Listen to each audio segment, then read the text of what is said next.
Welcome to another exciting, explosive edition of the Voice of the College Nation radio show. I'm the Collar Genesis, aka Professor Collar, aka Collar Thanos, aka Collar Rumble, uh, uh, student of or professor of the College Nation University on the board of directors. You can call me the culture critic. You can call me the geopolitical pundit. So you got many things you can call me. Just don't call me late to dinner, right?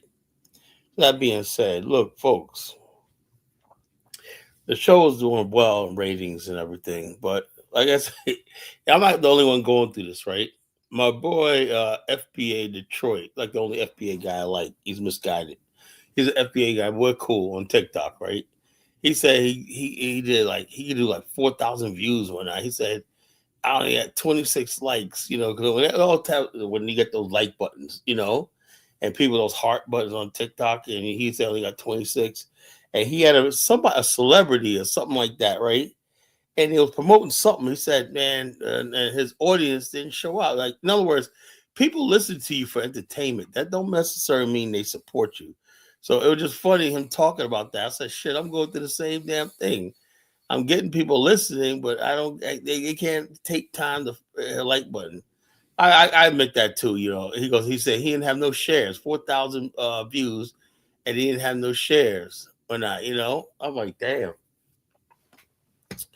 But yeah. So it is what it is, folks.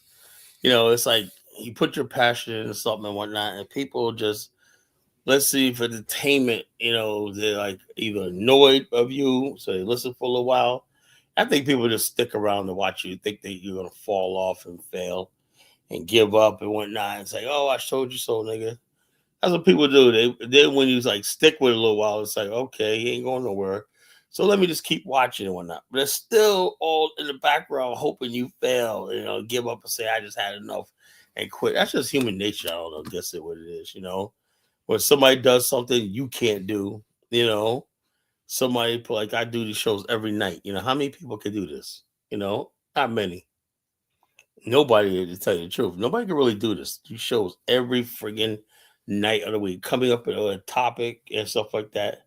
Now, this topic tonight, for example, I said, so we haven't had a New Year's resolution. We did have a New Year's resolution show, right?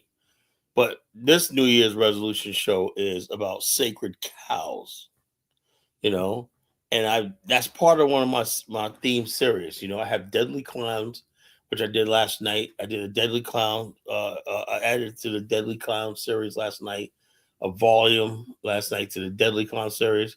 I have the enemy within. I got another enemy within show coming up this week. Tonight is sacred cows. Okay, and I build on that.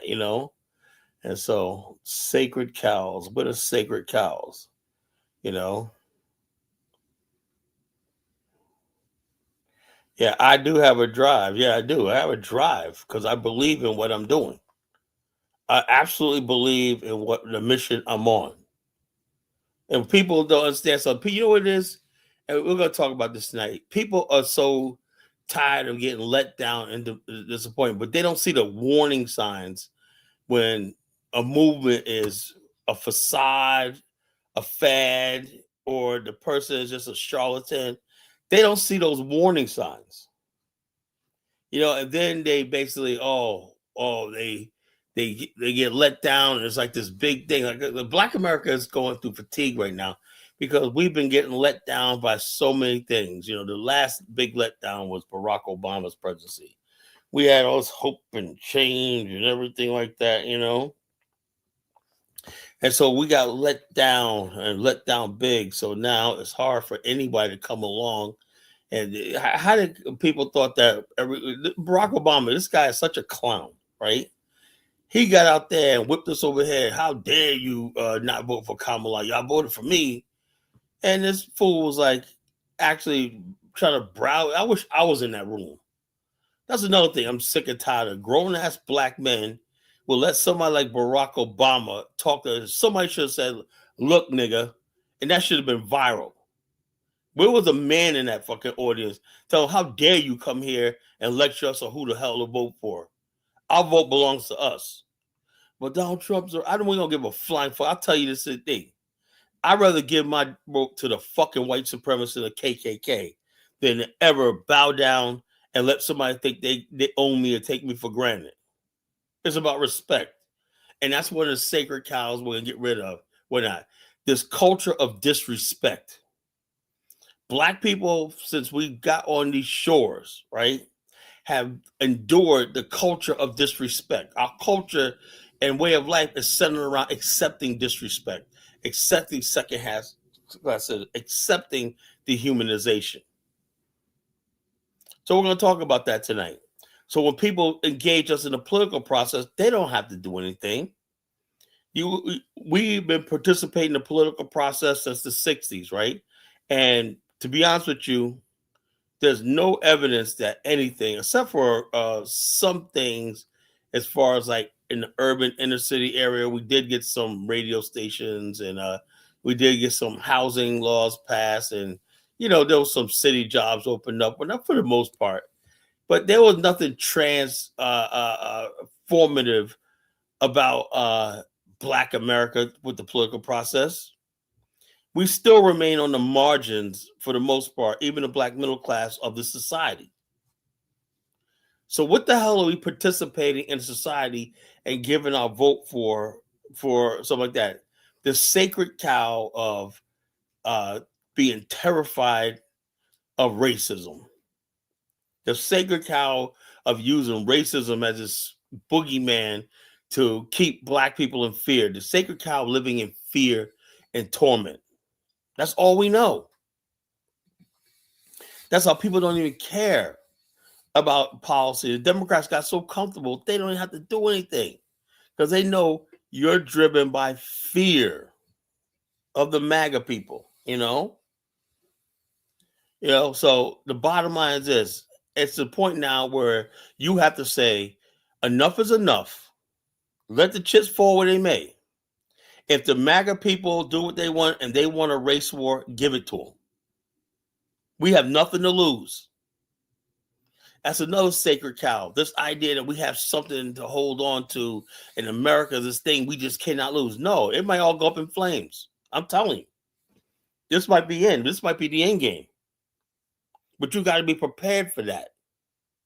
Just like anything else. You got to be prepared for the worst.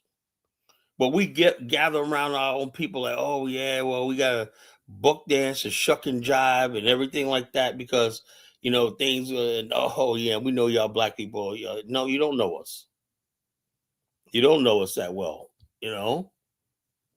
So when we talk about sacred cows, we talk about things we do to our own detriment. Let me read the definition of sacred cows. I'm going to read this several times as more people come in so people understand what the heck I'm talking about. If you never heard the term, I can't assume everybody knows what the term means. Sacred cows meaning.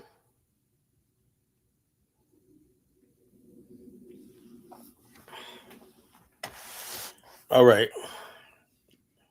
According to Chat GPT, sacred cows refers to ideas, traditions, policies that are considered beyond criticism or challenge.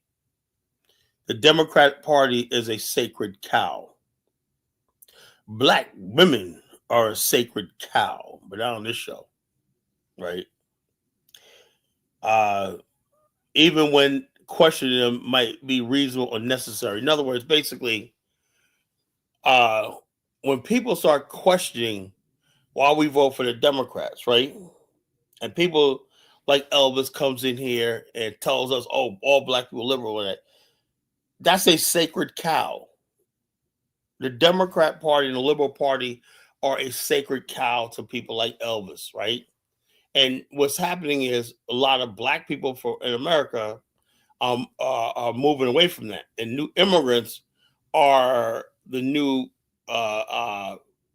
base, becoming the new base of the Democratic Party.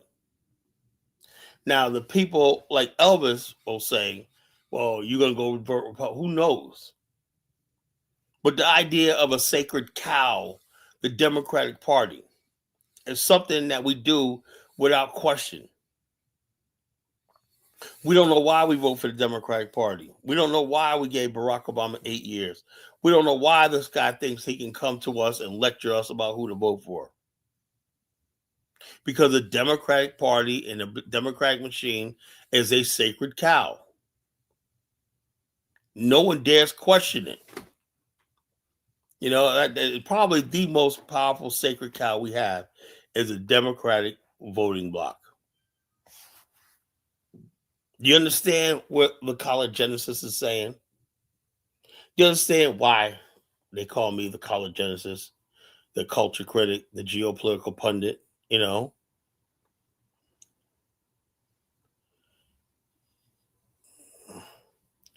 yeah, the sacred cow makes something immune from criticism. And folks, I'm gonna go in tonight. I'm gonna friggin' some of your favorite people that I'm gonna talk about. You are not gonna like, because of this sacred cow of Martin Luther King. People say, "Well, Colin, why did you do it, Martin Luther King?" Because I don't believe in sacred cows. There's some things Martin Luther King stood for, I agree with.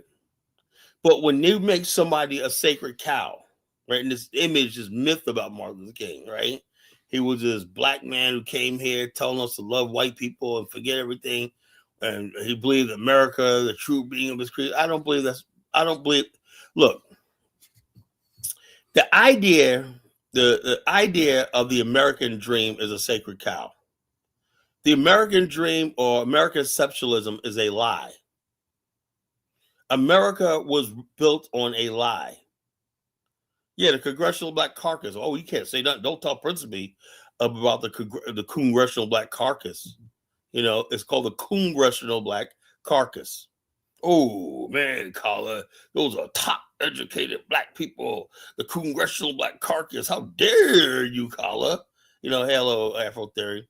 How dare you, Carla? How dare you question those esteemed Negroes up there getting $180,000 a year, sitting on subcommittees, hooking their family and friends up and delivering absolutely nothing and whatnot in return, and presiding over the worst communities in the nation? Oh no, Kala, you can't talk about the Congressional Black Caucus.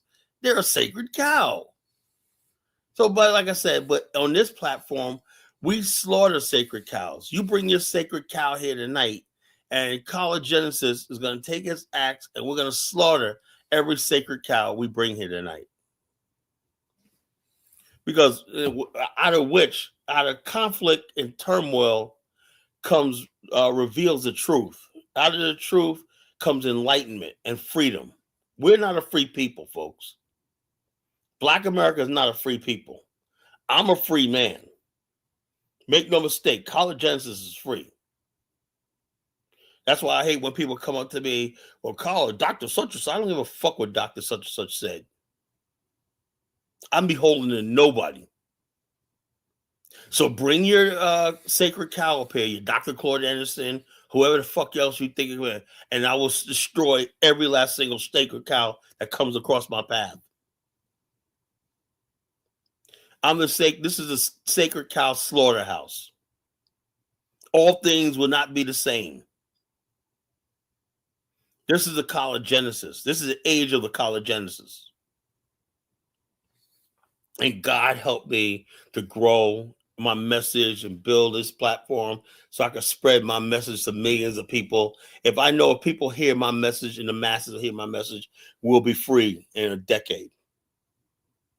But it's the mindset of black people that keeps us up punch. This sacred cows when we talk about Pan-Africanism.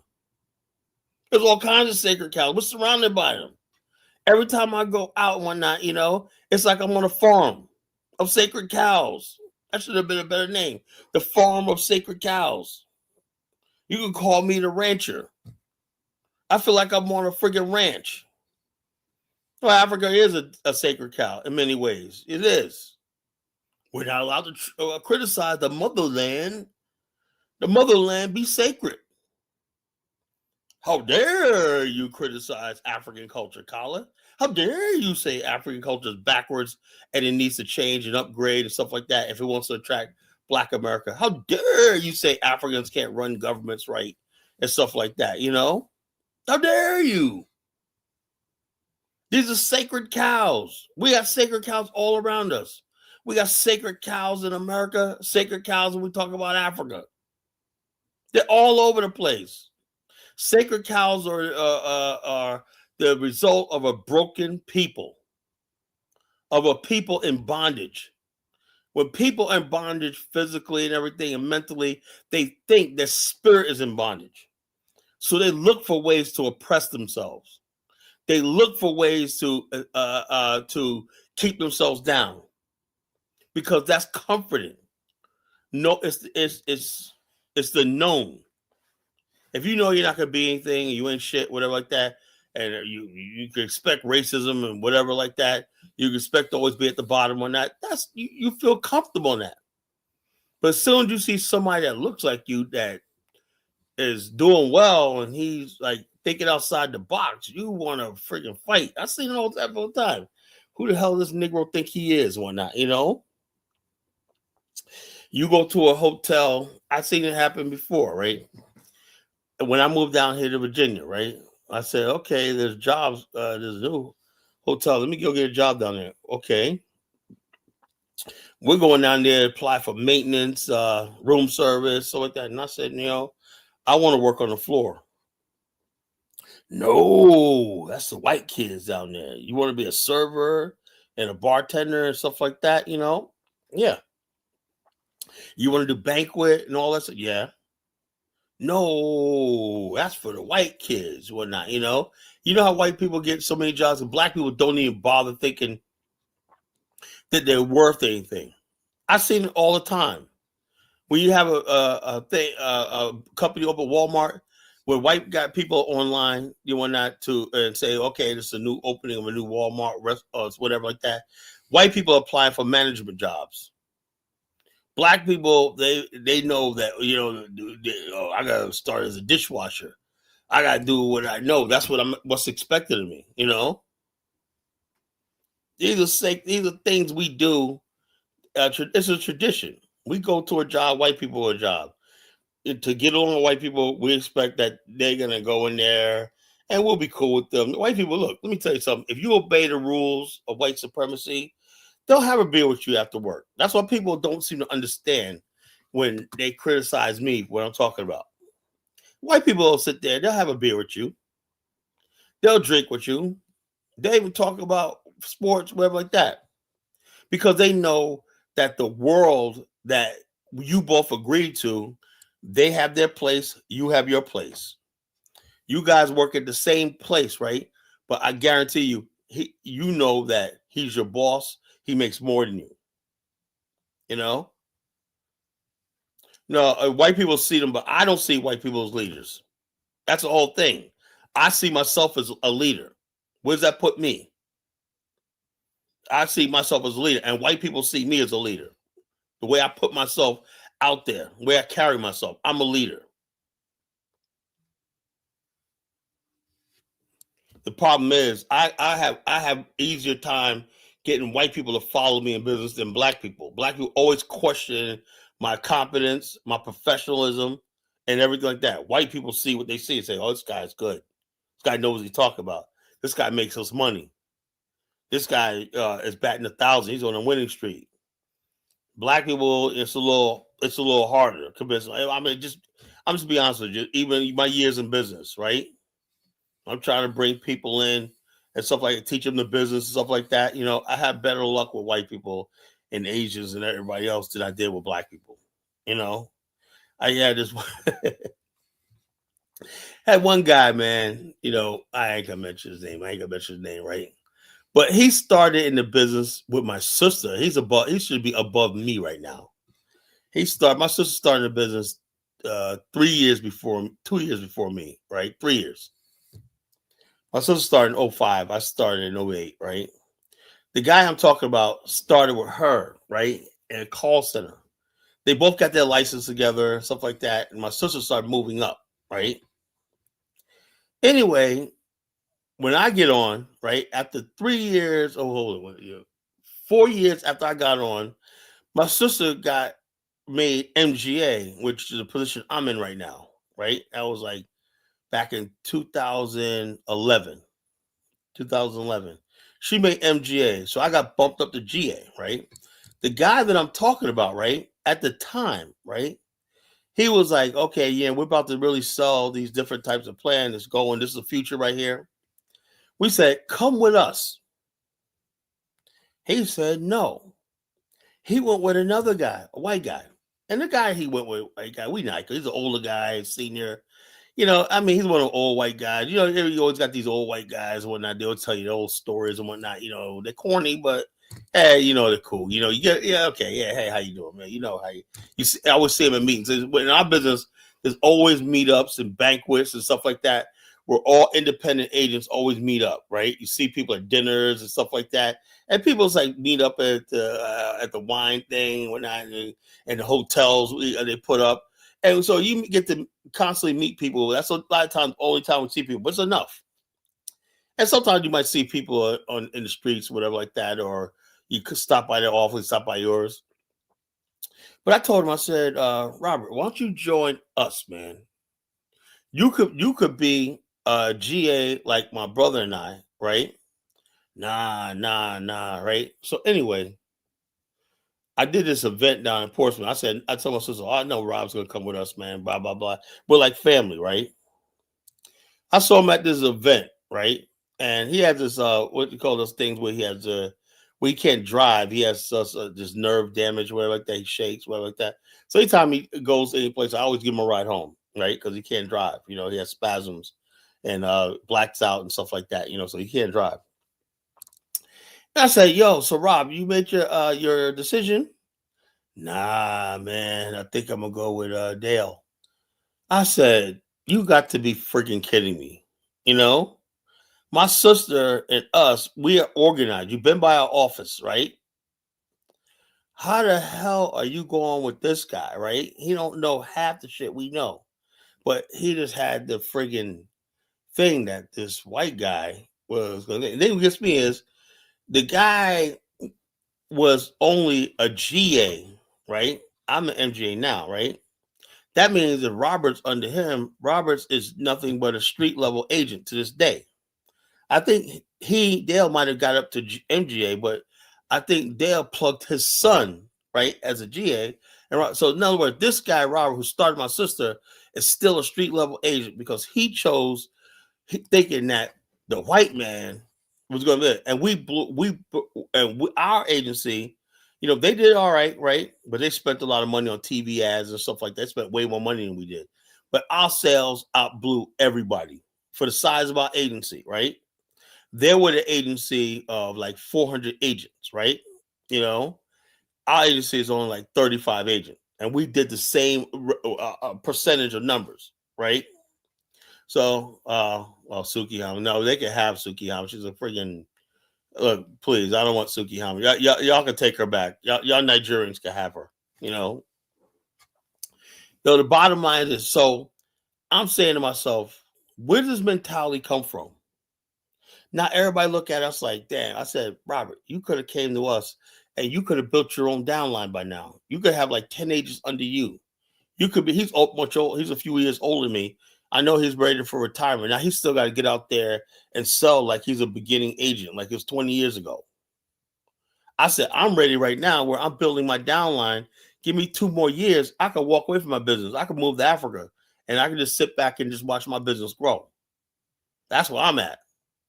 But the mentality of you need the white man, that's sick. There's a lot of black people like that. I try to, you don't need the white man, You can partner with people if that's necessary. But look, let me tell you something how business works, right? You never walk into business telling somebody you want to build it that you need them. You let it play out. Okay, this is what I do. This is what you do. Okay, how can we mutually benefit, right? You got to be able to be willing to walk away.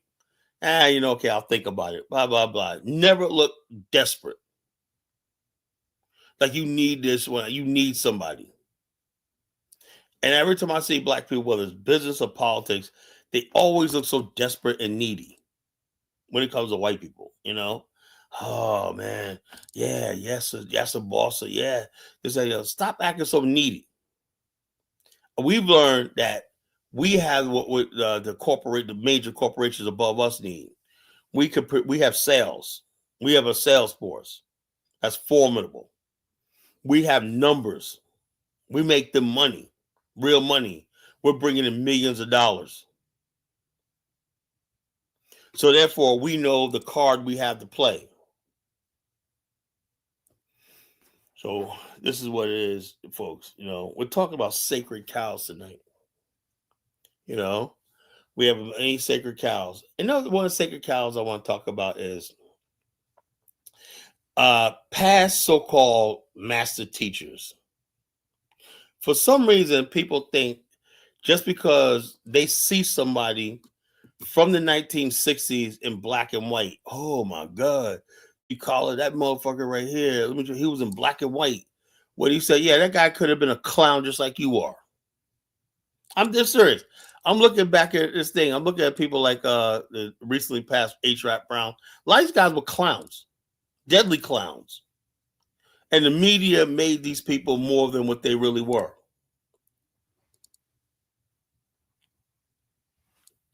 But this guy is good. He's a good salesman. He's good. I watch him. He's still borrow. He still comes by. We still see him as family. His wife is Ghanaian. We still see him as family. But we wish he could have came with us. It's too late now because we're both under the same field market organization. You can't switch agencies. It's too late now, so we can't. He can't come with us anymore. So, it is what it is. You just gotta bite it and live. But the main thing is this. The old thing. I was looking at this one thing with Steve Coakley talking about Liberia, the boule. Look, let me tell you something, folks. There is no such thing as a damn boule. The people don't question this stuff because you hear something happen and somebody said something in the past like Chuko. What about the boule collar? And Chuko's a simpleton, He doesn't know any better, Somebody basically just came up with this idea, this conspiracy thing of there's some elite black people and whatnot that's in conspiracy with white people that's holding black people back. So no, let's not talk about a lot of black people. All they want to do is drink, dance, party, be irresponsible for their lives and whatnot, not educate themselves, go in the house, don't have one encyclopedia, not one dictionary, nothing like that. But no, that's not the problem. Lack of education, that sacred cow of education, like black people don't like so much, right? That's not the problem. The problem is some boule people who are sitting up there in DC selling you out every day. Oh, they're the cause of all your problems. See, I'm talking like this because we have to deal with this sacred cow of not telling black people the fucking truth. Your problems are because now when you come up to the white man, okay, I get that, right? But when people start putting it on the black people or whatnot, there's black people out there doing the best they can to better their community. I know that for a fact. Let me tell you something, folks. Let me tell you something really, let me be frank with you. We never had the division in Black America as these stupid, mostly black militants and clowns keep talking about. See, we always got the boule niggas. That's a house nigga feel. That's the worst thing, Malcolm. And we need to get rid of that thing, that house Negro, field Negro thing. It was a lie. There was no house Negro. There was no field Negro. When your whole spirit and being is in bondage, that brings people together. And so it shows you proof was after slavery, the people who were in house, they united. They plotted slave rebellions together. They ran away together. So this lie that they put out there that there was some division between house slaves and field slaves. No, the house slaves were often beaten, ridiculed, sold, humiliated, whatnot by the slave masters. They had up close contact with the beast in their house. So when people come here now, after the fact, and try to besmirch our ancestors, like, oh, there was these house Negroes, they're the modern boule and all this kind of stupid stuff. We got to get rid of these people. All they do is cause division. Well, we can't come together. I know that the majority of black people, I have faith that the majority of black people, whether I disagree with them or not, right? Whether in the MWC, they can be integrationists, pro-American or not. I know they got the best interests of black people in their hearts. It's what's in your heart. And we could disagree on a thing and have a debate and make the best way I win. All I asked for was that the people who agree or disagree with me, right? We have what we call the fairness doctrine. Remember in the 60s, they had this fairness doctrine where liberal media had to yield time to conservatives to get their point of view out there, and everybody had to get their point of view out there so one side don't dominate. Why don't we have the fairness doctrine in black academia and black America, where black nationalist ideology is given the same scope? But we let enemies of black people decide which way to go. And that's what the problem is. Everybody cannot be an integrationist, colorblind. Yeah, we got people like that. But also a legitimacy as people say, something, we should start building our own communities. Maybe we should start building overseas, connected with the mother continent. Maybe someone should repatriate and build communities overseas. That voice is strong too. But that voice doesn't get airtime. It doesn't get print. It doesn't get written by academia because we don't have a fairness doctrine. Because the sacred cow of integration and this love of America, there's a sacred cow. Okay, why is it black people's duty to integrate America? And we're starting to see that now. They say, well, the federal, there's injustice with ICE. We got to get out there. Why do black people? Why is it that we always have to be the social justice warrior? They're sacred cows. Our duty as black people in America is to always fight for injustice. Martin Luther King fought for Martin Luther King was fighting for black people. Malcolm X is fighting for black people. So the bottom line is this idea that we're just this social justice, racial fighting, rainbow, black brown coalition, all kinds of stupid stuff that they put on us. The POCs, we're all about leftist ideology, kumbaya, and all that stuff like that. How the hell we get like that? Because that's what people told us we were. It's a sacred cow to break away from the black people being the ones that celebrate good times. Come on. Why the fuck every time you see black people, we're always got to be the one that invite everybody to the damn cookout? Why always got to be all the loving, forgiving people? Why is that? Why can't we be those people that got anger and bitterness and hatred in the heart and act and be able to willing to act on it? That's part of being a complete human being, where you know that it could go left. If you got your enemies, he thinks that no matter what he does to you, that you're going to be loving, forgiving, and let's go along again because you want to be American so bad. He ain't going to change how he thinks. That's why I say all these black people, see, this is what you get. Y'all voted for Trump. White people don't care. They're like, okay, we voted for Trump. Boo-hoo. You're upset, Yeah, there's racism. There's groypers. There's MAGA. Yeah, you're upset. So what? What are you gonna do about it? That's how you brought yourself in a corner. You went to the thing where you say there's no possible way that it could all go left. And so white people are like, yeah, what's the worst that can happen? Oh, they'll boo-hoo for a little while. Oh, they might get in the streets and throw some bricks in a building, but we could weather that, And then you'll go, and then they say they'll be mad for a little while until football season comes around. Then they'll get distracted, or some new movie will come out, or some new dance will come out, and then they'll be distracted, and everything will go back to normal. White people got us fucking so, well, you Negroes so fucking controlled. It's unreal. Now you got white people out there saying, something, let's distract them with all these Netflix series. You got 50 Cent doing shows about things about Diddy. He got more stuff coming along. They know what they're doing. Charlemagne the God got a $400 million contract. He's putting the most garbage stuff, and black people are so distracted with foolishness and nonsense. It's unreal. The culture of foolishness, you know. So it is what it is, folks. It is what it is.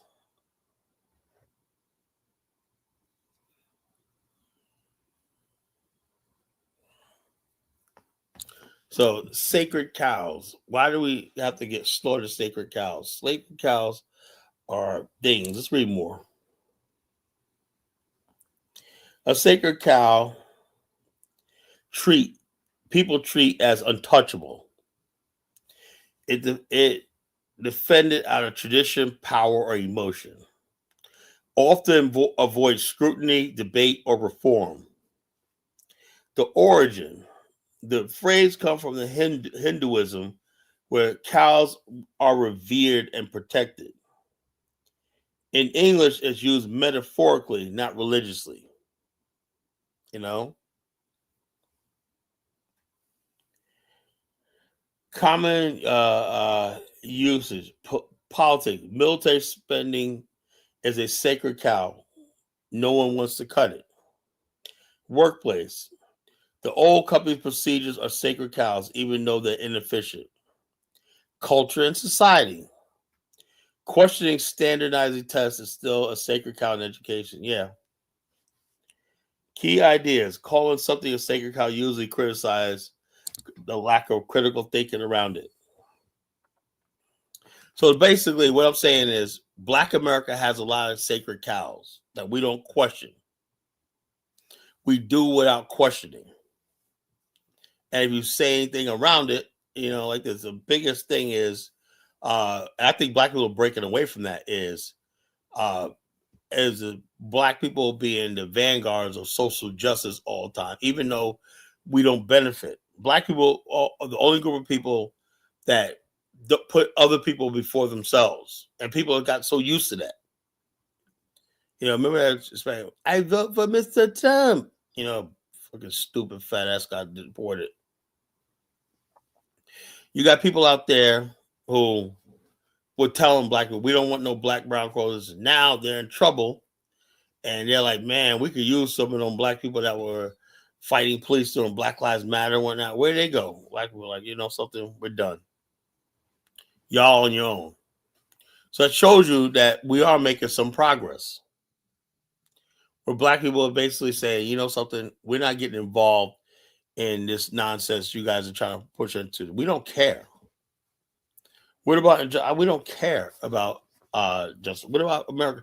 We don't care about what this means about America. We really don't care no more. A lot of Black people have given up on the American democracy, the American dream, and stuff like that. We don't believe in this country anymore. America has been this sacred cow that we believed in. Oh man, that we ignore certain things that's evident.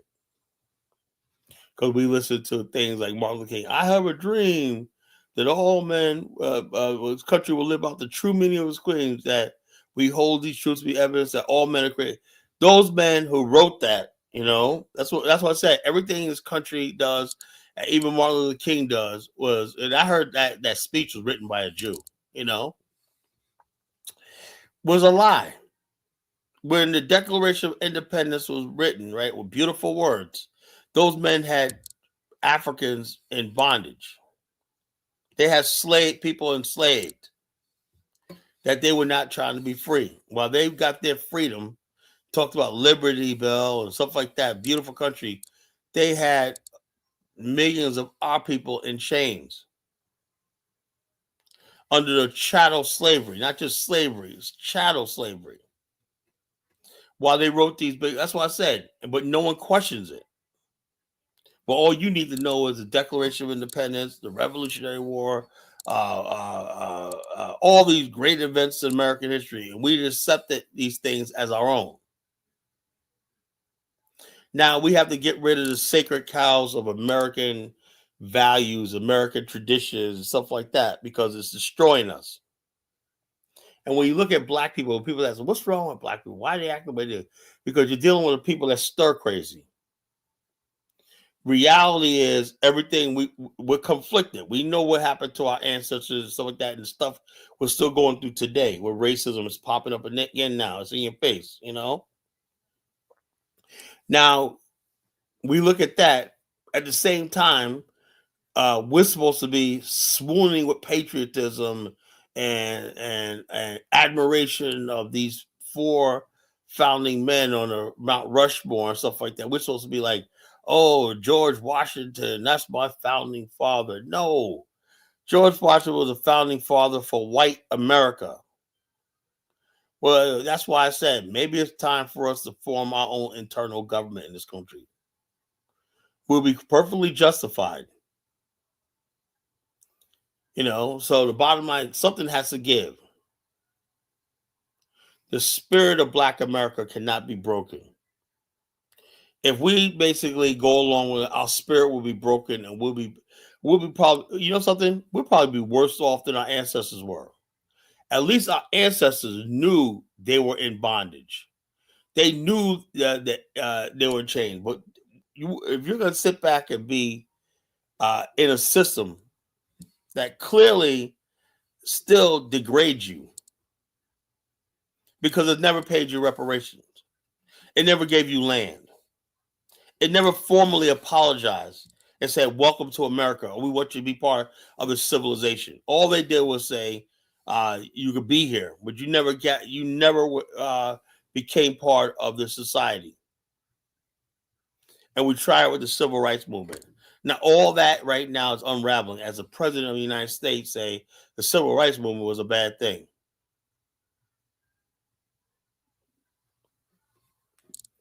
So this is what we're dealing with. This is what we're dealing with. Right now, we're seeing the unraveling of American culture, American civilization. Black people have been propping up America. We've always defended America. That's why people around the world give America the chance, because of us.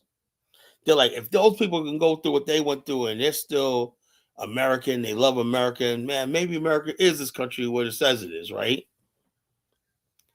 Now, as Black people are starting to turn on America, that's going to change.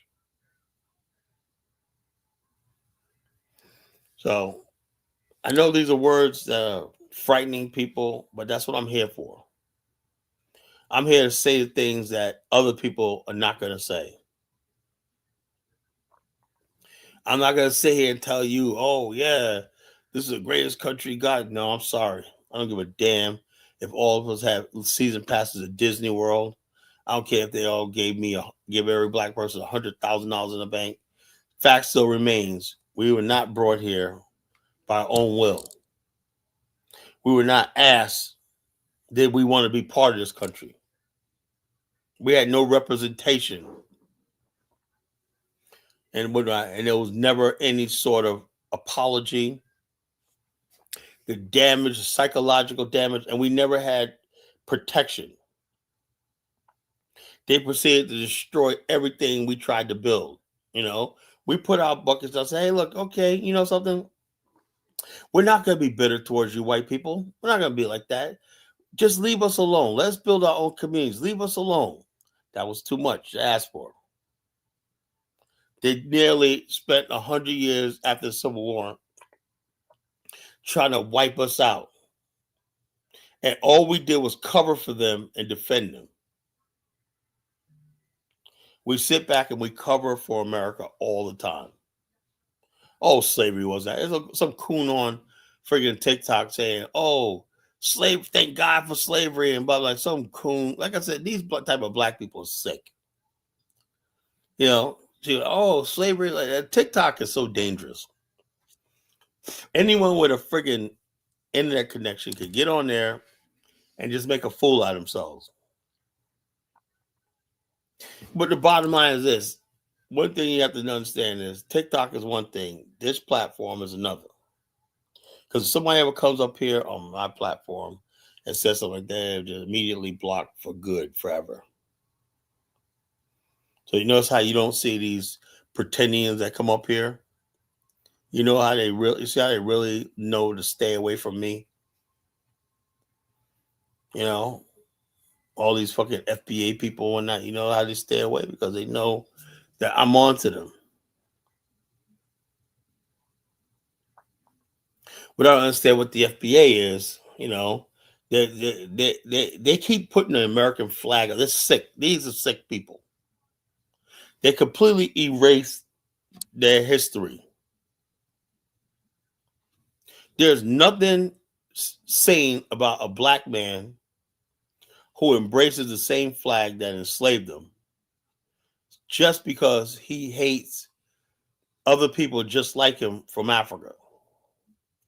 That's the thing about America, right? The sacred cow is white people have convinced us to hate ourselves, and it goes deep in that. That people are willing. The sacred cow is we love the white man so much. We love his land, all the stuff he has so much that we're willing to change our whole identity just to get along with him. We're willing to call ourselves Aboriginals. We're willing to call ourselves Native Americans. We're willing to say that we're not African American. We're Black Americans. You know, we're just Americans with dark skin. So this is what you have in this country. You have a people in this country that are really sick. The black population of America is sick. The love of America, the love of the flesh, the love of the carnal things, and whatnot, produces materialism, foolishness, backwardness. You know something? People say, well, Colin, sometimes you sound like you preach hate. Look, hatred, basically, and anger and hatred summons the serious spirit. The serious spirit in you, right, knows that you have to do things that has to be done, whether you like them or not. The foolish spirit, right, comes from blind love. And people are like, oh, everything's all right. Blah. No. That's a foolish spirit because the people that's oppressing you, right, they don't think like that. They're thinking long and hard how they're going to win, how they're going to pass whatever they have on to their kids and everything. But you look at two societies, right? Which one's smart and which one's foolish? It seems like the black society is always foolish. Look how everything fell apart. Look at Bill Cosby, right? I love Bill Cosby or not, but he was foolish. He told us to be Americans and this country's this, country's that, you know, which was a lie. And eventually his foolishness caught up with him. And that Bill Cosby, great icon, had to go out like that. Because when you're foolish, right, you make foolish mistakes. You have lapse in judgment. Like we was getting involved with those white women. That was a lapse in judgment. How did he do that, right? Because his whole thing is foolishness. He was trying to prove that black people were just as American and all this kind of nonsense, whatnot. And he ignored all the things evidently right before him. Because he had comfort and success and whatnot, you know, he completely ignored the reality of what happened to our ancestors, and what you cannot forgive that. There's no forgiveness for slavery and whatever happened to our ancestors in this country. He tried to tell us, "Oh, that's in the past. We're Americans like everybody else." Why he and Laha and on his comedy shows and his Cosby show and whatnot. Oh, look. And he did change the way the world looked. Why should we have to? We know there's black people like the Cosbys. We know there's black people that are educated, you know, Dr. Huxtable, you know, lawyer. You know, what is it about us that we got to spend our life trying to prove to white people that we're civilized? That was a problem right there. The Cosby Show, people think about what I'm about to say. The Cosby Show changed how America saw the black family. What the fuck do we care about what white America thinks? The fact that they have power, you know, or we think that give them that power, that we got to be concerned about how they view us, is a thing. So that means the whole situation, I think. I want to live in a such civilization where we could be ourselves. I can be stupid if I want to. We should be able to deal with our fools and idiots and whatnot and criminals and whatnot, like every other society that we have reward and punishment on side. We are going to live for white theater for black theater for white consumption. Bill Cosby put us back into slavery. Well, we got to entertain them, or we got to get a response from them. We got to get validation from them. Well, it sounded good, right? But something was always in my spirit. Like every time you see these NAACP award shows and stuff like that, oh man, this show, the Cosby Show, showed black people as more than butlers. So what's wrong with a fucking being a butler? Yeah, but James Evans was okay. That was a reality of a lot of black people. The good times was black people that lived in the projects. But people forgot about the fact that James and Florida Evans were moral people. They were good people, despite the fact James came home to Florida every night in that show. And they tried to still morals. And I get, that's not important. They lived in the projects. We wanted to see people. Now, I'm not taking anything from Cosby Show, right? But think about what I'm saying. It was all about what white people thought about. Everything is about what white people think about us. So I never felt like the Cosby Show was made for me. I felt like it was Bill Cosby that made the Cosby Show and most of the viewers of the Cosby Show were white. I enjoyed the Cosby Show in a different world too. But what I don't like is the divisive way it was weaponized against Black America.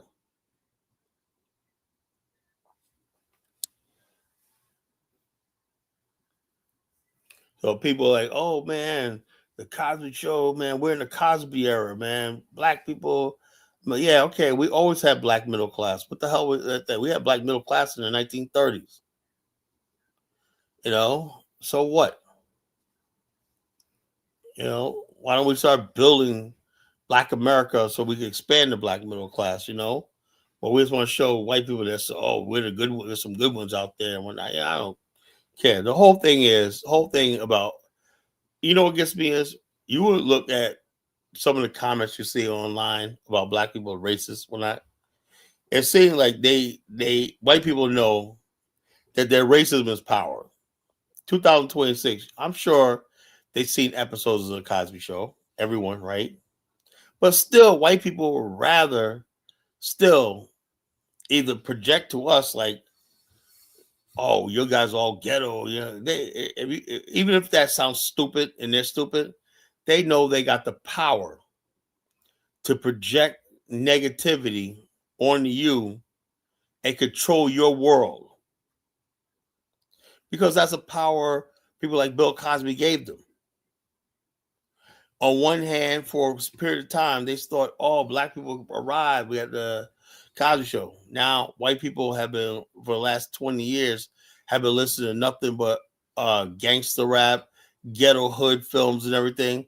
So now they say, something? That's what we're going to see as black people now. It's all about what white people believe. So the Cosby Show never changed anything. Because you understand, if you're a thing, if your whole stick is we're trying to show better images of black people, to who? To ourselves? No, to white people. So you're making white people out to be the master. That means telling me the truth. Even Malcolm Jamal Warner said that. He said that back in the days, right? They ended it about the Cosby Show. He said, look, and that's a guy right there, Malcolm Jamal Warner. Unfortunately, rest in peace. He died a few months ago. He basically was like a real militant. My fellow Gen Xer, black Gen Xer. He was like basically talking about the Cosby Show and racism. He said, look, I see now that we didn't make that much progress in this country. Even with the Cosby Show, he still felt racism and stuff like that by some of the fan mail he got, some of the questions they would say, you ask him and stuff like that, white and black. He said black people would write him, and they would always tell him, the black girls, what color they were. They would say, I'm sort of light brown, I'm light skinned, whatever like that, He said, and white people would talk about, yeah, I got a black friend at school, blah, blah, blah. He said, man, this country, we didn't make any lot of progress. That was back in the 80s, right? I read that. So I don't know if Bill Cosby was, I guess he thought he was doing something. Malcolm Jamal Warner was just like talking about how, he was disheartening about the racism in this country, in the country at the time. And then a year later, we had the Howard Beach incident. A couple years later, we had the Yusuf Hawkins incident, well, all in New York. And next thing we had was the Central Park situation, all racially charged incidents in New York City in the late 80s.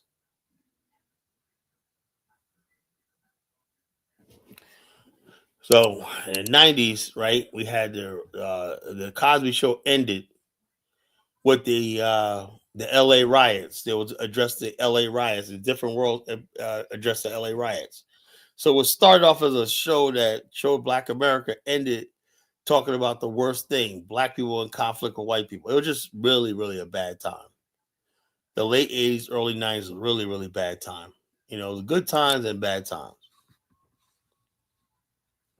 But this idea of us caring about what a sacred cow of us caring about what white people think, we got to get beyond that.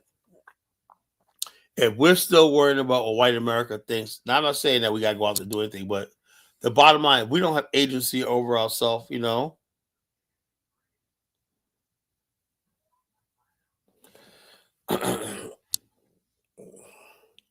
Well, thank you, Jonathan.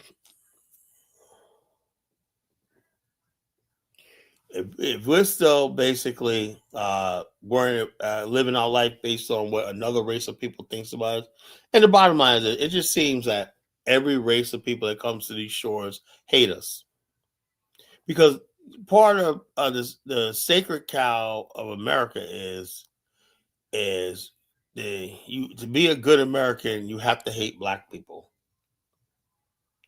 America knows that we're the untouchables. There's nothing that they could do or we could do to rectify what they did to our ancestors. Same time, they want to build this republic, but they know they got this stain on their civilization called slavery. This stain on their civilization, and they don't know what to do with us. Right at this point in time, they're pondering genocide. They really are.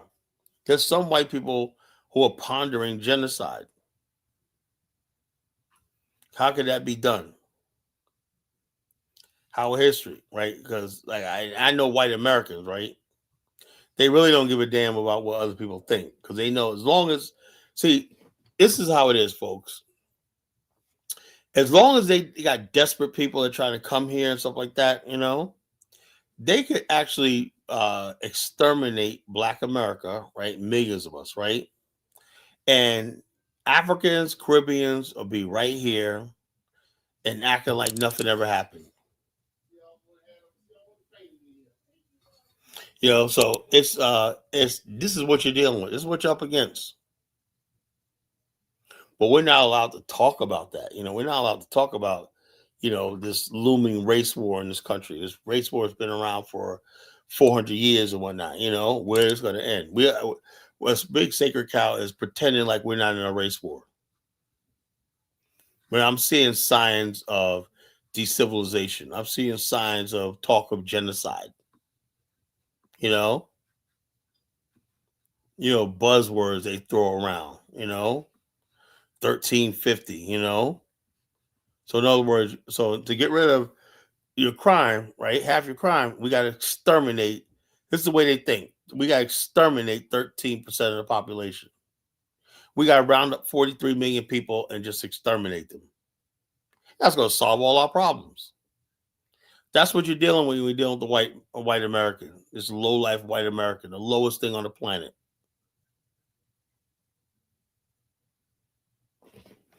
So it is what it is. And me personally, I'm tired of beating around the bush. What's so funny, Adama?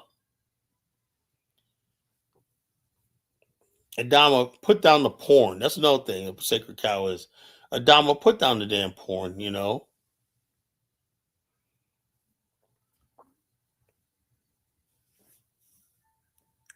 Adama's another scary ass Negro.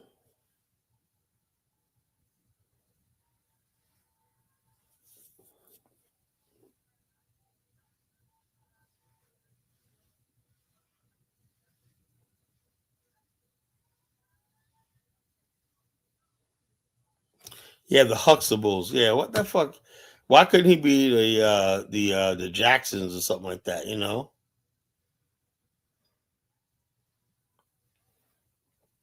He said the Huxtables.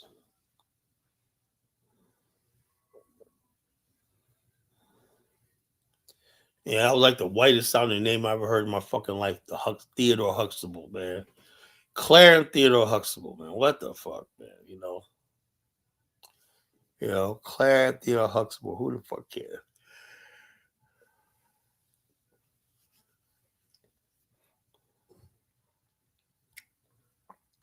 Simp Police, what's going on, man? Hey, Simp, put that link in the chat room for the thing. I can't do it from my let me do it from my phone. Let's see if I can do it from my phone.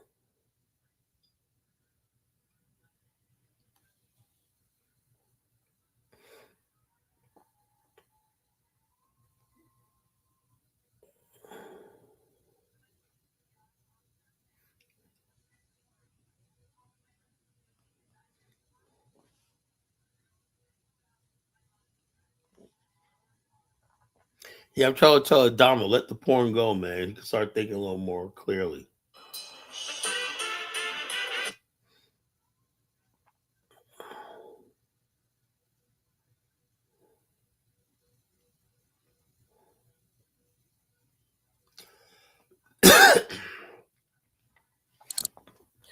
There's a Cash App, folks. We'll be putting that in there time to time. The Cash App for our GoPro. I'll be there in a few weeks, so we want to have that money ready for the GoPro, so we can take some quality pictures. So some interviews. I'm gonna learn how to do this shit. I realize that, man. In order for me to grow this movement, man, I gotta make my own videos. So I gotta stop being lazy and do this shit. Because like I said, other people do it. I guess if I was motivated by money and it was a source of income, I see. I actually envy those type of people who made this a source of their income. You know, and they made it a source of their income, and they basically could put in professionalism and stuff like that. You know. We still doing. Yeah, I'll do some lives from Liberia. I'll do some live from Liberia while I'm there. Of course, I did some last year while I was there. I don't stop. I'll do it live enough because then again, all right, good. Yeah, I can do lives. I'm thinking I'll be out there in the kitchen, wife's in the bedroom. I'll be out there in the living room or kitchen, do my lives and whatnot. Last year I was in a hotel, so I couldn't really do lives because it was just like one bed, one room, and I kept the wife up.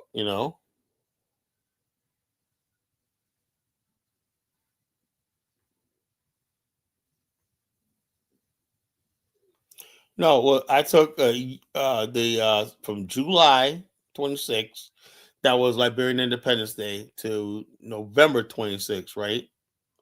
I took that time to reflect on everything I would do. I watched social media, I watched everything around, and I was basically going around just basically seeing what other people are saying. And I was hoping that somebody would step in my place and be like, okay, but that's after those months, since no one stepped up, and when I said, okay, I got to come back. more than ever, people need a strong voice like mine.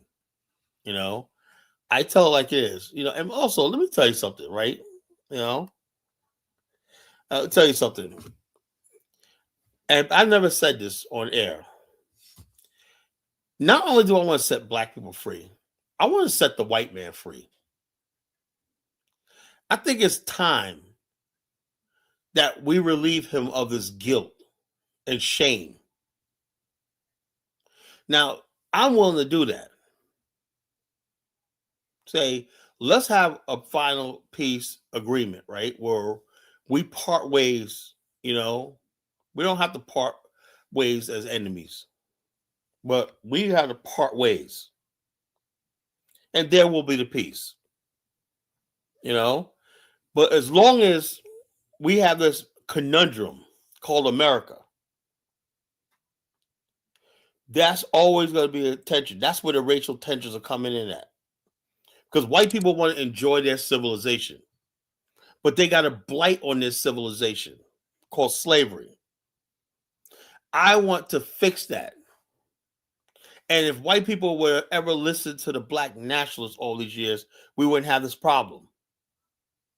Not just all the ones that want to leave America, but all the ones that want to build something like that. See, as long as you got black people believing in America, right? They think they're going to friggin' change something.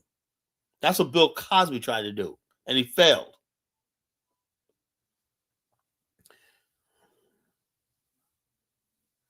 Look, Baruti. I would not put anything past. You know what it is? There's a certain number of white people that are capable of doing that. And then you know something else, Baruti? There's a good number of white people who would sit back, right? They'll say something, grumble and whatnot, but they will forget about it the next day and forgive the white people that did that. We've seen that happen in history before when you had lynchings. When we had Tulsa. Do I have to tell you fucking history? They wiped out a whole town in Wilmington and Tulsa. Now, we were the so-called good white people. It's called yellow silence, Baruti. This is why I'm the collagenesis, You know what yellow silence is? Yellow silence is yellow silence. The silence is golden, silence is yellow. Silence is golden is when you sit back and allow good things to happen and you don't interrupt it. That's silence is golden. Silence that's yellow is a silence when you see evil and you look the other way. You see people doing evil deeds and you say nothing. They're all saying they came for the Jesuits. I didn't say nothing because I wasn't a Jesuit. They came for the Jews. I didn't say nothing because I was a Jew. I wasn't a Jew. They came for the communists. I didn't say nothing because I wasn't a communist. Then they came for me. See, as long as a good percent of white people know they have nothing to worry about, all they have to go along with the get along, right? Then it could happen. It could happen. So it could happen. Yeah, it could happen. I know there's enough white people who are training now in militia groups and everything who want to carry, I don't know what type of weapons they got, but they're out there training and everything like that for some fucking race war to pop off. And soon as, like I said, they got law enforcement behind them, the National Guard behind them, the current administration behind them, we're in fucking serious trouble.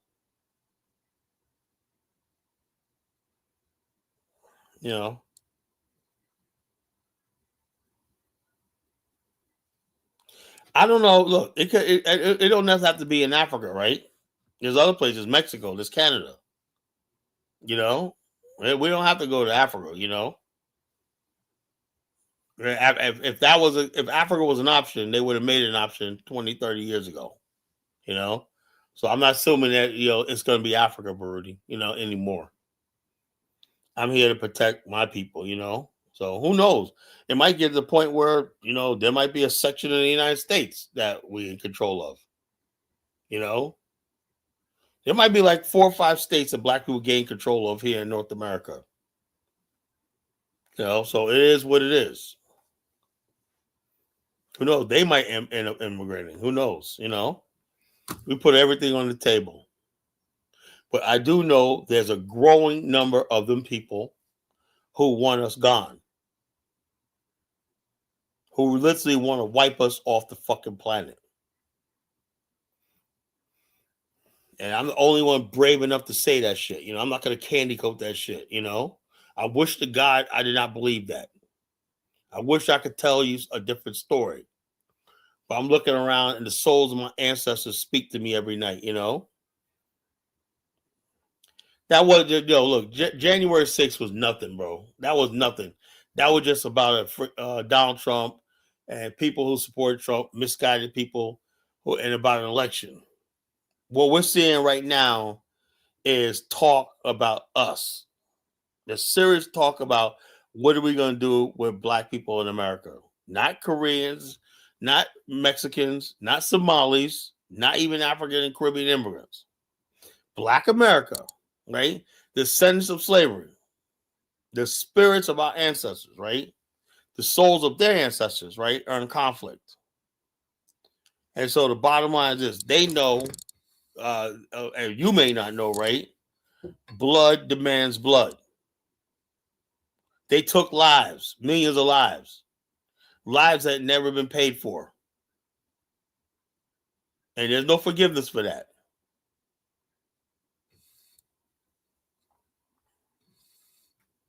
Let's look at this clown. Why do we need power? Oh, we don't need power. We can just chill and live in peace. This is what I'm talking about. This is exactly what I'm talking about. This idea that black people, all we have to do is just chill, live in peace, and then we don't see the imminent danger until it's our thing. We don't see it until some little white punk walks into a fucking a grocery store and gun down 8 black people in Buffalo, New York. We were living in peace and chill until a punk like Dylan LaRoof walks up in a church in a prayer Bible study and guns down all these people. So we're just sitting back waiting for the inevitable to happen. Bro, I'm sick and tired of your question. What do you want? I said, read the question. Aren't you answering my inquiry? I wasn't talking about white folks' nature and structure. But assumption of safety. I never said by continental. Did I mention the continental Africans? I never said anything about continental Africans. I never said anything about no continental Africans. Africa might be off the table. Is such and such NYCG is a Caucasian? He must be, because the days of peace and love is gone. I don't know any black people talk like that anymore. So we have to be prepared for everything. Yeah, Dylan Roof walked into a damn church, sat there. This little devil sat there and prayed and whatnot, and said, I got to do what I got to do, and start gunning innocent people down. What you call it? Adama, you're getting blocked. Goodbye, Adama. You're banned for good. This Negro said, oh, them white girls be looking thick and stuff like that. You're gone. You're off my platform. I don't want to see you back here again. I just blocked Adama. You will never see him again. It was nice knowing you, bro. Anybody else who thinks I'm playing games, try me.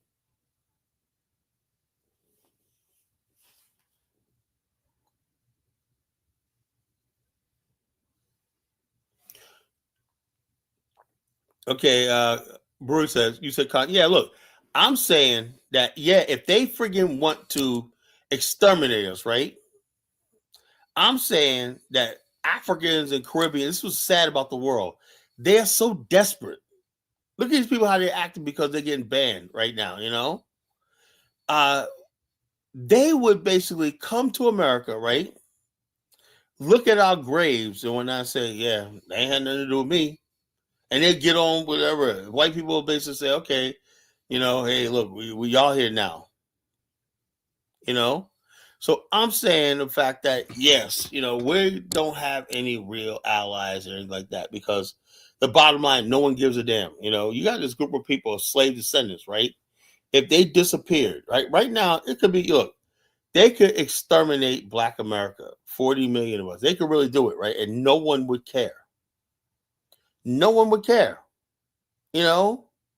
And that's what they're calculating. They're getting the right signals to say, if we did this, right, because they really do feel our presence here as a threat to their future. So if they exterminate us, and I have not seen anything that could tell me anything that they're capable of. I know they're capable of doing this. It just matters if they will have the will to do it. I know they are capable of doing it. Are they going to do it? Are they plan? I have no idea. But I do know white Americans is capable, a good percentage of them are capable of genocide. That's who they are. And like I said, the other side, the good side of white people that I know I believe they would just sit back and be like, oh, what can I do? And say nothing. You think they'll come out there and for us like they do the Somalis and the Mexicans? Of course not.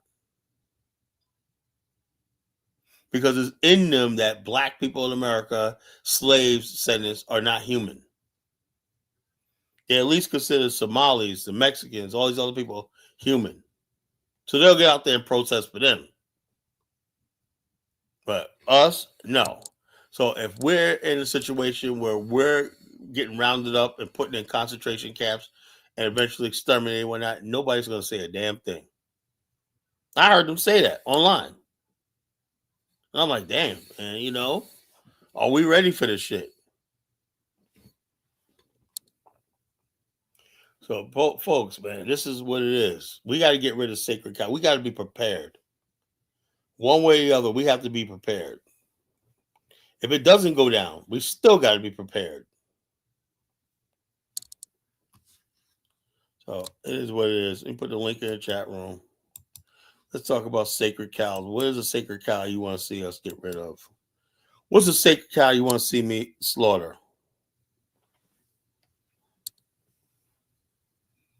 We're slaughtering sacred cows tonight, folks.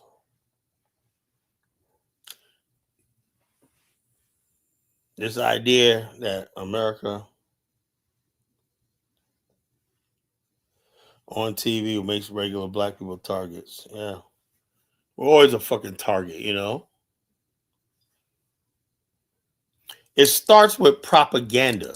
You know how genocide is possible? It starts with propaganda. Right now, they're putting out propaganda with AI videos and whatnot that are not true.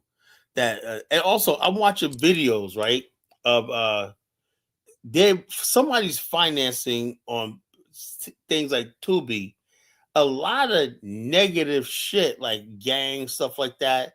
Things where I saw one video where this guy basically they had some Black guys that grabbed a white woman and raped her like that. Who's putting this shit out there? And then people comment, see those people. Look, I'm telling you what's going on. I'm not crazy. I see a lot of stuff that they're making up there to demean us, to make us seem like we're just the worst. The solution is a final solution. That's what the Nazis did. Goebbels did, right? He basically exaggerated the Jewish problem so much, then they gave you a final solution.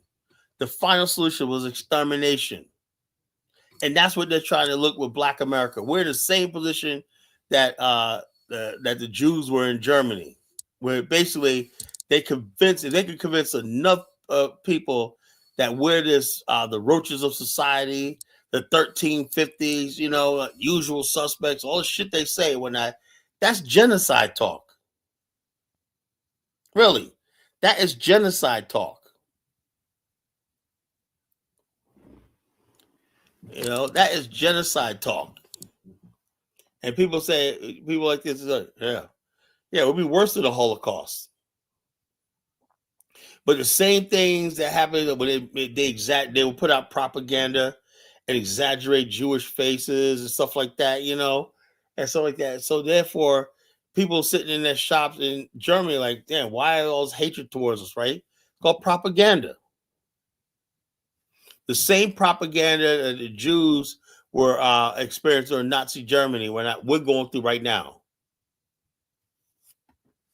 It's all basically the undercurrent of genocide. And I'm the only one that talk about it. You know, they are plotting genocide against us. So when the right people get in power, right, they know they could carry this out, right? It's like they had Jews with concentration camps and everything like that, and they exterminate. What makes you think they can't do that to us? The bottom line is this: the stuff I've been seeing lately and whatnot. You know, the Alcatraz, what was it, Alligator Island down there? All kinds of stuff they're dreaming up. You know, sending people to Venezuela, foreign, supermax prisons. Yeah, you know what they're planning to do with us, but we're just sitting here like sitting ducks. We're mentally not prepared,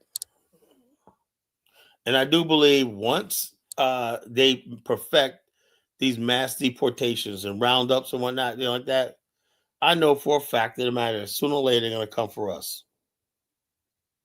Who I think we are the number one target. That's why we can't get distracted with these illegals. That's not our fight. We got to get prepared for the day when they come for us. And we have to be ready.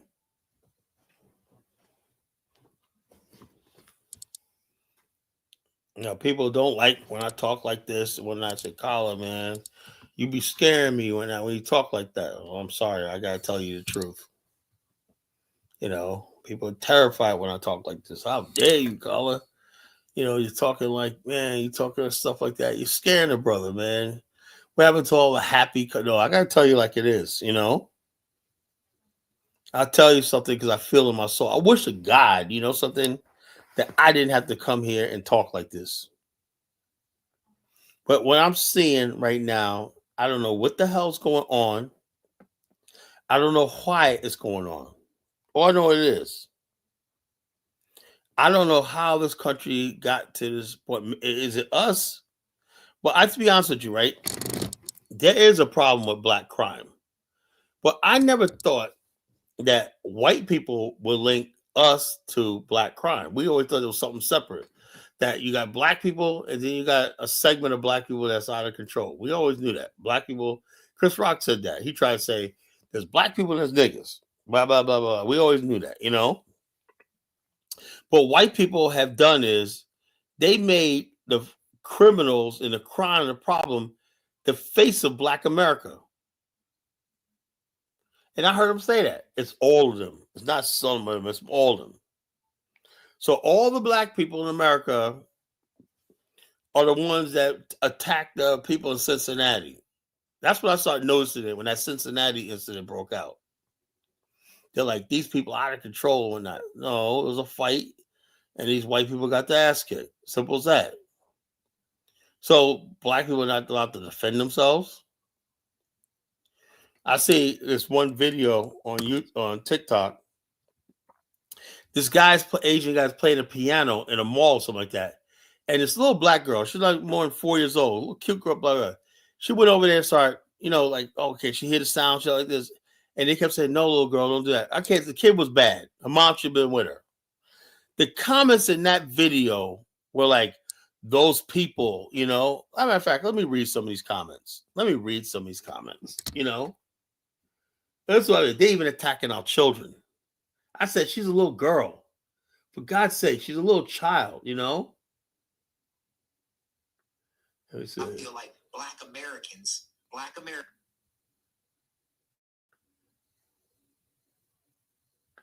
This dude's a cornball. This dude's a cornball.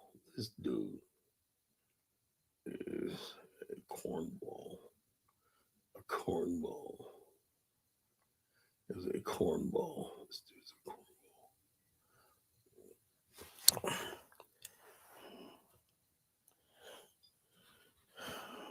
Let me get Bentu Mendinko. What's going on, brother?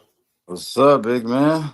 You know, saying I haven't seen you in a while. What's going on with you? Oh yeah, I'm calling in. I can't. I gotta call in with the slaughterhouse. I want to help you slaughter some sacred cows. So What are some I'm what's not gonna miss this one.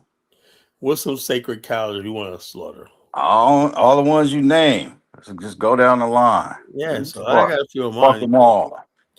I'm like, I'm like this. One of the sacred cows is fucking past black leaders. You know, Yeah, that's true. We do have like some kind of affinity towards them. That's true. yeah, we gotta stop that shit. You know, I'm like this. Yeah. You know, oh, such said, yeah, such said. A lot of these guys were just, clowns back in the days, but because we see them on video and in black and white, we think there's something like this. Like I said, we never really had real leaders. You know, a lot of Yeah. people were just back then. They were just put to big mouths trying to make a name for themselves. You know. Yeah, I think they was needed for that time, Yeah, but for they that didn't do anything. particular. Nothing ever accomplished. You know, like I said, it was by the '70s, all that shit had fizzled out and died. You know, and what Yeah, success was when black people started getting jobs, stuff like that. They weren't listening to that shit no more. You know, that was yeah. good when you was in the ghetto. When people started, damn, I got a new job. I could buy this house over in the suburbs. Whatnot. You know, black people started revitalizing neighborhoods and whatnot. They're like they want to hear that. Hey man, you killed that sacred cow, chaotic truth, or the chaotic liar. Yeah. Yeah, Byron, he was on it today, man. So like, I can't listen to that guy. All the guys on his show are a bunch of cornballs, you know, Yeah, a little for real. corny type of black dudes and whatnot. You know, they get up there.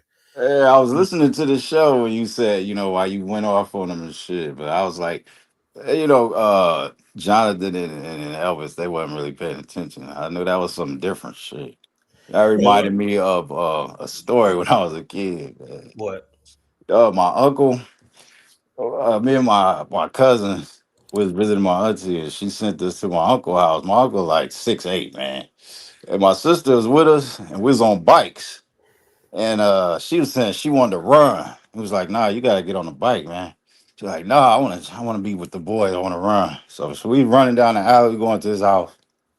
Man, he came outside. He was so fucking mad. He was gonna kill us, man. He's like, "Why y'all got that girl running behind y'all the street?" Ah, that's when you admitted that you went off on him like that because he was messing with that girl. That reminded me of that story. Oh yeah, yeah. But bottom line is, yeah. Bottom line, I was, my whole thing is I never forgot. You see, the chick he was the him and Aphrodite beating up on. Yeah. She couldn't really articulate herself. Man, my uncle was so fucking mad. He was going. I think he took our bikes, man. What I'm trying to say is what Kara Truth is. Oh yeah, They you were said it was basically beating saying, up the well, girl. they were saying all this stuff like that, and it's instead of like me, you can't because I'm like this. All the stereotypes you guys are naming that don't fit me. So what the hell are you talking about? You know, she basically like, well, you gotta understand how some black people, blah blah blah blah blah, and Yeah, see, you gotta know how to debate people like this. yeah, I know I, you I usually tell you, don't do. I yeah, know you usually don't slice your guests up like that. I was like, wait a minute. this Hold guy's on. a clown, man. Yeah, yeah, That guy was a serious clown, man. I look at him like, chaotic truth, man. Like, I like, I took you when you basically take somebody's premise away from them, right? His yeah, whole premise is Black Americans ain't shit. They ain't doing shit, right? And Nigerians, whoever else gonna rescue. I just went yeah. through. That's There's a there's sacred. only 5,000 Nigerian doctors in America. There's 50,000 African Americans. You Yeah, know, that's a sacred cow need to be killed too. yeah, Right. this myth about Yeah, African immigrant success. You yeah, know, we yeah. just take it for granted that immigrants coming off the boat within 2 years they're doing it's a lie. It's a fucking lie. Yeah, especially when all that data came out about, how many of them is getting Yeah, well, that's one thing. welfare and The all thing that is, stuff. they did that because, like I said, they used immigrants as a war against us. Like propaganda. What do you think? What I said? I said if they ever exterminated Black America, right? You know, Oh yeah, that's crazy. if they ever did that, do you think anyone in the world would care? No, because Nah, I don't the think whole world. nobody would care. Look, Nope. America dropped. Africa don't care. Don't nobody care, Yeah, man. look, America dropped two atomic bombs on Japan. Does anybody care? No. I mean, America dropped bombs on Tulsa and places like that. Did anybody care? No. Nobody give a damn, So I'm saying to myself, people say, "Oh, white." Look, I'm saying there's enough white people in government and everything like that who I believe are capable of doing that. And then there's the other half of white America who sit silent or be like, "Nothing I could do. I wish I could help, whatever like that." The main thing is we'll be fucking dead. I believe we're in the opening stages of that shit because I'm I seeing. mean, nobody's gonna care, man. Who's gonna come to our aid if we have Because to it's not fight just for talk. It's ourselves, not just right? talk anymore. Look, I'm seeing the type of propaganda. I'm seeing it's getting worse with this AI shit. Yeah, They are really there's somebody out there pushing the fact that the final solution is genocide. That's yeah, what I'm seeing. yeah. That AI shit is crazy. The AI is making it freaking work. All right, Kasha, what's Oh, going we on? got some more guests. Peace, Kyla. How you doing, Welcome to the bro? What's going on? slaughterhouse. We have this. This is a sacred cow slaughterhouse. Do you have a sacred cow, Kasha? I got a sacred cow that's worth slaughtering right now, What's bro. that? Hear me out now. I just got bumped off with Dynash channel. I guess I was being a little too disruptive. Yeah, yeah, My sacred cow that I got up for offer right now is Trihori. yeah. He is a sacred cow. He is a sacred cow. Yeah, he's a unnecessary sacred cow. It's And, like and, right and there. I'm saying we slaughter sacred cow. I like Chihori too, but he's not going to be a sacred cow to me. You know? Exact. And it ties into what you were saying with the AI. There's so much propaganda flooding the internet with Trihori and AI. Like I Dude, don't they know have what's him gonna. building. They have him making crabs, cleaning up fields, planting rice. When they have him with all 1,000 machines coming in, bulldozers. And I'm saying it's all bullshit. And Big people believe clean it. streets, functional man. It's crazy, and everybody just chucks it up. Oh, he's done this, he's done that. Absolutely no proof. But then when you leverage what he has done, like take doctors and put them on the front line because they gave him constructive criticism. Oh, what was your proof? Like people need proof for all of the bad stuff that they say you do, but they absolutely don't need no proof for the good stuff that they I say know. they're doing. He's a sacred. Chihori is the Messiah. He's a sacred cow. We can't nothing you can do about it. That's how black people are, man. As soon as you give black people with the sacred cows, we're people still in bondage. Black people are in bondage. When you're in sacred cows, that means you can't critically think. You don't have agency or control of your reality. So you seek into sacred cows as comfort because it's comfortable and basically it's simple and comfortable to believe something, right? And it's escapism. So you always used to do sacred cows. Other thing is, like I said, a lot of Pan African stuff is sacred cows. We can't question the fact that we say, Colin, don't criticize Africa. Why not? Africa's the motherland. Well, I can't criticize the way countries in Africa are being run. If anytime I criticize anything in Africa, in Liberia, right? Native Liberians, that's a sacred cow. There's a lot of stuff I would say about native. I don't because I know it gets people like Elvis mad. You know, a lot of stuff I would say whenever the sacred cows. You can't talk about native Liberian failures. You But know. it's okay to talk about the people who are actually proven leaders, like Paul Kagame. He gets so much dirt Yeah, and he hate. does. He does. He does. Paul Kagame is a And good leader. he's the most. I feel like he's the most qualified leader in Africa. Like But if we're he's the gonna most choose hated. one I leader, don't. There's so many so-called Pan Africanists and people, particularly people in Africa. You know what it is? I know what it is in Africa. You have African jealousy. hmm, Yo, look, let me tell you something. The biggest threat to Africa is Africans themselves. Paul Kagame, he has his problem with that, but they're trying to blame him for everything that goes on in the Eastern Congo. But Paul Kagame's getting rid of look, I would rather see Paul Kagame get gold out of there and build his country up. That's one country in Africa we could take credit for that's developing, right? Botswana. Botswana basically they said, well, De Beers, Jews, all like this.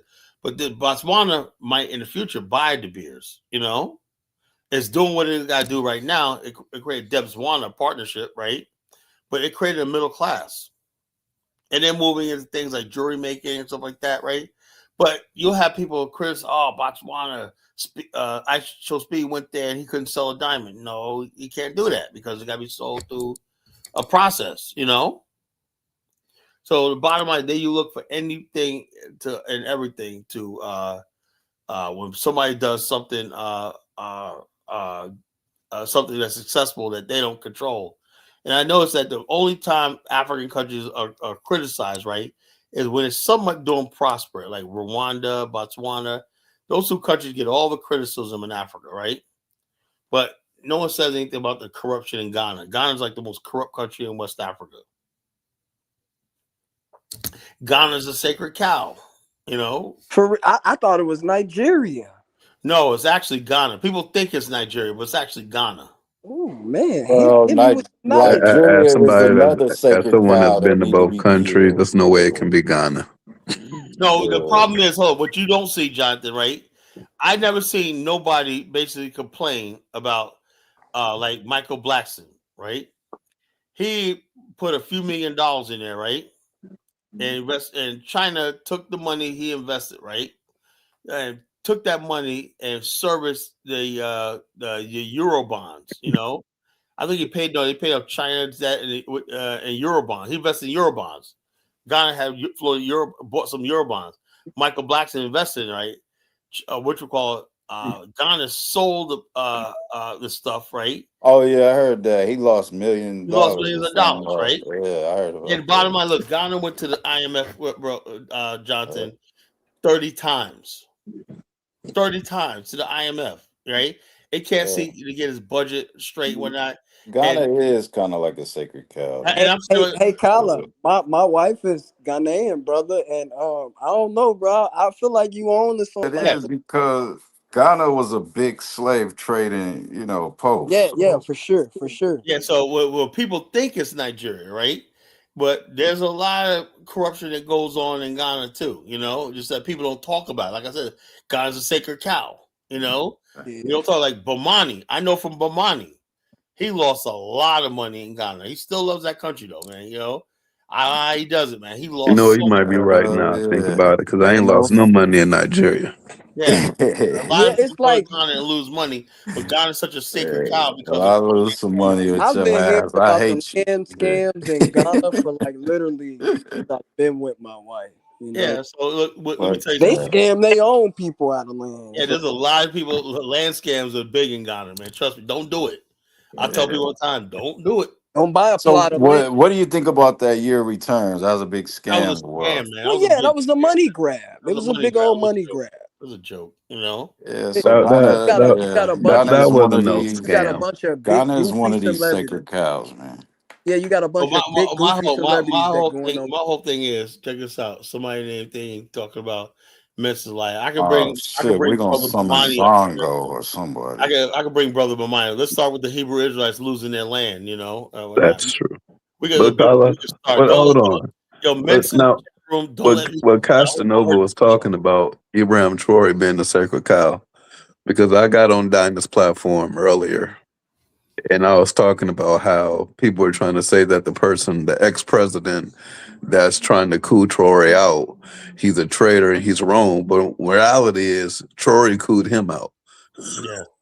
So if you push me out of power and I want power back, it only makes sense for me to want to take you out of power to get power back. Yep. It's almost like a revenge thing. It has nothing to do with being a traitor or none of that shit. And then another thing, because for like a week or so, I actually looked up this whole stupid ass Burkina Faso bullshit and Traore. Every project that they are talking about right now existed long before Traore got in power. Exactly. Is He that brought right? nothing new to the table. People don't seem to understand. All right, he getting slaughtered today. Oh, you know what? People don't seem to understand. Like I deal with people like Elvis and a lot of native Liberians, right? They'll say, "Oh man, when Doe the first 2 years Doe was in office, this was built," but they don't understand. Those things were planned decades before he got there. And all they did was just continuation, like the road to connect the from Sierra Leone to Liberia. That was already in the works. A lot of the housing projects, stuff like that, those are already done under Tubman and Tolbert's administration. You know, I told Elvis, asked Elvis last night, SJE Stadium, when was that built? He couldn't answer me. It was built in 1976. You know, Samuel Doe put his name on it. One of our tour guides with me and Bamani said in front of our whole bus, yeah, Samuel Doe got in the office and built the stadium. I'm like, he didn't build shit. Mm-hmm. So it's like this. So, but you're not allowed to talk about Samuel Doe in Liberia. He's a sacred cow, you know. And Jerry Rawlins still one of my favorite presidents, though. also, I would like to talk about how, like what Liberia did to Charles Taylor was wrong. You know, why is Charles Taylor was handled? I saw a picture of Charles Taylor. It was all white people who's handed over to from Nigeria, all white American, whatever the hell they were. Grabbed this man up, right? Brought him to Sierra Leone or not, and then flew him to The Hague, and then put him in jail in the British. White people. How is it that you have you? One thing I will say, I don't give a damn what a fucking person does in Africa. You should the very look of handing over a head of state to another land. If you believe Charles Taylor was that, he should have been tried. Had trials in Africa, shouldn't it have been? The sacred cows. We trust the white man's justice more than the black man's justice system. Yeah. It is what it is, you know. So Yeah, we're that's so far another. behind. I don't know. That's very important what you just said. Yeah, so we're just so far behind. It's almost like, man, the white man just, I don't know. We, like I said, I'm the only one that talk like this. Everybody else talks with this idea that they're gonna beat around the bush. And I'm like, look, when it comes down to it, right? Do these people have a legitimate right to govern us and rule over us? I say no. You know, because no matter how much I have in America, right? I don't give a damn how many. I don't give a damn if I have $10 million in the bank, right? The reality is, my ancestors were brought here against their will. The reality is, they formed the country and excluded our people. Said we weren't part of it. It was 3/5 of a person. Then, when they had a 13th, 14th, and 15th Amendment, we weren't at the signing of that. We didn't have an entity representing us. What we should have had in Black America is something like the ANC, you know, the PAC and the ANC in South Africa. These are governmental bodies that represented people that were non-government. So the ANC even was able to form its own armed wing, Spirit of the Nation, you know? That was its armed wing. So that's how you deal with the government. That's why Black America, if it lets you build something like the ANC, where you have your own diplomatic relationship with, and you're recognized as a geopolitical entity representing a people, right? And give up this idea that you're American, then you could build that organization, right? Could negotiate with other countries on our behalf. We got to get to that point, you know, because I'm seeing signs now that it's almost like they're gearing up for a slaughter, you know, and we're not going to be prepared for that shit. I'm seeing signs of genocide, talk of genocide, you know, when they say 1350, 13% of the population, 50% of the Hey, who said that? Who They said they're that? gearing up for World War III. World War They Three. know it there's a doesn't make lot sense to have a of lot of these people in the country. a lot of Dude, what we call there's a lot of them that They want just gonna leave anyway. there's a lot of people. A lot of them think that if there's problems are going to be solved if they exterminate the Black population in America. They think that all their problems are going to go away. They think crime's going to go away. They think race mixing is going to go away. They think all the problems that they have right now. They're openly talking about fucking. Look at JD Vance. This is how racist country is. JD Vance has wife's pregnant, and the way he disrespects his own wife in public, right? Because he's trying to appeal to that base, right? Because they don't like her because she's Indian. And she just bore 3 of your children. This is fucking unprecedented. I thought, okay, I know you guys are racist, but, Osha Vance, right? The kids look white, don't they? Those kids look white. These motherfucking white people are like, hell no. will never let an Indian lady for fucking in office. Shut up, Elvis. I'm saying this. This was not going on, Elvis, when I was born. That's still to this day. I mean, Well, he got an Indian wife or something. yeah, his wife Usha Vance is Indian, right? Oh, what? What did he say to disrespect him? No, what he was basically, just some people thought that he was going to leave her and get with Charlie Kirk's wife. Oh, wow. That's what That's people hope for. Then some people are like, I know Charlie, Erica Kirk's mad because Usha Kirk just had another baby. oh, that's Usha crazy. Vance had another baby. Yeah, well, let's slaughter this sacred cow, JD Vance today. Let's Yeah, slaughter. get him out of here. Yeah, What I'm trying to tell Elvis is right. When I voted, right, I still to this day, if he gets on the ticket, right, and you know something, Gretchen Wilmer, right, governor of Michigan, she basically is telling Democrats, man, y'all gotta fucking tone down some of this nonsense because you're turning people off. She gets it now. You go up there, Elvis, and make LGBTQ. See, the thing is, a lot of Democrats didn't even want to make that a top of thing, but the Republicans were slick. They had plants in there, and they had people dressed up as trans people, extremist people, going out there saying all kinds of crazy shit, pissing people off, and people bought it like, oh, that's what you think, man. So I know a lot of those guys more than fucking thing. Just like you had a lot of people dressed up as Antifa and Black Lives Matter out there acting a fool and whatnot to make the organization, the stuff look bad. You gotta watch out for that shit. But if you put that on the top, the issue, the number issue on the ticket, Elvis, I'll vote for JD Vance and a fucking racist again. How about that? That's what I mean. Tandra said, "Kyle, you sound like a gossip girl. How am I gossip? And of course the kids are white. Well, that ain't how the right wing in this country see it. They ain't saying that. They're like, Nick Fuentes on says, no way we'll accept Usha Vance. These people are sick, man. They don't want to see her as a first lady. What the hell has that got to do with policy or anything? They really want genocide in America. They really do believe that the only solution is a final solution, which is rounding up black people, if possible, right? Getting us to leave or extermination.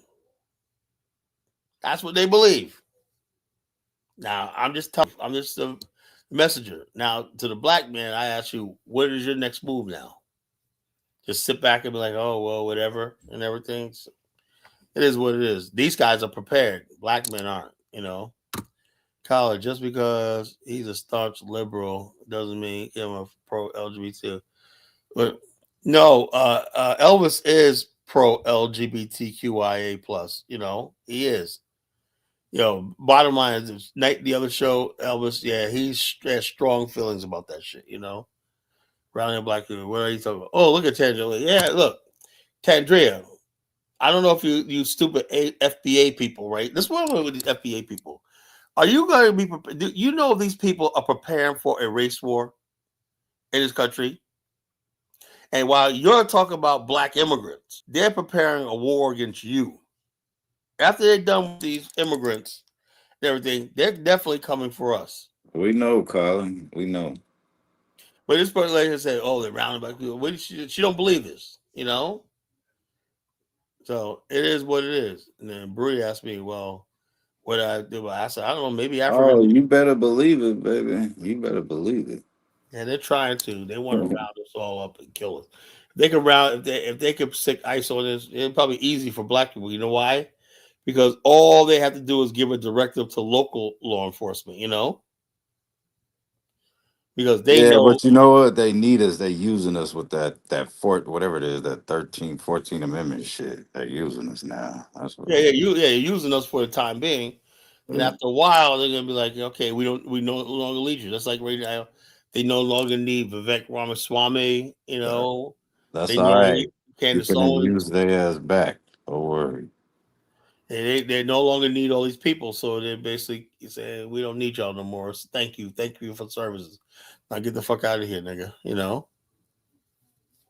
So it is what it is. I don't know. I don't try to play doom and gloom on you people, but I'm seeing signs.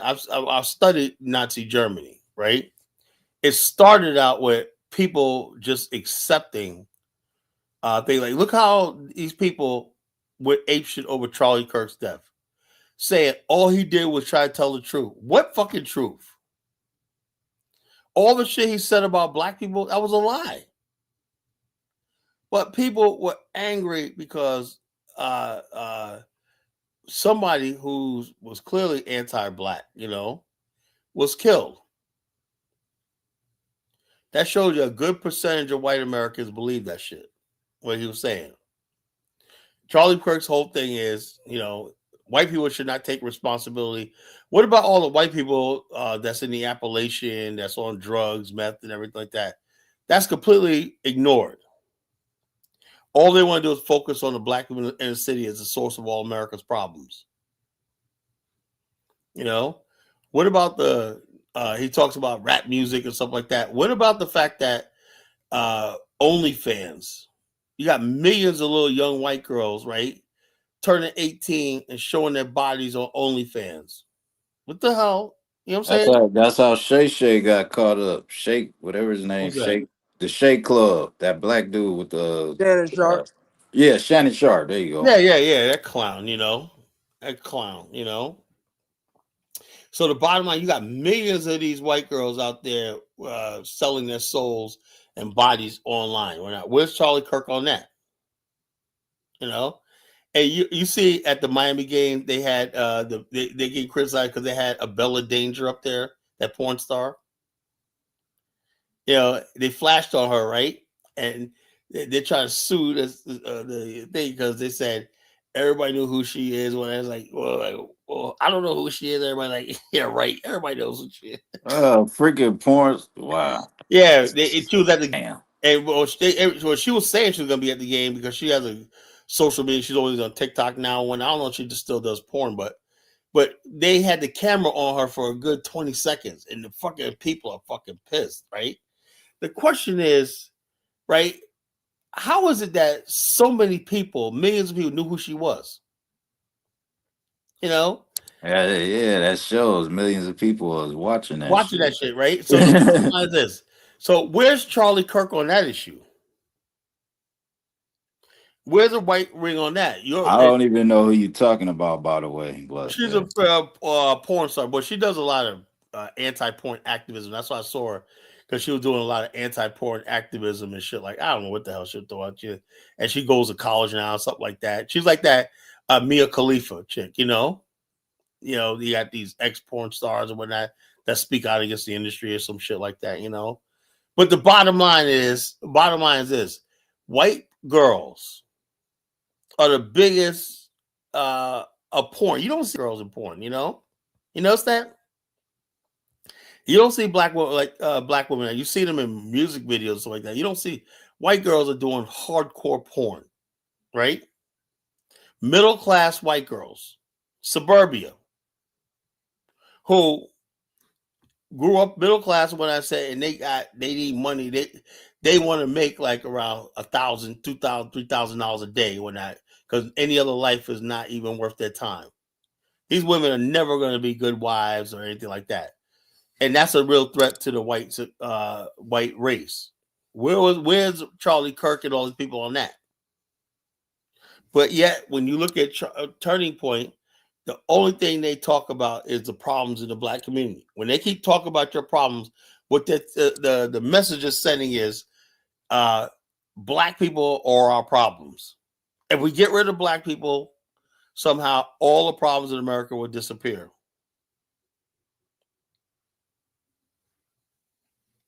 By the way, what did we talk about that, Colin? No, I'm just talking about the fact that white people, right? I'm just telling you, right? They don't talk about their problems. So I'm going to talk about their problems for them.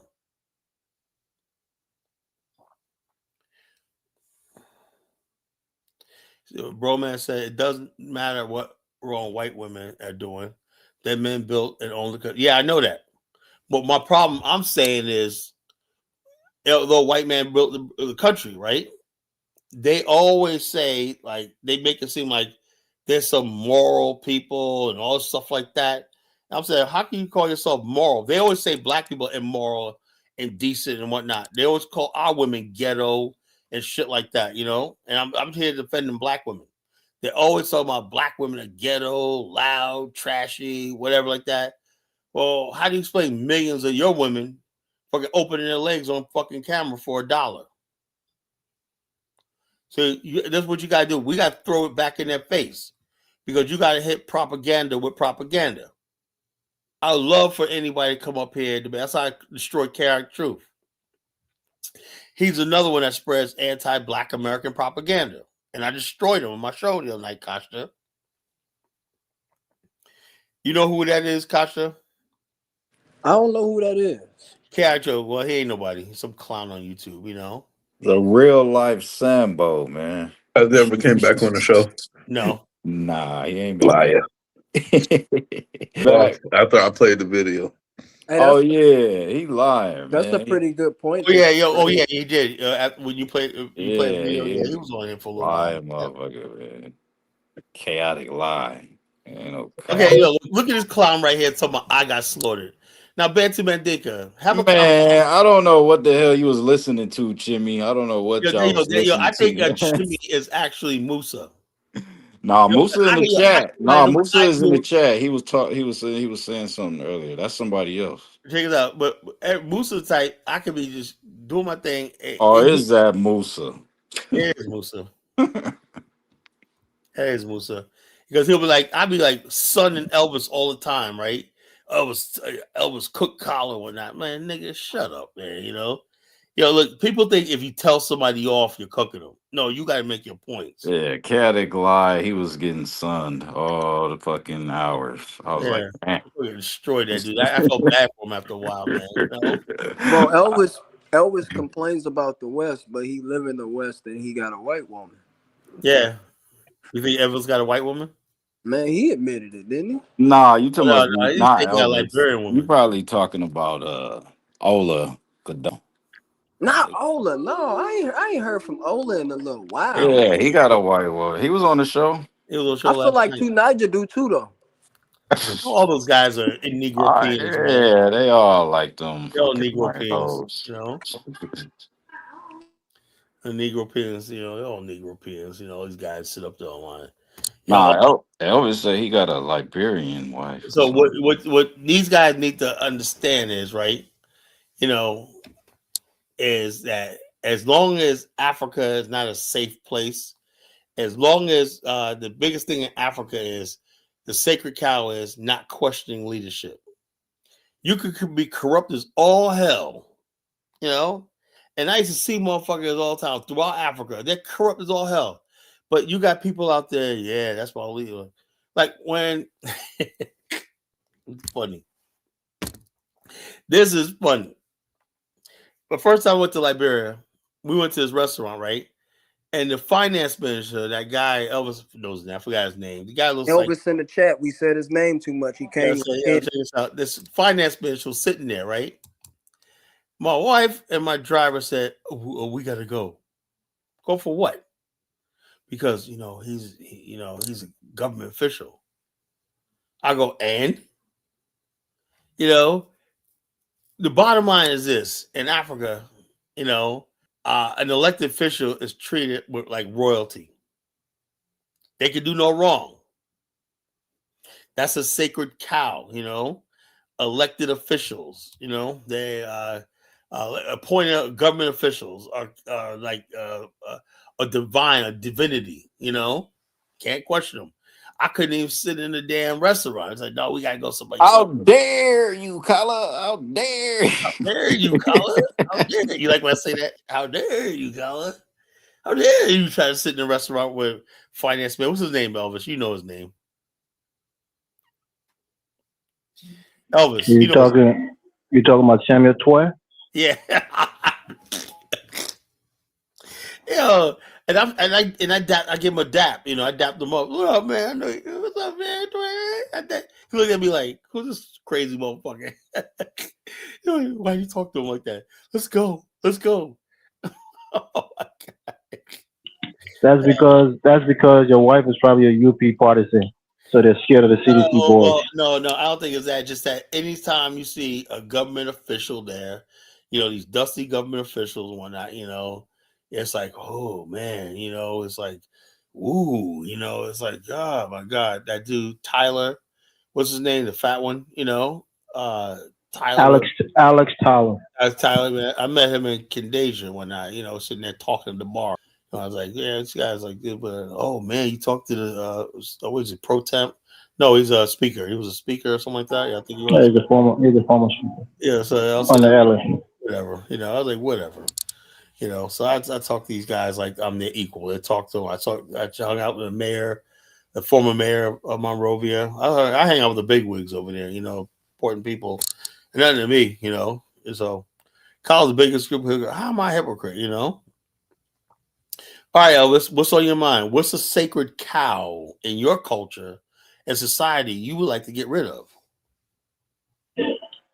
Costa was talking about I don't like white women or I criticize the West. I think you got me confused. I love the West. I never criticize the West. My fault, Elvis. Somebody told me in the chat, bro. My bad. Oh, I think it might have been Bang. Maybe it's Ahmed who loves the West, lives in the West, but criticizes the West. But nah, man, I love America, man. I'm never criticizing this country. But my point here, Carla, is the sacred cows, like you're saying, is the blatant disrespect to your past leaders. I think it's not really a sacred cow, but it's an abomination that you're now starting to dabble in, and I think that's doing your people a disservice because if you don't know where you come from, it's an old parable, right? You won't know where you're going. These are the leaders who passed, who paved the today. And I'm sure when you was coming, hold on, Carla, let me finish.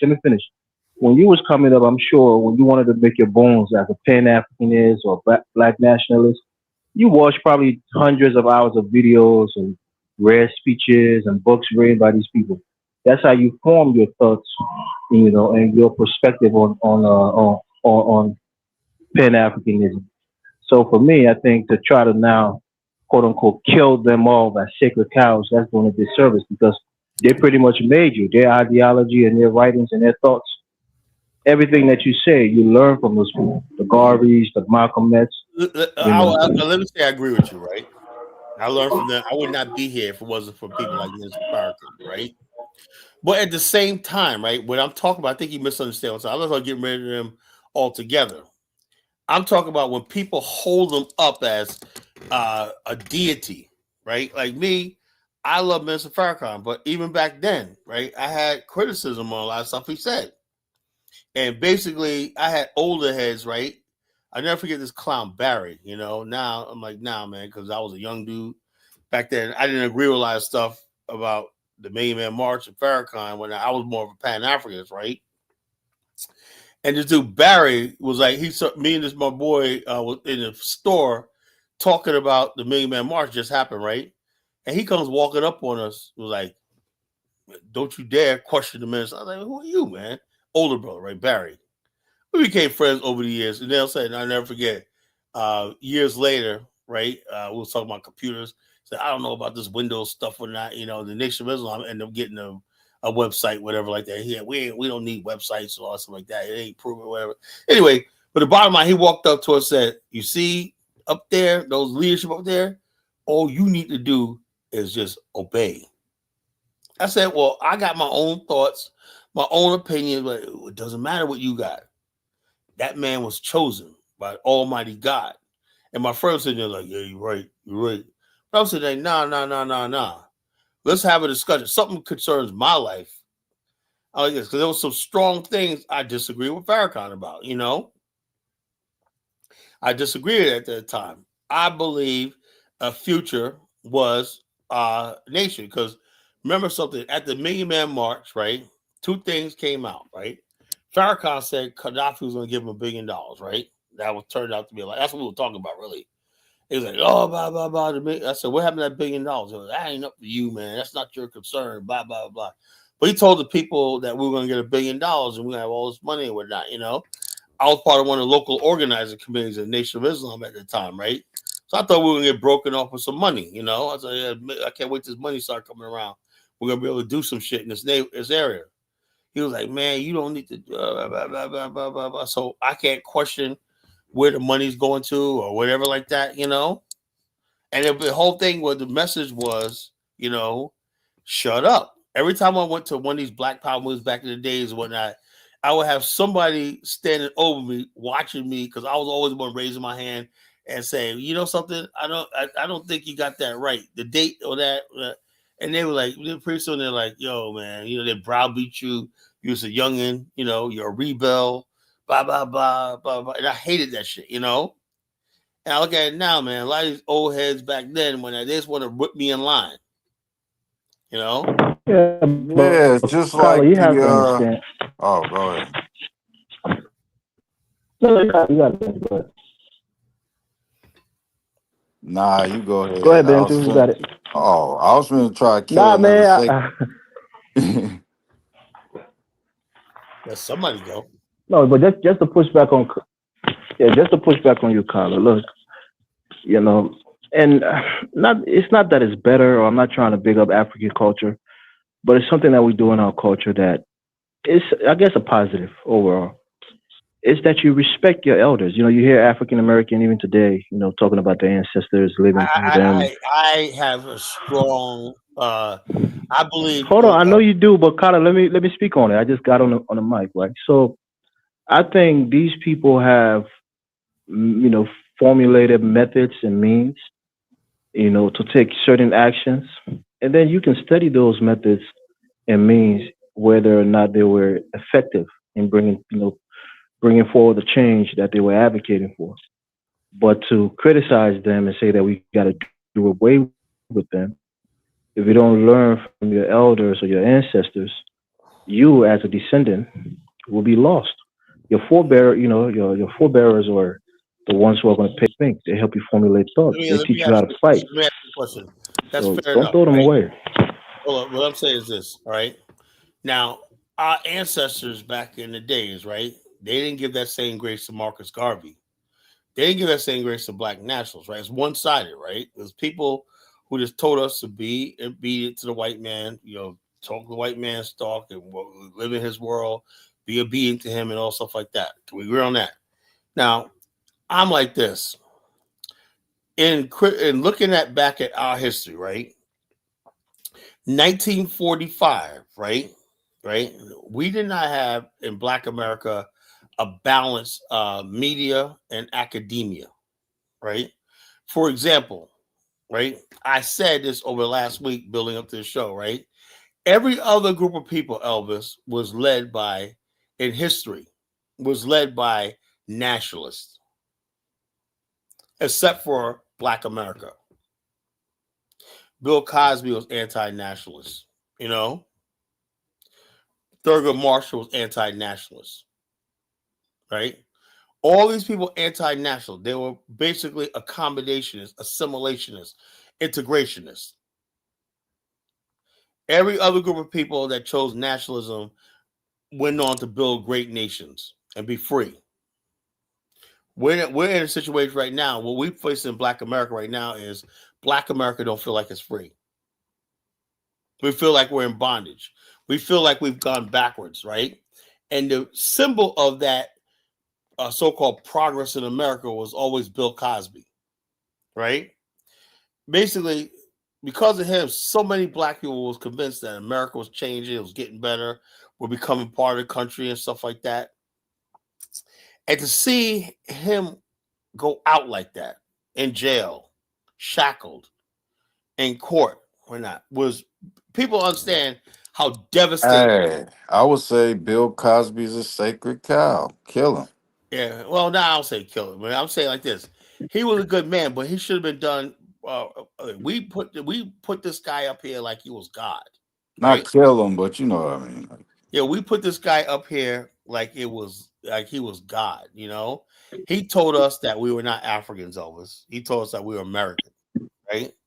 He said, "Stop calling yourself African. You have nothing to do with Africa." Blah blah blah blah blah. We're Americans, right? That's right though, Colin. What? He was right. No, I don't think he was wrong. Because in order for you to do that, you have to have a guarantee that you have to have space and power. Right now, black people could call themselves Canadians if they wanted to. Right? We're not beholden to America. I don't believe we could go anywhere we want to go. We could be part of it. We could self-identify with China if we wanted to. We could say, you know something, we're gonna raise the Chinese flag all over Black America. Who will stop us, right? But when you take a biased opinion, right, that America, and I believe America is a creed, it's a nation, whatever like that, and I do not believe, and history proved me right that America is a multiracial society. I believe it's a white country, and that's what they're getting back to. I'm seeing all the signs that these people define America as a white European country. They don't even want JD Vance with an Indian wife. And I'm saying, how the hell in 2026 we're having this conversation because we believe that in the rainbow we're all Americans, black and white, and that's it's clear. The only reason why Donald Trump got elected is because somehow this country was believing that too, and they elected Barack Obama twice. Now you have Donald Trump. Now you have MAGA. Now you got Donald Trump saying stuff like the civil rights movement was wrong for white people. I'm saying to myself, we believed in the civil rights. We believe in integration. Harry Belafonte, all these other people, Sidney Poitier, the whole culture and everything. Now, all that's being unraveled right now, right? And so, therefore, what's the future for Black America? But Carla, isn't that a good thing? Like what? I mean, Donald Trump saying that the civil rights movement was bad for white people. Isn't that a good thing? No, because the bottom line is this. What that does is white people will act on that. Yeah, that's a good thing. That's what I'm saying. Look, I don't care about me, but the average black people who don't have no power in this country will be hurt. Yeah, but Carla, I think that using your voice for independence, we need white people to be as racist and as hateful towards black people as they possibly can be. As far as like me, in a selfish way, yeah, that would help my cause if white people act like that, right? That's not a selfish. Strategically, you have to use every. For my cause, they can bring it, and I don't care, right? I'm talking about where most black people at in America, right? They still believe in this country. Well, that's that. Well, too bad for them. So you believe in this country, you get clocked for it. You get clocked for it. It's your fault. So I'm like this. To me, it makes it clear that I was right all along. Black people in America, and I also said earlier, right, that let's say they did. Not though they. I believe they are capable of genocide. I believe that. I know Elvis don't believe that, right? I believe white America is capable of genocide, up against black America. They've done it before, Kyla. Yeah, I know they did, and a lot of people think it's like this, but this time they could do it on a bigger scale. I saw with COVID, right? How they was able to lock down the country and do all the stuff like that. All they had to do was pretend like there's a virus that only black people got. That's an excuse to round everybody up, quarantine us, shit like that. Yeah, they got many ways like this, So my thing is this: if they did that, right, it'll be like a good 40% of white people who strongly will support that, right? Other 40% will be against it, but they won't lift a finger to do anything about it. That's what you're up against, that deadly silence, and it's always happened when they burn down Black Wall Street. A lot of white people are like, oh my God, that's so bad, while they're watching their neighbors and everything. And then after the fact, right, they went to go play ball games and picnic with the same people they watched burn down the black community. That's who you dealing with. They don't give a shit. Yeah, I mean, these people forget, They're dealing with people. Emmett Till. Look what happened to Emmett Till, man. They don't give a shit about no Emmett Till. I mean, why y'all going way back? I'm out of Arbery. Well, I mean, we can't even come modern times, but I'm just saying, look how far it goes back. We know it goes back. It's the reason why it's important to bring up modern times more because niggas don't be thinking it's still happening like that. Ahmaud Arbery, they shot that man in the back, chased him for over 15 minutes, and then after they killed him, they went fishing. When did this happen? This happened a few years ago, right around the time. What's that punk ass white dude that smacked up the other white dudes in Minnesota? What's that Minnesota? Wisconsin? What's the ugly little white boy name? Rittenhouse. Yeah, that little motherfucker. Oh, Happened wait around the now. same Hey, time. y'all know I'm from the border of Illinois and Wisconsin. Like I got people in Kenosha, like I grew up in a small town about 15 minutes from there. So I know that area real well, man. And he actually drove like 30 minutes from Antioch, Yeah, Illinois that's crazy. to Kenosha to do that shit. So like Yeah, me and my uncle had an argument about this shit, man. He come about piece of pork Rittenhouse and shit. Man, what the fuck But is check this out. wrong with Hold you? on. DK goes, then arm yourself, Colin. It's not even about arm yourself, right? You saw what they did during COVID. That showed me the potential, the power they have. They literally had a virus where they were basically Keep, ready to lock keep it people. solid, Ben. Too. I support Rittenhouse too. If he could just, Ah, you if he got could you just, another if one. he could just do Oh that man. for like another 150 million plus white people, Okay, we okay. really rolling I at that got point. you. I got you there, but we was arguing some different shit. I got you there. I support you on that. Yeah. Oh, you thought I felt bad for the little white boy? No, I want him to kill as many as he possibly can. He didn't kill no niggas. Yeah, that's why I say when people talk about somebody said the other night, it was Sandman talking about what about Carl Rittenhouse? I said, what the fuck does that got to do with me in the conversation? I wasn't even in that conversation because it had no black people involved, so I didn't give a shit. So I like this, but sacred cows. The main thing, like I was trying to tell Elvis, he's like, well, past black leaders. Look, at this point in time, we got to question everybody.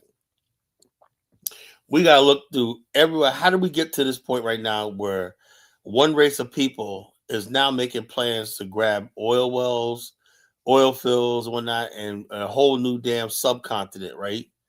And we are sitting here powerless. We have no local power, state power, federal power. We can't purchase nothing. We have no military.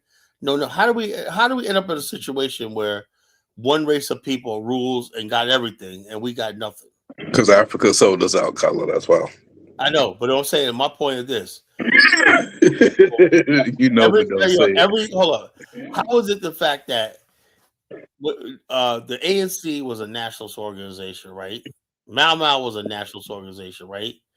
Everything in the world that end up establishing a government where people are making progress, right? The Gandhi, he was a pacifist, but he was a nationalist. The end result is he had India. Mao Zedong was a communist, but he was a nationalist, right? Look at China. Can you say that China is better off today than it was under Western occupation? They said when Mao got in power, he said, if you ain't Chinese, get the fuck out. He uprooted tens of thousands of British out of Shanghai. They lost their properties, everything. They never got it back either. He said, fuck you, you ain't getting it back. That's nationalism. Everybody needs to understand nationalism works. So the fact that we're the only group of people that did not choose nationalism, you have to question everybody. So listen to Elvis about, their path. No, we got to look at everything they say. If you could look at a situation where we're going to end up at the bottom of somebody's civilization in eternity. Carlo, you got to be realistic. It's one thing to be a nationalist group in Kenya, where you're 95% of the population, in Haiti, where you're 90 something percent of the population, in China, when you're like 98% of the population. But then when you're in America, Yeah, but that's the whole thing. That's the whole thing. That gets back to the so whole we thing. we on a numbers game, Well, we I know, we I know we that. can't What I'm afford to saying, just but keep taking L's and L's and L's. that's We why have to become I scientific say, with this bullshit. I say, on. We got to decrease their numbers with some biological weapons. I We say, can't do anything else. all I'm saying is this, right? That goes into question the whole argument, right?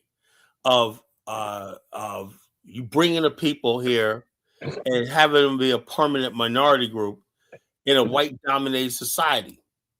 That was cruel right there.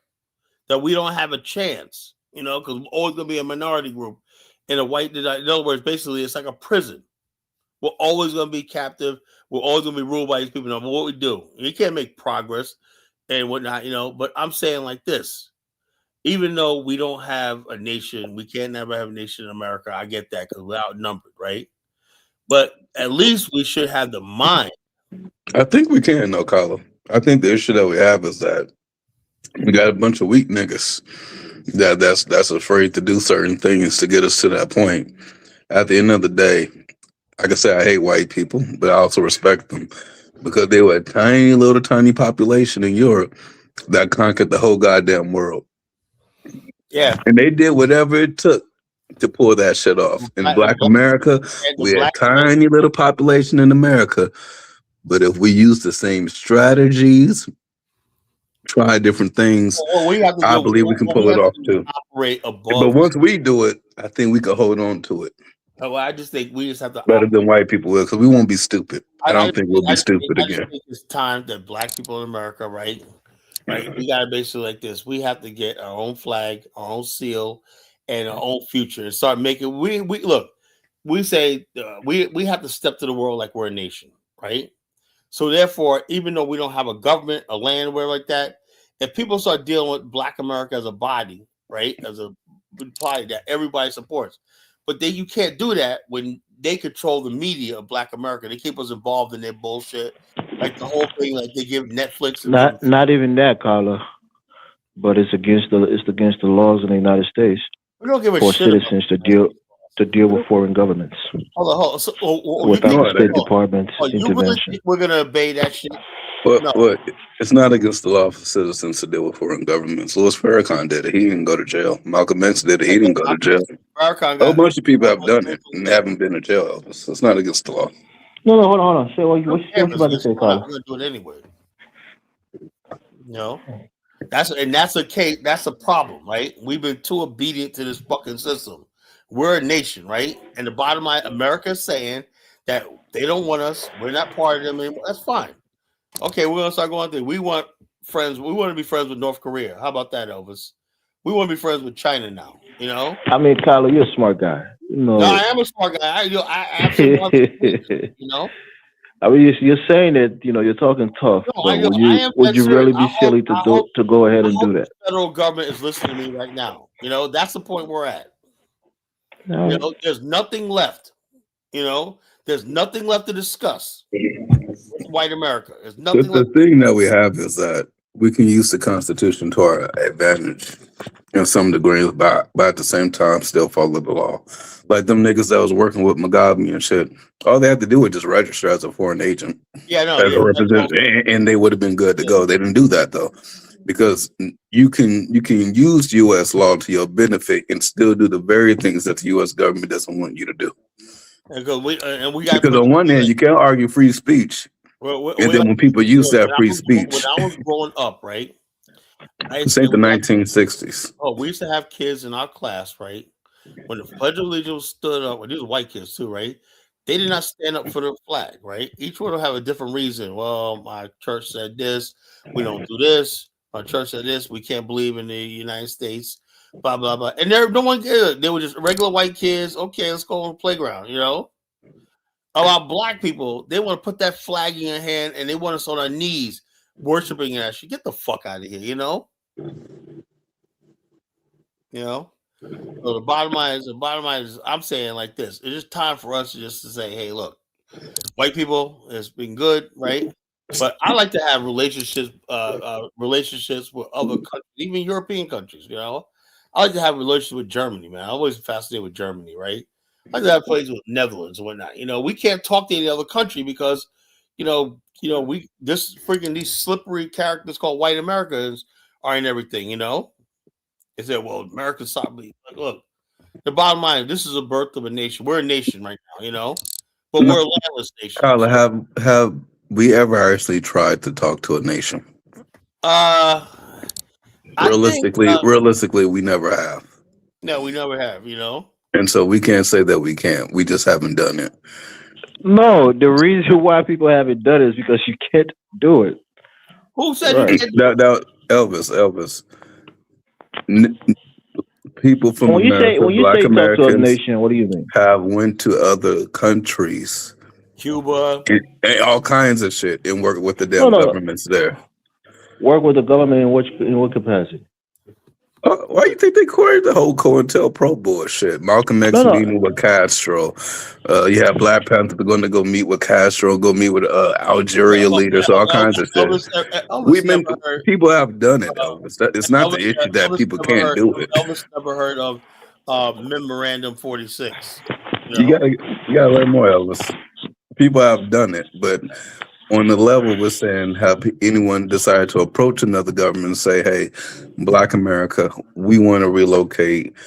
Can we get some of this land or some shit like that?" No one has done that. That's the next step. Oh, you guys talk about land. Okay. We're Yeah, talking because about land, and we're talking about diplomatic cover. You got to understand something, right? This is what Africans failed us, right? They failed us, right? They Africa. The one thing Africa has, if you have a nation state, you have represented the UN, right? Not talking about land, Elvis. It's more than about land. It's political and diplomatic cover. If the United you Africa, said they're not talking about land, or they are talking about land. no, this is what I'm saying. This is what I'm saying. I'm No, saying we that, know we can get land, bro. I'm saying that there's nobody that we don't have a voice in any international body of government. None. How can we That's because America is your voice. America is not my voice. That's what we're trying to say. We're Black nationalists. America don't speak for us. See, that's what I said. This is a So you think you can be separate? You can. No, hold on, Carla. Let me ask you this, right? And in all seriousness, you think you can be separate? You can be living in the United States, but separate and engage with other governments. That was not my fault being brought here. That's what I'm saying, but that's the reality of what it is now. I'm not saying it is your fault. It doesn't work like that. Okay, bro. We gotta have a discussion then. You can't just assume that I'm gonna get on my knees and bow down to that shit. Then let the United States subpoena me before Congress and the Senate, and let's have this fucking talk. Talk to me like you have the State Department. They engage with diplomatic. Bring me before the world body. Bring me before Congress, and I will say before anything like that, I declare us a nation now. You know, and you gotta tell me why can't I have a nation like you? You declare. Well, how can you have a nation when you live within a nation? You know, this land once belonged to the King of England, right? So how did it not become? How did it lose? They went to war. They went to war. So is that what you're saying, Carla? Yeah, maybe that might be on the table. Okay. You know, Kyle, I think that's the only choice. The only problem that I have is that we just don't have the support that we need. Because I feel like, for the most part, if we had weapons, I think the Caribbeans would collapse on us, and I think Africa would turn its head. Yeah, Africa would. That's what I said. I can't. But are you guys what, a war here or to leave the United States? No, we don't care. We want the state. Them niggas to turn us in for 2 cents. The Africans will sell us out. You talking about continental Africa? Elvis. Hell yeah, of course. Elvis, let me tell you something. Right now, they're gonna think that we over here beating down white Jesus. You know that, Elvis. Elvis, we're seeing I'm seeing right now signs that same signs that happened in Nazi Germany, same rhetoric with people like Steve Miller, and all this other spread on social media. How Black people need to be exterminated when they're exaggerating Black crime. Well, Carla, your boy Dinah said, nah, it's not like Nazi Germany, because the only thing they think about when they say it's like Nazi Germany, they think about the death, the ovens, people being burned alive. That escalated to that point. It didn't start off that way. Elvis, it's already happened with us. They wiped out 100 Black towns, thousands of people. Yeah, that's what I'm saying. So when we liberals say that these tactics and these rhetoric that these people are saying, these are Nazi Germany like stuff, people say, oh no, you guys are over exaggerating. Elvis, the liberals did the very same damn thing. They're not special. Okay. The liberals are the same as a conservative. They're all the fucking same, you know. All right. One of the greatest things. I was having hold on. When Biden and Obama was in office, Carla, I guess you was feeling like they were trying to put you in concentration camps, right? I'm saying that the bottom line is this: Biden and Obama does not represent white America, which really counts. Okay. Carla, have you ever listened to the liberal people, right? The North. They always talk about the North. There were northern slave states during the Civil War. I grew up in New York. There's more racism in New York growing up than I ever did in the South, you know? The liberals, they lie so damn much. So, Carla, you think racism was worse in the North than it was in the South? One thing, Elvis, New So what's York the was saying? the biggest Look, slave breeding all state my in the years living nation. here in Virginia, which is most of my life, I never been called nigger here. You know how many times I got called nigger in New York? Almost all the time. Okay, Yeah, New I York guess was the biggest I guess the slave breeding people, state. yeah, the people listening, they think that Elvis. the South is less When I was a racist than the North. kid growing up in Berkeley, California, right? When the black kids literally walked past a certain street, it's called Elmwood in Berkeley. That was a housing area where all the rich white people stay. Their police would literally drive us right on back to the black area and tell us to stay in that area. That was just when I was a kid. That wasn't a long time ago. I mean, what do you mean? What am I? Am I the police lawyer? I'm not here to defend anybody. I'm just Yeah, telling you, it's the. I think it's one of the most liberal cities in America. Jonathan, nigga, you still live in California. If it was so bad, you would have moved down to a conservative state. I lived in Georgia when I was younger too. Yeah, but right I now you're a miss grown Georgia. man. You can leave I met California one and of you the still most live for beautiful your life. Southern girls of my life down in Georgia. God bless her heart. Yeah, you can If I leave would have had her, I California wouldn't be right a now hoe and and be have still many women. liberal. What I'm trying to make is Elvis, like, I just think basically like There's everybody no difference. self determination and stuff like that. And I just think black people in America, black America, right, is too great of too large of a people to not have any sort of political representation in the world. You do, Carla. You're American. Well, Besides being black, you're American first. Elvis, right? I'm talking about my people. I ain't talking about everybody's uncle getting on the fucking plane. As soon as you got people coming over here who did not have, I'm talking about uh, my culture and my creed and my values and everything like that. That should be preserved. You know, What does that mean, Carla? Wait, it hold on a means the second. fact that Bro, we man, have a come up. race. Come up, bro, man. Mister, I sold out my country to be a British. Jonathan, we don't need no fighting on this planet tonight, man. We I just don't want know to if chill. I ain't either. I just want to hear my brother's perspective as a person who sold out his country to become Come a on, British. here, mate. Get Hey, on here, Elvis, let me mate. tell you something. When this nigga got on this platform, I was expecting a certified African accent. But when I heard that strong British accent, I said, what the fuck? I don't Yeah, want to talk to you out of he does all have a people. British accent. You wouldn't even know he was African if he never identified himself as Exactly. That's what African. I'm saying, Elvis. That shit threw me for a loop. I said, y'all can sound like this? Oh, nigga, you was born in Britain. You know what, yo? You know what I You saw? didn't immigrate. Hold on. There's somebody that did a TikTok the other day, right? He said, "How is it that African Americans are the only ones that don't sound Oh like yeah, their that country?" He says, motherfucker was born and they went bred. around Europe, right? And they saw Ireland, England, when that all the Germany, Netherlands, all the black people there pick up the accent of the country, right? They said only in America do black people have their own distinct dialect that's not like the Yeah, rest. because you guys have been here long enough that you develop a vernacular. So most people kind of, adapt that vernacular along with the English that they God speak. damn, FBA is just great, isn't No, Oh, man. man. Oh, Bantu. Go ahead, Bantu. Preach that good news. No, so FBA, it's only it's inevitable. If you live in a place for hundreds of years, you're going to develop a certain way of talking, a certain tone, that you speak with.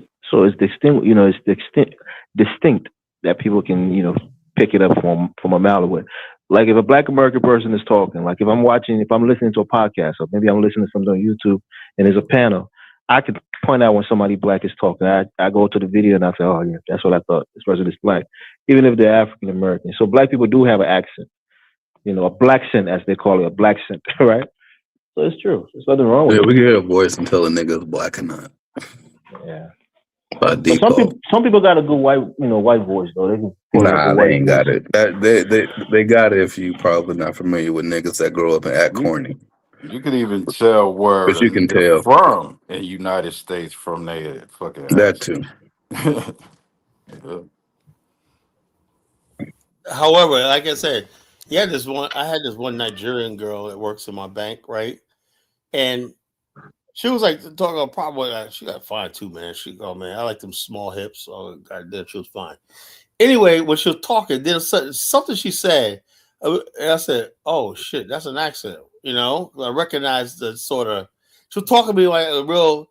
And then it's just something came out. Like I said, oh, and I looked at her facial features. I said, oh, she's African, you know? I didn't even know it, but I was like, oh, she's an African. I don't know why people try to hide their accent, you know, like that, you know? People try to hide their accent, you know, but she was fine though, man, you know? She works in my bank, you know? She was like, you know, really took care of me. But the bottom line is yeah, I could tell people accent and stuff like that. But after a certain amount of time where Africans live here, right? You cannot tell an African because we're the same race for the most part. Although we have certain variations of phenotype, 80% of our 89% of our DNA is African, right? So our voice pattern is going to sound the same, you know. And I know a lot of people, Liberians and people like that lived here for 20, 30 years, and they talk and they basically have the same vernacular as Black Americans, especially young people, you know. And so like that's why it'd be funny when I hear them get online and talk about, see, I don't like Black America. Like shit, this was confusing, right? Well, I said you're speaking English. You live in America for 20 years. You got the same vernacular. But yet you want to be on this nonsense about, well, no, I'm from the Caribbean. I'm from Barbados. And I was like, what the fuck is the difference? When I was growing up, man, if you were black, you were black. That's how I was when I was growing up, you know? And now people are like, oh, yeah, like this. There ain't nothing distinguishing you. Now, if you were a different race, like let's say if you was half Puerto Rican, that's something distinctive because it's a racial distinction. But when two black people are together, right? I'm sick and tired of people talking about, oh, I'm half we're doing it here. I'm half Black American and half Jamaican. That's the dumbest fucking thing I've heard in my life. What do you guys think about that? Well, that's why the FBA is created, because you gotta have a different. Yeah, but hold on. FBA be doing the same thing. They said Roland Martin is a quarter Haitian or something like that. That's the dumbest thing I've ever heard in my life. Nah, Roland Martin always claimed Haitian. What? He always claimed it. He self-proclaimed it. Like Candace always self-proclaimed she's just a Caribbean. Yeah, this flat blackness shit ain't working out no more, Colin. Yeah, but hold up. But if people said Roland Martin is up there like he's ready to come across the camera and knock you in the head if you don't vote Democrat. So how can he has authority to talk about black politics? And you said no, I don't think he ever said. He says he's Black American, African American. I never heard him call himself Asian. And I listen to Roly Poly all the time, Jonathan. I don't know where you get that from. Tariq says that, you know, when he's clowning. You know, but I've never heard Roland Martin acknowledge his Haitian ancestry. I don't listen to Roly Poly, so I don't know. Yeah, so I've never heard him say it. I just know he got that $300,000. I'll play the video for you when I find it. I'm about to look right now. Do that. You do it, John. You find that. You know, bring your evidence. You know. Anyway, all I know is he was eating good when I put on some pounds when he got that $350,000 for Kamalamala. You know. You know. I think it's ridiculous, you Kyle. How can you? Yeah. The bottom line is the dumbest thing. It's like saying I'm half my mother's from Indiana, my father's from Michigan. I'm half Indiana and half Michigan. Black people are the biggest fucking running. But look at Elvis is a good example. He said his wife is from a different tribe, a different ethnic group. Yeah, and I said the same thing. Those tribes are sacred cows. It's stupid, you know. No, she's a crew. She's crew and Gil. She's her father is a crew man. Her mother is a Gil. What was that term they had back in the 90s about that diatribe or some shit like that? Diatribe and become a nation. You guys are all the fucking same, you know. When I get to Liberia, you guys, you niggas, all the same, you know. I don't make no distinction, whatever like that, you know. You guys try to be like, oh, I'm this one. There's no damn difference. Some of y'all might have a different dish here and there or whatever like that, you know. There ain't no damn difference between any African tribes when I stop. Y'all all the same. All the fucking same. There's some differences. There's no damn. That's all. Y'all both wear leaves that's closed. Nah, like you see where the language group is different, like the Mendes and the Cruz. English now, you know. We have certain traditions that we do that's different. Our traditions. You know? Our traditional schools are Yeah, different. what traditions? You know, y'all hold on. Those are sacred cows. You're holding on to stuff that don't matter. Those are sacred cows. You got to move Nah, forward. You got to get rid of that nonsense. nah, Colin. Kala, you see the You now, hold us. Kala, you see this comment by Bro Man Reloaded. Jonathan, when you wage your war, I can assure you that no one will snitch. Who would anyone even snitch to when we will be watching you on the news? That only confirms, Kala, the Africans wouldn't help. Yeah. If you're watching on the news, that means you ain't dying with a nigga.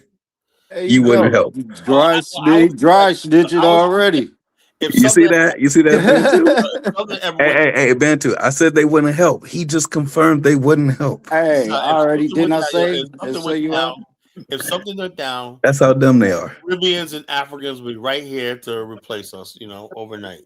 Oh yeah, man. They're please, man. They'll be. Right here, like what? What Negroes? What American Negroes? But that's the thing though, Carla. So in my mind, I'd be wondering like, why do these fake Africans they act like they care about Traore, and deep down in my mind, you know that they don't really give a fuck about that nigga. This is Care just about something neither, for you them to know. talk about. If the They West, don't. They if just the West riding the They dropped, just wave. talk about it if the West because for dropped, some reason, like all the people that's pro Traore, they do not want to go to Burkina Faso to help the man. It doesn't make sense. I argue with St. James. St. James, you really yeah, believe in this guy? He really needs your expertise. Go back to Burkina Faso and help him. the St. James is a clown. You Yeah, know, he don't want to help. Just lying. all this bullshit. You know, they say Same thing with that one dude. What's his name? Ahmed. He don't Admiral. want to go back to Sierra Leone and help his people. Yeah, he could. He's a young man. He could make a difference too. You know. Yeah, he can make a difference. Don't want to help nobody. So all of this is just talk. You know, bro, man, the difference is ethnic group, right? Everything in America, right? We're not a tribe in America. American culture, black culture in America. You know, there's only one black culture in America.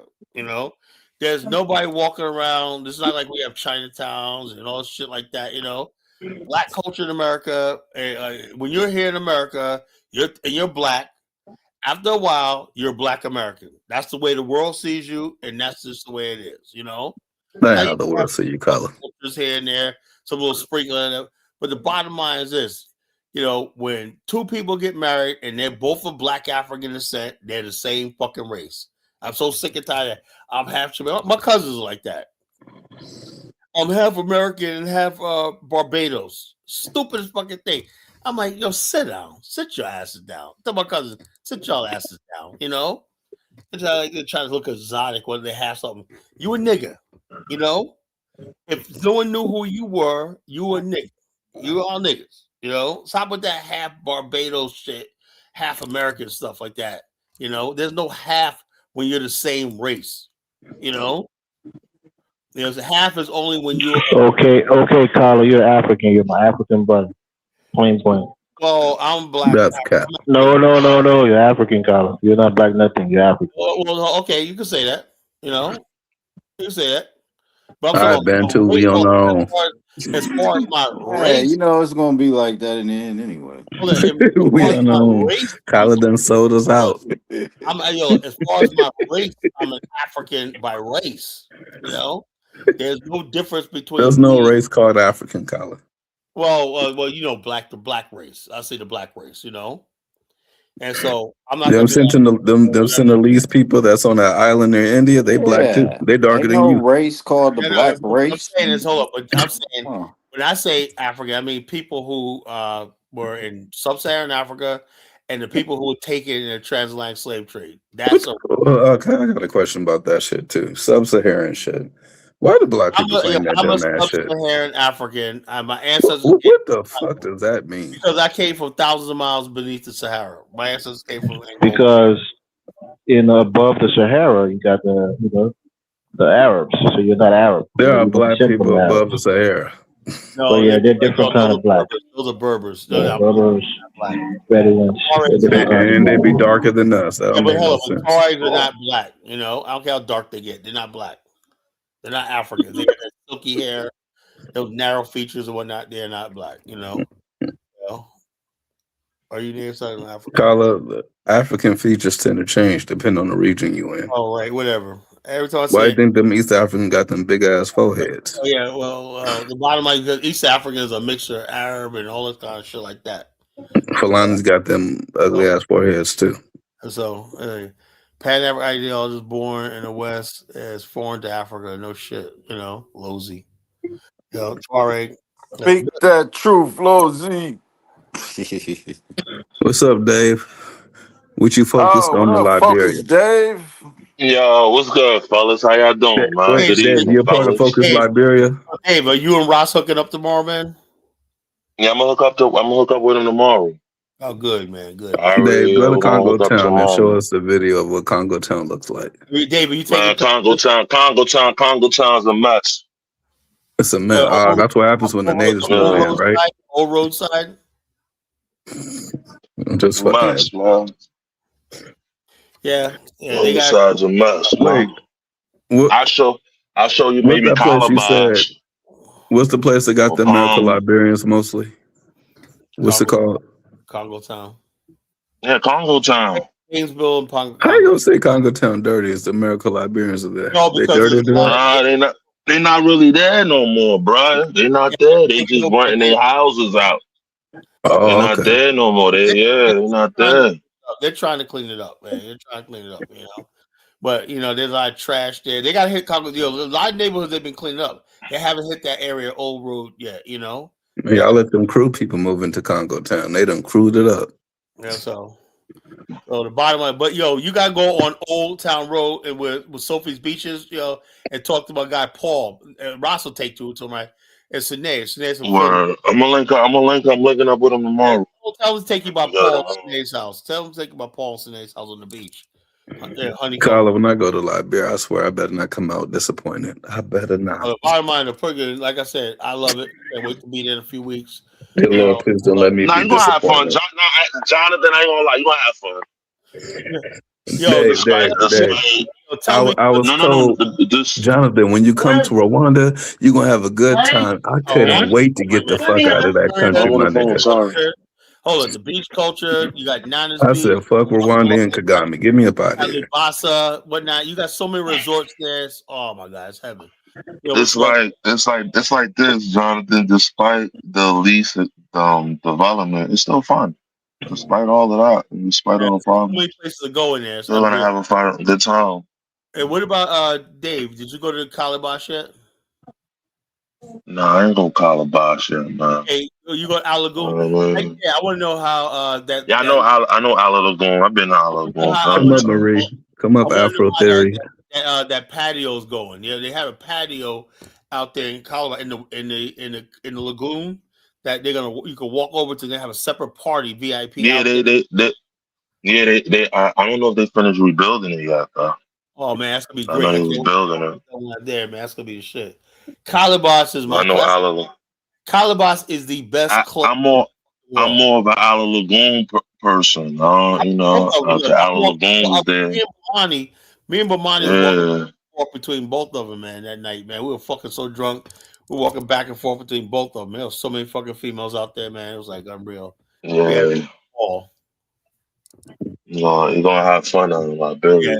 I But yeah, guarantee. let's talk about these scapegoats, Colin. Man, I got a list of scapegoats, I mean, man. sacred cows, sacred cows. Got a whole list. Sacred cows. I got a whole list, man. All right, go ahead, Dave. I'm One about to of my debunk your list. how you gonna debunk my list, man? My list is strong, man. You Uh, gonna like my list too. I want to hear this. Don't you say Jesse You Jackson gonna either. like Nah, one of one of my main if you want to name somebody, one of my main sacred cows is Obama. He gotta go. Yeah, Oh, but fuck that nigga. he's a He sacred don't count. cow. Oh No, yeah, he Colin no State really, slaughtering him.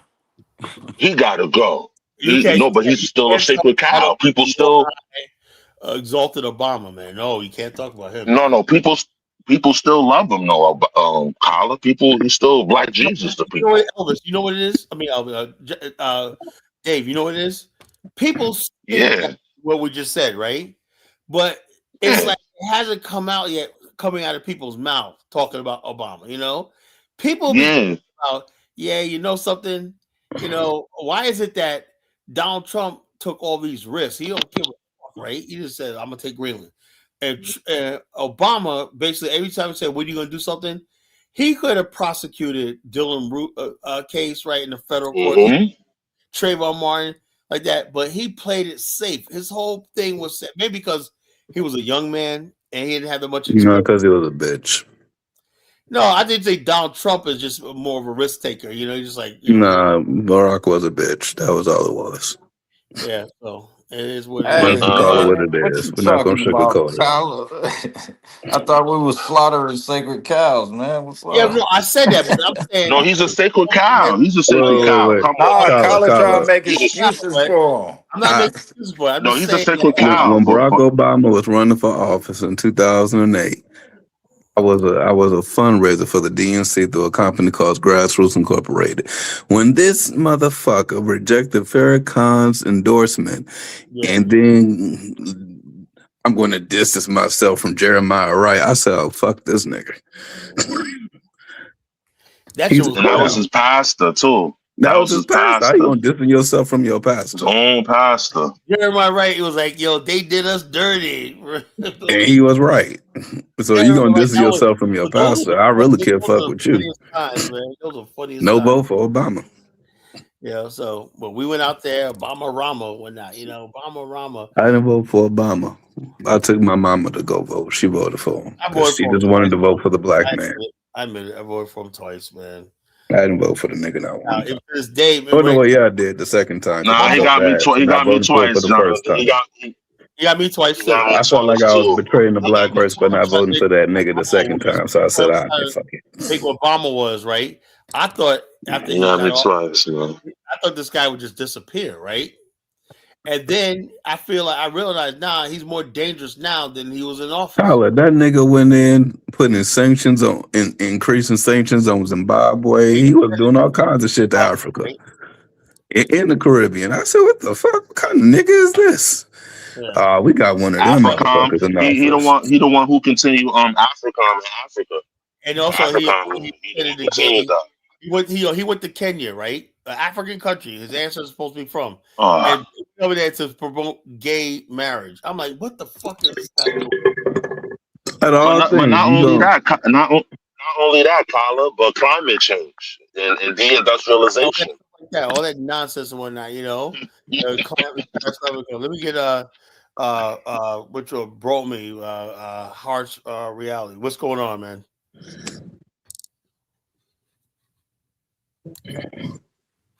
Talk my favorite British brother. Oh, is that the mate? Hey, give me 5 minutes. Can you hear me? Yeah. Yeah, give me 5 minutes. I'm taking the dog to the park. Give me 5 minutes.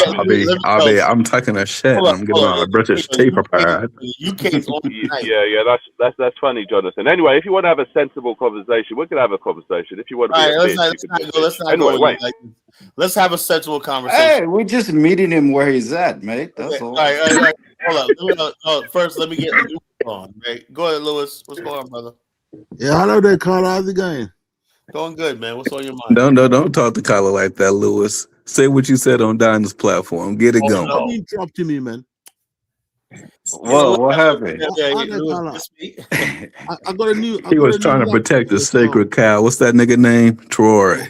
Oh, you trying to protect Troy? I got a new. And I'm gonna deal with that CIA agent Coon Jonathan Miller talking about Troy, but I'm gonna deal with him on another platform on Color Nation's left. Come on, Lewis. Come on, man. Hey, Lewis, congratulations on your new laptop, man. That's your third time announcing you got a new laptop. All right, let's hear Lewis out. Mac Pro, don't mess with it. I don't mess with nothing less. Mac Pro. Anyway, I heard Ghana's name, so I had to come on the show. Oh no. I told you Lewis was coming once he heard Ghana. I told you he was coming. Hey, listen, you all know the new figures that's come out about the our GDP now gone up to over 100 bill. Wow, right? It's going to go up even more. And that's because of the work of Nana Addo, not because of this one. This one is keeping it steady. Yeah, but how you gonna get this guy's in power though, man? Huh? Bahama's in power. So he's in power for now because he was able to convince the Ghanaians were too stupid to realize the man ain't even got no policy to how he's gonna develop the country. How did he get elected? He got elected because the propaganda he ran. He's the richest man in Ghana. If you don't know, all you got to do in Ghana is pay a couple of people and do a good deal with their ICE agent. Louis, are they look? There's some sacred cows in Ghana I like to talk about, but can you name any sacred? I'll tell you the sacred cows in Ghana. The sacred cow is we are not able to jump fast enough over that river, which is called industrialization. Okay. Now the good thing is we've put in all the things in place to industrialize. You know, we've started the construction of a nuclear power plant. You know that?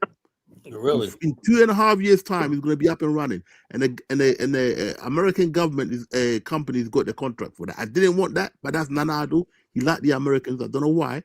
I would have gone with Russia myself to bring some parity, but it's okay. He's gone with America. All right. So we're up and running with that. So we're going to be secured in terms of electricity. We're 90% at the moment, which is very good, but we don't have the power plants everywhere because of the old-fashioned electricity grid. We got to sort that out, which we're doing. Water's got to be sorted out. Okay. The gold mining is getting sorted out. But what Ghana needs to do is all the contract for the big gold companies is coming to an end in a couple of months. What Mahama needs to do, he needs to stop all the contract for foreign companies, because Ghanaian people themselves are the ones digging the gold for the foreign contractors anyway. So the Ghana government has to now get a hold of the gold mines for themselves.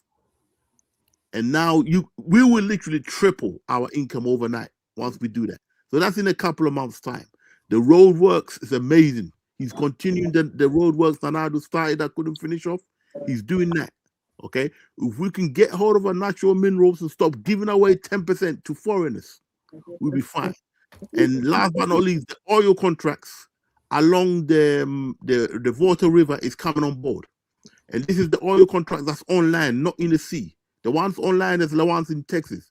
Only $300,000. That's all you need to buy one of those duck machines that go up and down. And we're gonna do that. We're gonna get hold of it. It's coming. Ghana is coming. That's why we're a sacred cow. We just had 500.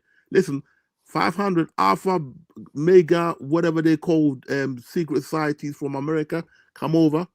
A lot of them getting passport. They're buying land. Ghana is the future, whether you like it or not. Let me ask you a question, Louis. That's a sacred cow. And my sacred cows with Ghana is the so-called land issue, right? I have to talk about, right? The land lease issue, the chieftaincy and shit like that. We're not allowed to talk about that, right? And I think that's a sacred cow. I think, if we're gonna have a modern society, right? These old, antiquated, redundant people we call chiefs got to go. Well, it can always come up it comes up for review every time we have a new constitution. That's not, you can put that in parliament. That's not a problem. You can have that. We got a parliamentary system and a president. I'm like this because I'm like, So, but listen, I am in favor of the chiefs having a certain amount of power. But as we got a new leader who's going to be the new leader very soon, head of Nanado's party. If he comes into power, his name is Kennedy Japan. If he comes into power, he made one of the most sensible arguments I heard against that. He's saying that all the chieftains and all the kings have to have a certain level of education. So if you select someone in your family to sit on the throne, he has to have a certain level of education. That's been one don't they usually have education, though, Louis? They go to school abroad and then they go back to their countries. Well, it depends. But some of the chiefs in the I know, they don't have no education. Trust me. Those are poor ones. If we can bring them up to par to a modern system that works for Ghana, I think this time we're gonna do well. It's not a problem. We can deal with those land issues. All we're gonna do is reduce the power, and the government puts its foot down and says we want this certain amount. But don't forget, we want independence with the help of the chieftain system. And that's our tradition. So you just can't get rid of it, because it does help. If you got a chieftain system, you don't have the problem that you had in Zimbabwe and South Africa. But if you got a strong chieftain system, which we have in West Africa, it stopped a lot of the Europeans trying to get a hold and coming back and buying the land and selling it. The thing is about Liberia, what Liberia is, Europeans can't own land to begin with, so we don't have that problem like that. Oh, we all right. But now with us, there's a reason why. So we don't want foreigners coming in and just buying out the land. So we have to keep this, but you can always adjust it. It's not a problem. You can adjust it. Hello. Yeah, go ahead, bro. Yeah. So yeah, Jonathan was talking about how he wants to go to war with America, and I thought, oh, that sounds exciting. Then next thing I know, he was blaming Africans, saying the reason he doesn't want to do it is because Africans will snitch on him. It sounded confusing, but it just sounds to me like a lot of his ideas, he'll just blame Africans for why he won't do it. And I'm thinking, well, he says he's in the FBA, or at least that's what he was claiming for a while now, until you made fun of FBA, then he started pretending he's not FBA. But anyway, he says he's his own ethnic group, all this stuff.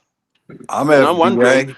I'm claiming it. yeah, that's good. I'm wondering, Yeah. why doesn't he just go and do what he wants to do without always blaming Africans for why he won't do it? It just sounds like he's making excuses, and it seems blaming Africans is the easiest excuse to make for why he won't go and do what he needs to do or what he claims he wants to do. That's all I was saying, but he got upset about it. Is there anything I said that was incorrect? Brothers on the platform, have Jonathan, y'all ever heard me disown FBA at any Rip, point? have you what? Ever heard me disown FBA at any point? I haven't. Oh, I thought you were saying that FBA was Zongo, have stupid you ever heard me last say week. that? I Have you I'm ever the heard me go against Black one. America? Oh I'm hell no, hell I'm the no. one that is against the ideology. I mean, Bro, man, you Jonathan gotta is at one least of the. know who you're talking about. You came up with the wrong information. You see No. I how can that, tell you what you said. and I can that's what tell you I'm what you said. saying. That's what I'm saying. What, When do you you want me to tell embrace, you what you said, or are when you you just be, going to yell over me? Are you going to yell over No, me so hold I on. can't you say what already you talk, said? you already talk, bro, One man. at a time. One at a time. I'm telling. Okay, let me put the stopwatch on, so we don't get to this. Right. There we go. Let me put the stopwatch on. Stopwatch. Okay. Go on then. All right. Now, okay. Jonathan could go first. Yeah. Okay, Jonathan, you go. You got 2 minutes. Yeah, no, Alakala. I won't need no 2 minutes. Okay, Now, what I said, bro, man, was that the only way that Black people in America could get an independence would be to go to war with white people. Unfortunately, our populations are so small, so we would have to do different types of shit to try to decrease their numbers, which is biological weapons, chemical weapons, something, because we can't just go straight up direct war with these people because we don't have no backup. We can't depend on the Caribbean people because they'll sell out. They already do. And we can't depend on Africa either for help because they'll sell out. They already do. And the But first thing you can that you depend on said the was, bro, man, was that I will watch you. We will watch you on TV. If you're watching on TV, that means you ain't helping us out. Therefore, what I said would be correct. You would be a sellout. Thank you. Thank you, bro, man. And now, Is in that terms it? of FBA, I've been supporting Oh. the FBA cause for the longest. It's very important. Easy work. That's time. Easy work. Easy. Time. All right, rebut, bro, man. You got Yeah, of one. course. I'll start with the FBA thing. So was it last week? Jonathan was talking about how the FBA ideology is ridiculous because Tariq hasn't thought anything out. You were talking about what makes an FBA and how Drake technically would be FBA, and Tariq doesn't know what he's talking about and how the whole thing is embarrassing. So that's what I heard from you. So the fact that Jonathan was calling it embarrassing and the ideology was stupid, I just assumed that Jonathan was sensible enough that if he's saying this out of his mouth, that he wouldn't want to attach himself to something that he views as stupid and the ideology as foolish. But if he's saying that he wants to carry on with that's fine. So my bad. You say it's foolish and stupid, but you say you're gonna go along with it. So in that case, you win that, Jonathan. But anyway, in regards to the whole blaming Africans for everything, anyway. So you said, from what I heard, you were saying how with Africa they're going to snitch on you, you're going to go to war, or you want to go to war. But I'm tying this with everything that you said. You say FBA, you're a distinct people, you're your own ethnic group, whatever. And FBA is a separatist movement anyway. You want to delineate from Africans. So I just think it's strange that you want to go to war with America, but so you're saying that you'd want to get help from the same people that you want to delineate with from, and this is using your ideology. But then again, you said that the ideology was foolish and stupid. So I thought you were getting away from the ideology, but then again, you said no, you're full FBA. So if you want to delineate and you want to do your own thing, we don't need to snitch on you because if you want to go to war with America or anything like that, we can just watch you on TV. But again, you're not going to do that. You're going to come up with excuses in which you can blame Africans and Caribbeans for why you're not doing what you want to do with your own lives. Bro, man, Why would we bother? Anyway, Time. that's Time, it. time. Yeah, Kyla, can I say Kyla, if you don't mind, Let let, Carla let me talk. I want to hear quickly what respond. Carla's got to say. 1 minute. Okay, let me say before you respond, you get one more response, Jonathan. Thank you. One more response for 1 minute. That was a good rebut, right? I think it's just like how Mr. Jonathan needs to clarify what he means about FBA, right? Now, I will say like this. I'll be on record, right? When I talk about FBA, brother, like this, I'm talking about all the idiots I see online talking anti-African. I'm not anti-African, right? But Now, Jonathan is, though. I don't think so. Jonathan goes to Nigeria. I don't think he All went to. he talks about is Africans. That's all I'm going by. Is he just talks shit about Africans? That's all I hear him say. Jonathan talks shit about me. Jonathan's a shit talk. He talks about everybody, man. He does. Blatantly. Well, hold on. Check this out. I'm from New York.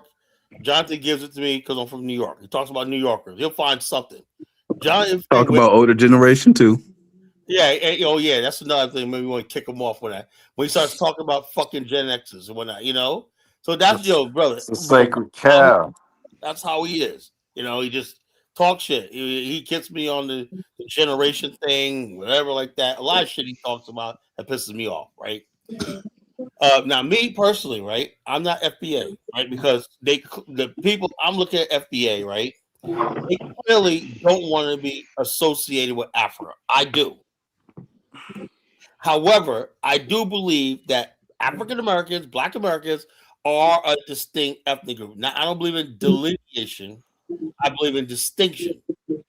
And this for risk. well said, Carla.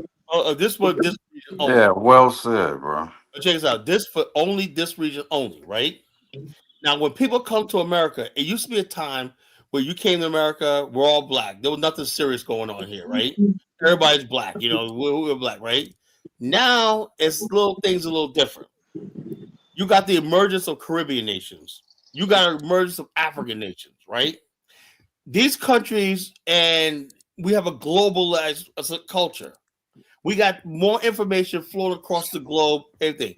There's no real Black Americans. We're influenced by everything from African culture, Caribbean culture, white culture, everything, right? So there's no real defined Black culture anymore in these countries, right? So the only thing Black people in America has is, okay, we're here. We have slaves in it. Broman, check us out. I talked about a video that disturbed me online. Where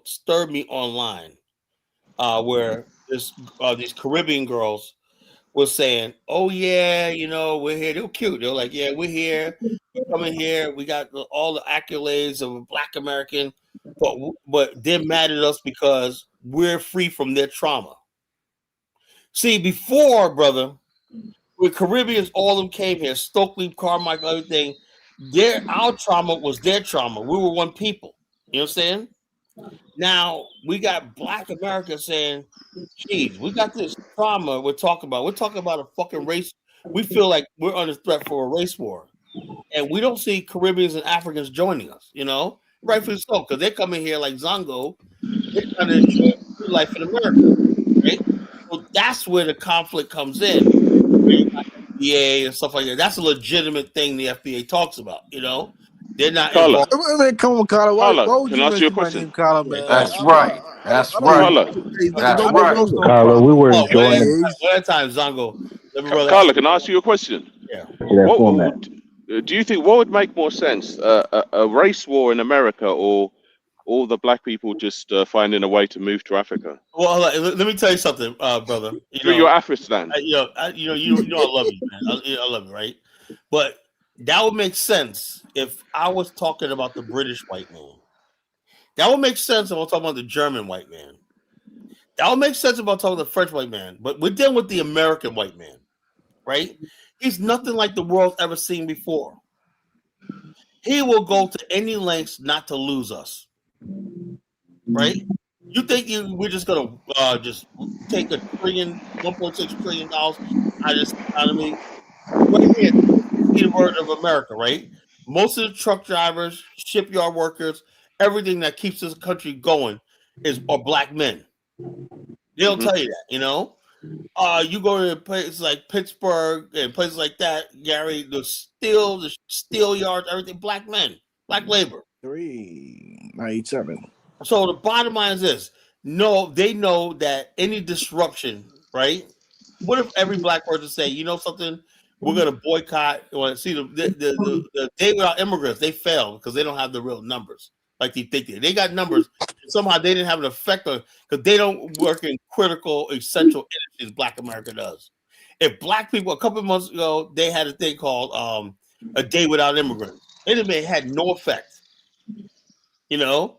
But Black America. Were you talking about all immigrants, or you talking about African immigrants? No, it was immigrants, all immigrants. It was mostly, Okay. it was mostly Mexicans and whatnot. You know. I ain't gonna lie, Kyle. I enjoyed that shit. First time I Yeah, actually it heard was somebody all speaking English when I went to the damn immigrants. restaurant. Yeah. So, but the bottom line is this: it had no effect No because they effect. simply don't have the critical. What about the numbers. Mexicans that build the houses and Amazon? Yeah, but it's not the truth, man. No Mexicans build effect. houses. The We Most fuck? of the houses have been built Carla, by can I black make a Where statement, y'all get Carla? this we got bullshit from? What construction do That's workers. Mexicans not construction. build houses? Sorry, there's too many people No, they talking. build Jonathan, are you saying houses. that? They do build houses. It's just for cheaper. That's why They're they cheap. get the job. I since Jonathan was saying that they don't build houses, I hold thought it on, was but quite some strange. contractors Oh wait, Oh, get I paid. think the thing is, bro, man, you have to understand something. When you get something cheaper, you're getting some by people who just tend to throw shit together. You get low quality. And that's So why these whenever houses the are falling Mexicans apart. are actually doing work in California, from what I seen, you might as well go and say this shit was being done in Nigeria because that's how much the shit falls apart. It Yeah, falls apart and they gotta get another contract to do it again. Falls apart, get another contract to do it again. At this point, I just think it's corruption. It doesn't make sense. there's this propaganda going around that immigrants are building But they everything. work so hard though. God bless them. Now if they didn't wasn't on the corner, I wouldn't be able to buy flowers on Valentine's Day and all kinds of shit. God bless them though. Carla, Clip, can I Oh make yeah, a and they pick strawberries. it Well, wouldn't Eat that's them why for the be that's why strawberries. LA these without conversations are good. yo, Mexican. Carla, can I say something, Carla? Okay, hold on. Let me Zongo on. Go ahead, Zongo. I heard misinformation hey, hello, from. Zongo. Yeah, that's good. I heard misinformation from Louis, and I just came on the platform Oh I no! said hello, Oh to no! Zongo. debunk You his got to get him You up nonsense. in agree? there. Donald Wait, Kyler. Let him go. Zango, you got 2 minutes, Louis. You got 2 Yeah, minutes. hold on. Okay, all right, good. To We got debunk his Zongo. You got 2 nonsense. minutes. Zongo, hold on. Let's Zongo first, Lewis. Yo, first of all, the guy that Lewis is supporting for Kennedy Japan for the MPP party, the founding father of the MPP party, one of the founding fathers called J.B. Dankwa. He was the guy that terrorized Nkrumah when Nkrumah was ruling, actually. He tried several I remember suicide that. bomb attacks against Nkrumah.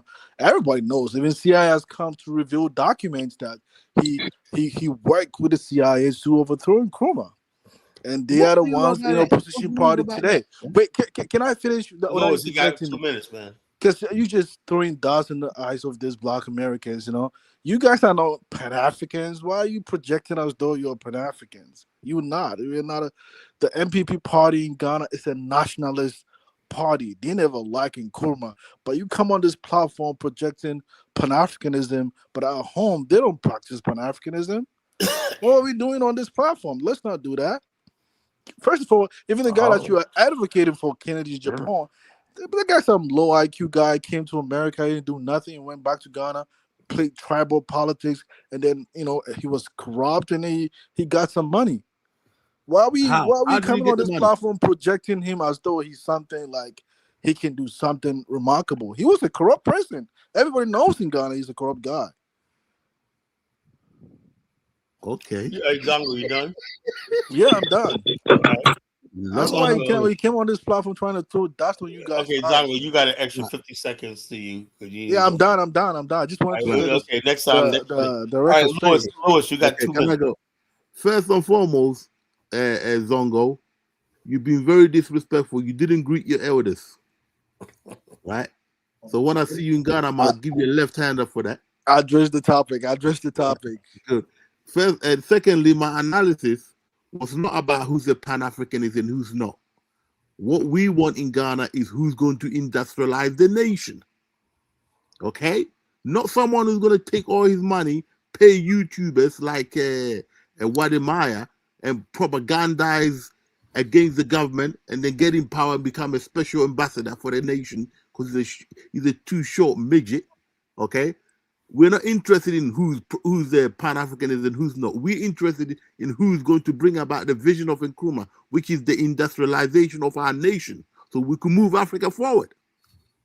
John Mahama has not told anybody how he's going to industrialize the nation because all he's doing is capitalizing on what Nana Addo has done. Okay? All the major projects that's going to bring in money to Ghana, for instance, the oil industry and so on, Nana Addo laid the foundation for that.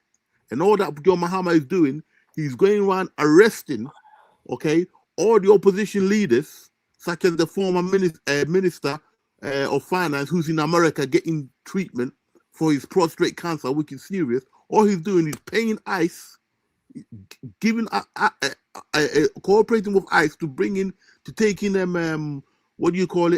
immigrants in America, so that he can turn around and do what he's doing now, which is request for someone who's in America getting medical treatment to come to Ghana to answer questions about corruption. The man is not guilty of anything, but John Mahama is using this for politics, so that in 3 years' time, you can say, look, this guy can't run for presidency, he's corrupt. Listen, the best Pan-Africanist is the one with a vision to industrialize Ghana. John Mahama can't tell you how he's going to industrialize Ghana, because he ain't got a clue. We need the right people in Lewis, place, and the MPP party is the right people. Lewis, that's time. Okay. Can I get a rebuttal? Okay, you get a minute and a half rebuttal. I mean, come on, if you were the former finance minister of Ghana, why would you run to America instead of coming back home to answer questions about corruption cases? He didn't run. I mean, come on, man. Let's not. Man, there are articles on BBC about what he did and why he paid those reporters to do that. Let's not do that. Well, I'm not. He's not on a run. He's there for medical treatment. Please, look, there are panelists on the platform and there are people that are listening. I'm not talking directly. Carla, the viewer and the listener is going to. Lewis, let him have his 1 minute and 30 seconds. He didn't interrupt you. Yeah. Look, he's running away. They've been looking for him for quite some time now. I'm glad that the U.S. government is going to deport his ass back home so he can answer questions about financial corruptions at home. I mean, secondly, Akufo-Addo government, which is the past administration, I mean, the campaign that they ran for was about to industrialize the country. They never did anything. I mean, thirdly, Mahama government came to power. The Tema oil refinery, they were going to sell it like for $20 million. But this government came to power, and then they corrected the errors on the refinery, and now the refinery, in fact, did generate over $20 million just in a year. So they are really doing great job. I mean, recently they even paid an IMF debt of about $1.7 billion. Contrary to the previous government, what it did by borrowing over $3 billion from IMF, and they came back home and did a Banku party for just borrowing $3 billion. So let's not talk about like this current administration are not doing a great job. They are doing great things. In fact, they are very inclusive government. They are not like some pro-Akan nationalist party that want to seclude other groups within the country and project just Akans in the country. Let's not do that. Okay, can I just come back on that? One? Okay, good. Good. Right. Yeah, that was a good. Dongo was good. I'm glad you cleared that up, man. I learned a lot. Okay, right. Let me just clear up this thing about the former minister. Lewis, you got 1 minute. Go ahead. Okay, no problem. The former minister is not guilty of anything. He had a serious case of prostate cancer that was diagnosed when he was in Ghana.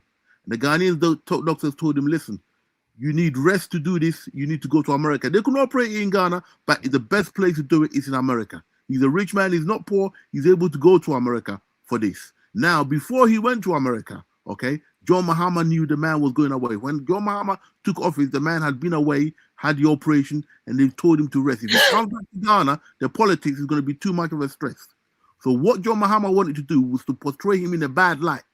So he cooperated with Trump's request to take in what do you call it, this immigrants that's run away or whatever, okay? And in return, Mahama knows the man's going to be away for about a year. He then requested for the man to come back and answer questions. He's not guilty of nothing. By doing that, all you're doing is frustrating the man, and then you can get people like Zongo come on here and say he's corrupt because he's away from the country. He's not away from the country. He's got a British visa. He's got an American visa. He's a well-traveled man. He's rich. He's not poor, okay?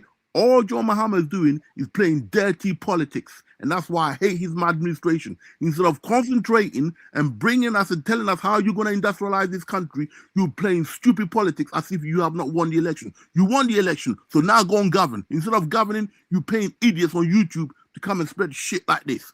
That's why first of all, I'm not a I don't hold a party member of the NEC party. You got 1 minute. Go ahead. Okay. You are a party member of the MPP party. No, I'm not. Please, can you not interject me, please? You came throwing dust in the eyes of these Black Americans and other foreign blacks over here, and I came here just to debunk that reality. Wait. Well, when it comes to the price of fuel in the country during the Akufo-Addo administration in Ghana, the price of fuel is somewhere how much? 17 gallons, 17 cedis per gallon. Currently, the price of fuel gallon is about what? 9 Ghana cedis. Dramatic change. They're doing a great job. Secondly, prices go up and down. Can you not interject me? Secondly, when it comes to the US dollar with relative to the Ghanaian currency, initially to change $1 was like 17 Ghana cedis. No, that was the end. Wait, don't do that. Don't do that, please. Don't interject me. But now currently to change $1 is like 10 cities, about 10 Ghana cities or 11 cities. They are doing great job. What are you talking about? Like current administration is not doing anything. Can I answer that? Let me respond to the issue of the former finance minister. The former finance minister did collapse a lot of local indigenous Ghanaian businesses in the country. All the current administration is saying that, hey, there's the corrupt cases against you. It's not even laid against by the current administration, by the special prosecutor. They are the one who laid that allegation against him. It was even he was selected by the then Akufo-Addo administration. They are saying, why don't you come back home and answer questions? Nobody's gonna arrest you. Just come back home and answer questions. If you feel you're not guilty, why are you hiding in the USA for the past year? Why? First and foremost, he's not hiding. He's gone there for prostate cancer treatment. The man could die if he doesn't get treatment for that. Okay? Kala, man, you see, listen, this is the people that Kala always preach against, man. Right. They became a finance minister of the country, and when they lost power, they came to America. Can you believe that bullshit? Can you believe that bullshit? My friend, don't be silly, okay? You're being silly. See, this is why I got no time for anybody who supports the NDC, because it's a corrupt entity, okay? They are useless. Let me tell you what the score was the last time John Mahama was in power. Doomsor came about because of John Mahama incompetence. Only 55% range of electricity in the whole country. Nana Addo has taken it to 90% when he left office. As he said in his speech to the nation when he was leaving office, he's leaving with the lights on. Okay? He made all the foundation in the country perfectly right. What happened was the effect of COVID meant that we had to crawl back, okay? And we didn't want to squeeze the Ghanaian people, so we went and borrowed money, 3 billion, which we didn't really need. 3 billion he took to get the country on his thing. Since John Mahama came in power, you know what he done? Nana Addo lifted the Ghana gold reserve from 8%, whatever it was, up to 38 tons. 8 tons to 38 tons. The idea was that we buy the gold from the local people producing the gold or whoever, and we hold it because gold price kept going up too high. It was only meant to be temporary.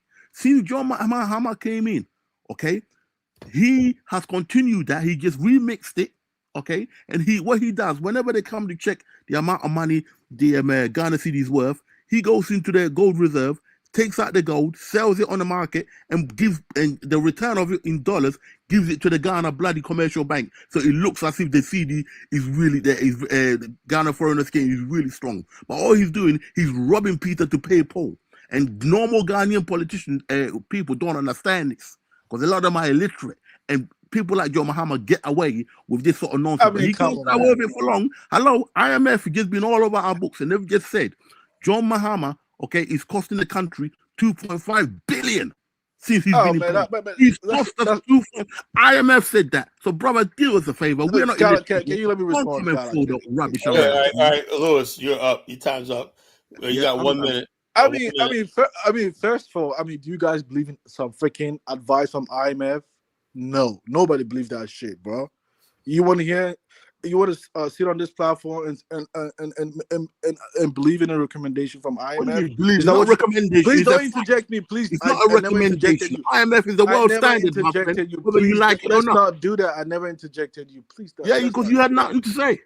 Yeah, Lewis, let him speak one at a time. Yeah, the previous government, what it did was they had what we call this gold for oil policy. It was not a gold for oil policy. Why are you interjecting me? Please, Lewis, you gotta let him finish, and you got a minute, all right? Yeah, they have this gold to oil policy, and what the policy was. They have this design where they sell the Ghanaian gold to some freaking supplier somewhere in Dubai. And then, they get in return oil, But really what they are doing is that they have businesses within the supply chains and then they are making a lot of money in exchange for oil. So this current government, what they came is they want to leak this loopholes of gold being smuggled to neighboring countries like Ivory Coast and Togo and being sold overseas. So when this government did, what they did was create the Ghana Gold Board. And over a period of time, in the first quarter, they fucking generated a lot more money than what the previous administration generated within a year. So really, they made a dramatic progress. So what are you talking about, Louis? Carla, right, Lewis, you got a minute. Go ahead. Right. Lewis, all you got to do, Carla, is type in Ghana Gold Board loses 2.4 billion. Right, just go in there, go in the IMF report. Man, that's a lie, man. What 2.4 billion? You told me not to interrupt you. By whom? Zongo, let him speak. Right, you just go in there, right? Because what they're doing is Nanado, in order to stop the gold smuggling, okay? Because Ghana needed as much money as they can, but there's gold smugglers digging up gold, galamsey, and selling it through the borders. So he was advised: buy the gold yourself from the local buyers, okay? But give it to them at the British price, standard price, because Britain are the one who set the gold price. So that's what they done. But it was a temporary measure for about a year and a half. And the Ghana Commercial Bank made a lot of money. Later on, after Nanado left office, it was only meant to be temporary. The Ghana Commercial Bank, before it was handed over to the new administration, told Mahama, okay, that they couldn't keep buying them gold at that price because they can't wait too long, because you got to wait for the gold price to go up. Okay, if you wait too long, by the time the budget comes around, you ain't gonna have enough money because all your foreign exchange you've given it to the gold miners, small scale gold miners. So it's only meant to be temporary. This lot came in and thought they'd be trying to be smart and kept going on with that and telling the Ghanaian people, "Oh, look how much money we've made," but they ain't told you how much money they've lost.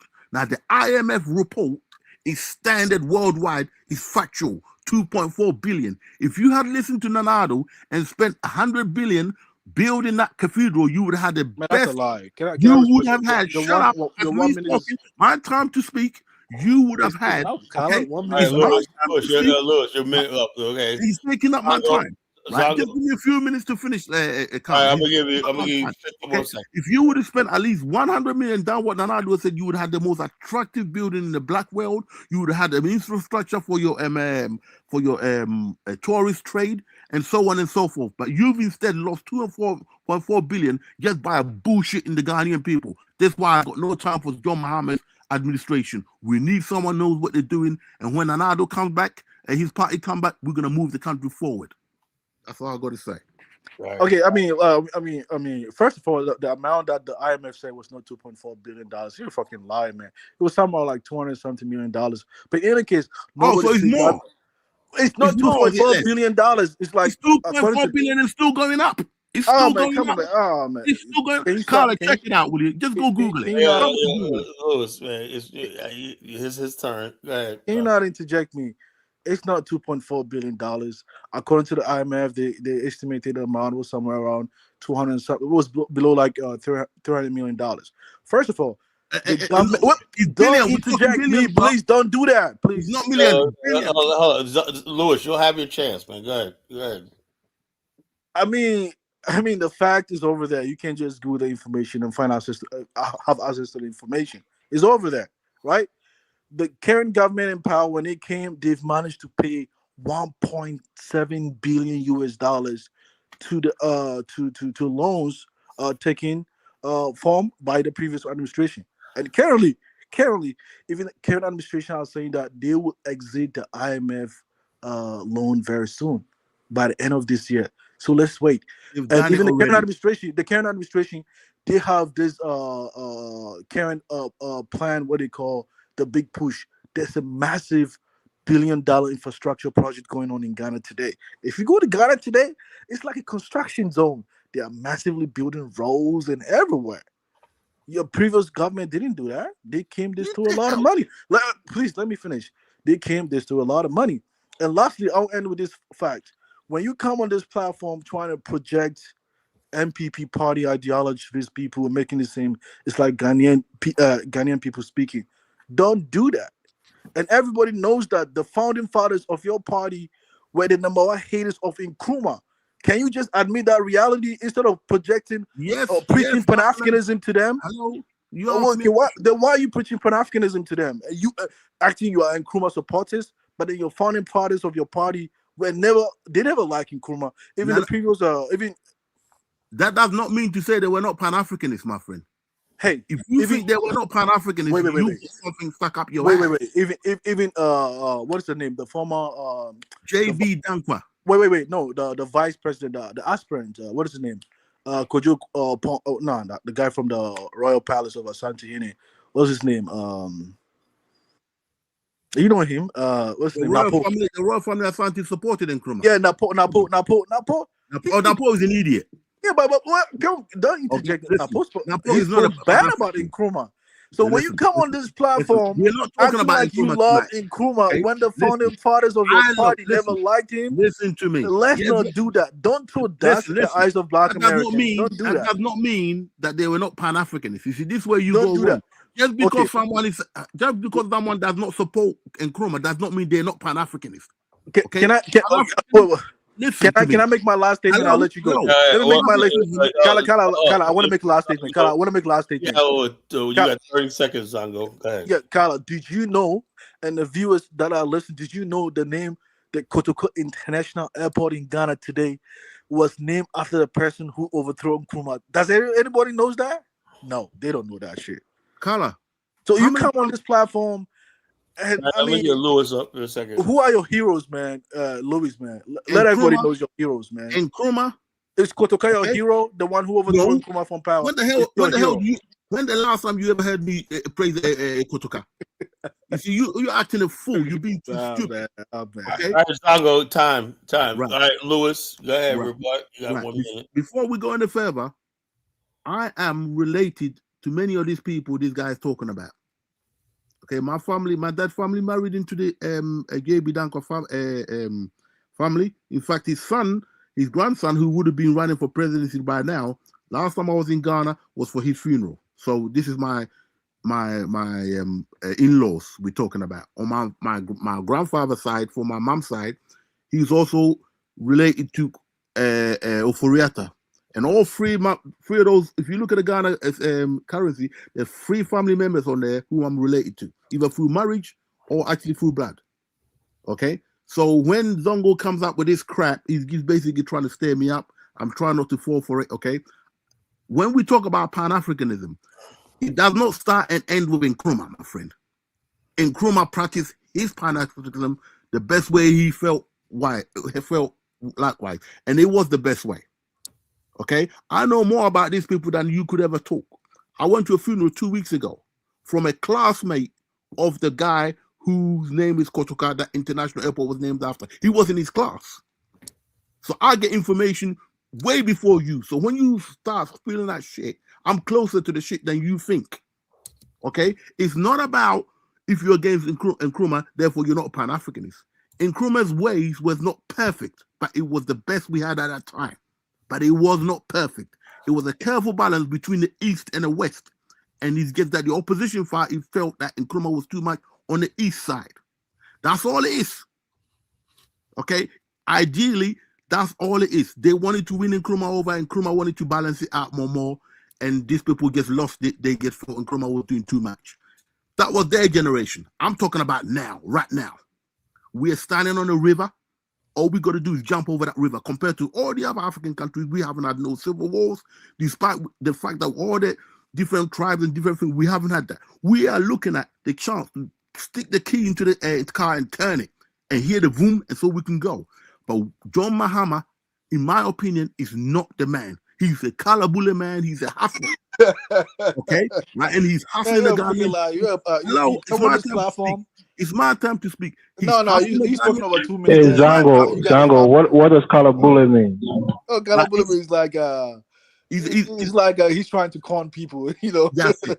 Thank you, right? Now I'm speaking as someone who's my cousin. I can pick up on the phone right now, was running for his deputy to be his deputy man. Okay, so I know how it runs. So Zongo, please don't test me too much. All I'm saying is that right now, Ghanaians can't afford to mess around.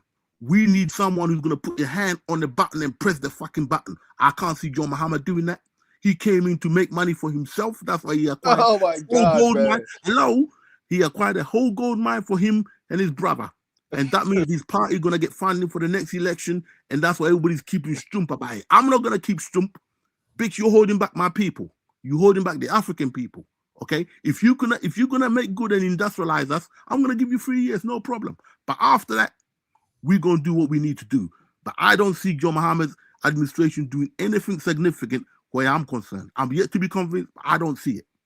No. Well, first of all, like, you know, the NDC party of the Karen Mahama administration is a very all-inclusive party.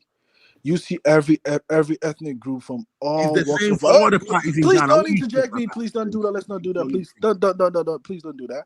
It's a very all-inclusive party. You see, my friend, let's not be everywhere. Let's not do that, please. Let's not do that. You came on, let him talk, man. You came on this platform acting like you are connected to a royal family. You know, kind of elitist. I'm connected to both royal and political. You came here trying to act like an elitist kind of person. Well, that's what do you mean? A lot of like elitist. Yeah. Bitch, I don't have to act like elitist. I'm the elitist. Can I talk without? No, Louis, yes, you have to call you. Calm down. Callie, you gonna allow him to do that, to interject me? Yeah, my turn. None of that stuff, bro. You know, I'm trying to. I mean, you come on this platform trying to say, "Oh, you know, this is connected to a very high-profile person." That is not the topic today. The topic today is that the Karen party in power today, led by the Mahama administration, they are all-inclusive party. You can look at the people like that they have it in this administration, from all walks of life, from all ethnic groups within the country. Secondly, when he came to power, he reduced his administration as compared to the previous government. He saved Ghana a lot of money compared to the past administration. I mean, the past administration, they came to power, they stole a lot of money. How much? They stole a lot of money. Of money. I mean, Adubuahi is still going to court. I mean, he was caught. He used a lot of money to invest in real estate. Let's not do that. What the hell? Please, can you not interject me, please? Let's you not just making up shit. You just throwing shit on a wall. Let's not do that, please. What is he guilty of? Tell me one person is guilty of anything in this administration. Can you not interject me when I'm talking, right? Well, stop talking crap, and I want him to get. Oh my God, man, Colin, are you gonna allow him to interject me? Louis, you can't get emotional when the truth is being spoken. I mean, come on, man. The former finance minister of Ghana, right? Why is he in America? If he really loved the country, why can't he stay over there in Ghana and be held accountable for some? Now, how serious? Now, I heard about this because it made news that a former government official of Ghana was detained by ICE and stuff like that. You know, very good. I didn't know it was at the behest of the current administration. I thought it was just Donald Trump and whatnot. You know, so Well, my point is, you say he was there for a year, Yeah. prostate treatment, right? Mm-hmm. Yep. Prostate treatment, right? Um, He's under a year actually, but I can go into more of that. how advanced is this prostate cancer? Well, I'll tell you why. When John Mahama came in, this is why I get so mad at the NDC because they're delaying the Oh time. man, why you speak about his health? Let's speak about the health. Speak He's about the asked health. me to speak. He's asked me to speak. Okay? He's not guilty of anything. He's traveled abroad for medical treatment. Okay? So he can't come back home for some questioning a day or Not two. unless it's Cannot come back home. necessary. And this is completely waste of time. That's why I don't have time for Hey, Muhammad. Carla, man, you believe that shit, bro? You Shut believe up. that shit? You can't You come see back home for questioning. Carla, put time on it so I can My, speak. my whole thing is okay. No, Carla, like, he's taking my time. He's taking my time. You Okay, giving me all right, Louis, let him talk. right? Okay, let me try to put The this whole idea behind John Muhammad's administration is to continue the propaganda that got Akufo-Addo thrown out of office. What got Akufo-Addo thrown out of office? Not because of people voting for John Mahama, it's because Akufo-Addo's own supporters stayed away in protest. I've said this before. So what John Mahama sought to do was to compound that problem and just making it a big propaganda thing because they're not very good on media and so on. They expect people to be smart enough to vote on Ghanaians are not like that. They're easily persuaded, especially many who have not studied a lot. Okay, all you got to do is to show that you are doing something about something. Okay, and those stupid NDC supporters will follow you. For example, he knew that the former finance minister is going to be away abroad on a medical ground for more than a year. So what he done is when Trump's administration came in and they wanted countries to take the illegal migrants from America, Ghana put their hand up. They said, yeah, everybody was upset about that. Why did Ghana do that? I didn't say nothing because I don't trust John Mahama. What happened is he cooperated. One or two people came to Ghana and then they left. One went to Sierra Leone, the other one went to Liberia or whatever. Okay. Then he turned around and made a request, knowing that John Koforeata is going away on medical treatment, and said that we would want this guy. He's a finance minister. He's wanted for corruption. So now, when you make a request for him, it looks and portray you portray him like somebody running away. But can Lewis is actually right on this issue. Lewis is right. But you heard Ghana. Hold on, Zango. You guys have been talking. Let me just chime in here. Because we follow Ghana politics. I follow it, not to the extent that you guys do. But certainly it seems like John Mahama is trying to, prosecute this guy, even though he's suffering from prostate cancer. He came here, he got this operation, he's been residing in the United States. It's the government that called for his extradition. It's not even that he was here illegally. He had a visa to be in the United States. So, Zango, I get it. You guys are mad that the Asante was dominating the politics, and you're not an Asante, so you probably feel hard pressed. No, he's not an Asante. He's an man. No, I'm saying for you're talking about how this other guy's party is more inclusive. How did John Mahama's brother become the richest man in Ghana? He's There was no corruption. Nobody knows that. Wait, first of all, there was no corruption. Can I, guys, let's not do this. You just heard Louis just say that he's connected to these people in these positions, right? So you think he's over here to defend his family member, or he's here to be fair to Ghanaians? Listen to me. Come on, man. It's a rhetorical question. I don't want to. Please, can you let me finish? Do you know what I do for living in London? Let me finish. Let me finish, please. Can you let me land, please? I don't want you. No. There's nobody helping me in Ghana. Louis, let Zango go. Let me go, man, please. I mean, okay, he says that he came to America to treat his cancer, right? But he was seen in a video in America in a Chinese restaurant eating food, laughing. There's a video about that in the internet. Last year, there's videos about that. Zango, yeah. Zango shutting him up. Zango. That's the ancestors shutting him up for telling lies. That's funny.